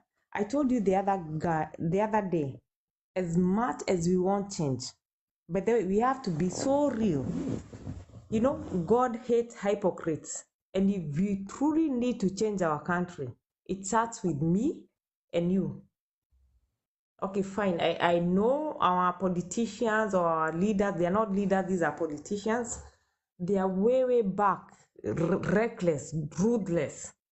But at the same time, as we are pointing fingers on them, I also have to ask myself as Noni, me as Noni, if I get this kind of power, if I get here, will I at one day look at somebody and think, oh God, this is Dawak, this is Chris, he comes from this tribe. Chris sijui ametoka wapi, sijui nini, and then I'll look down on anyone. Nita expect ati hongo, juu mimi ni Noni nimefika hapo, hey, sasa nawaonyesha, mimi ni Noni. And by the tunaona hizo vitu, si tumeona watoto tunaambiwa ati hey, mtoto wa single mother, we vote with stupid sympathy.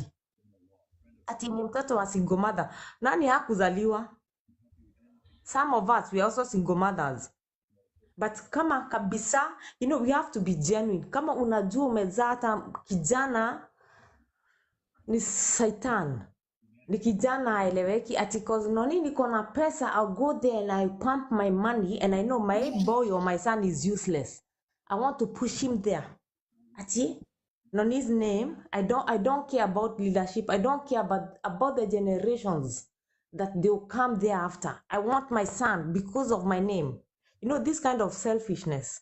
As much as we criticize our politicians and our leaders, and I'm urging and I'm asking you Kenyans, please, kindly, we also have to change our mentality, our doing of things, and this greed. Kwanza hii spirit ya greed tuikemee, ituache.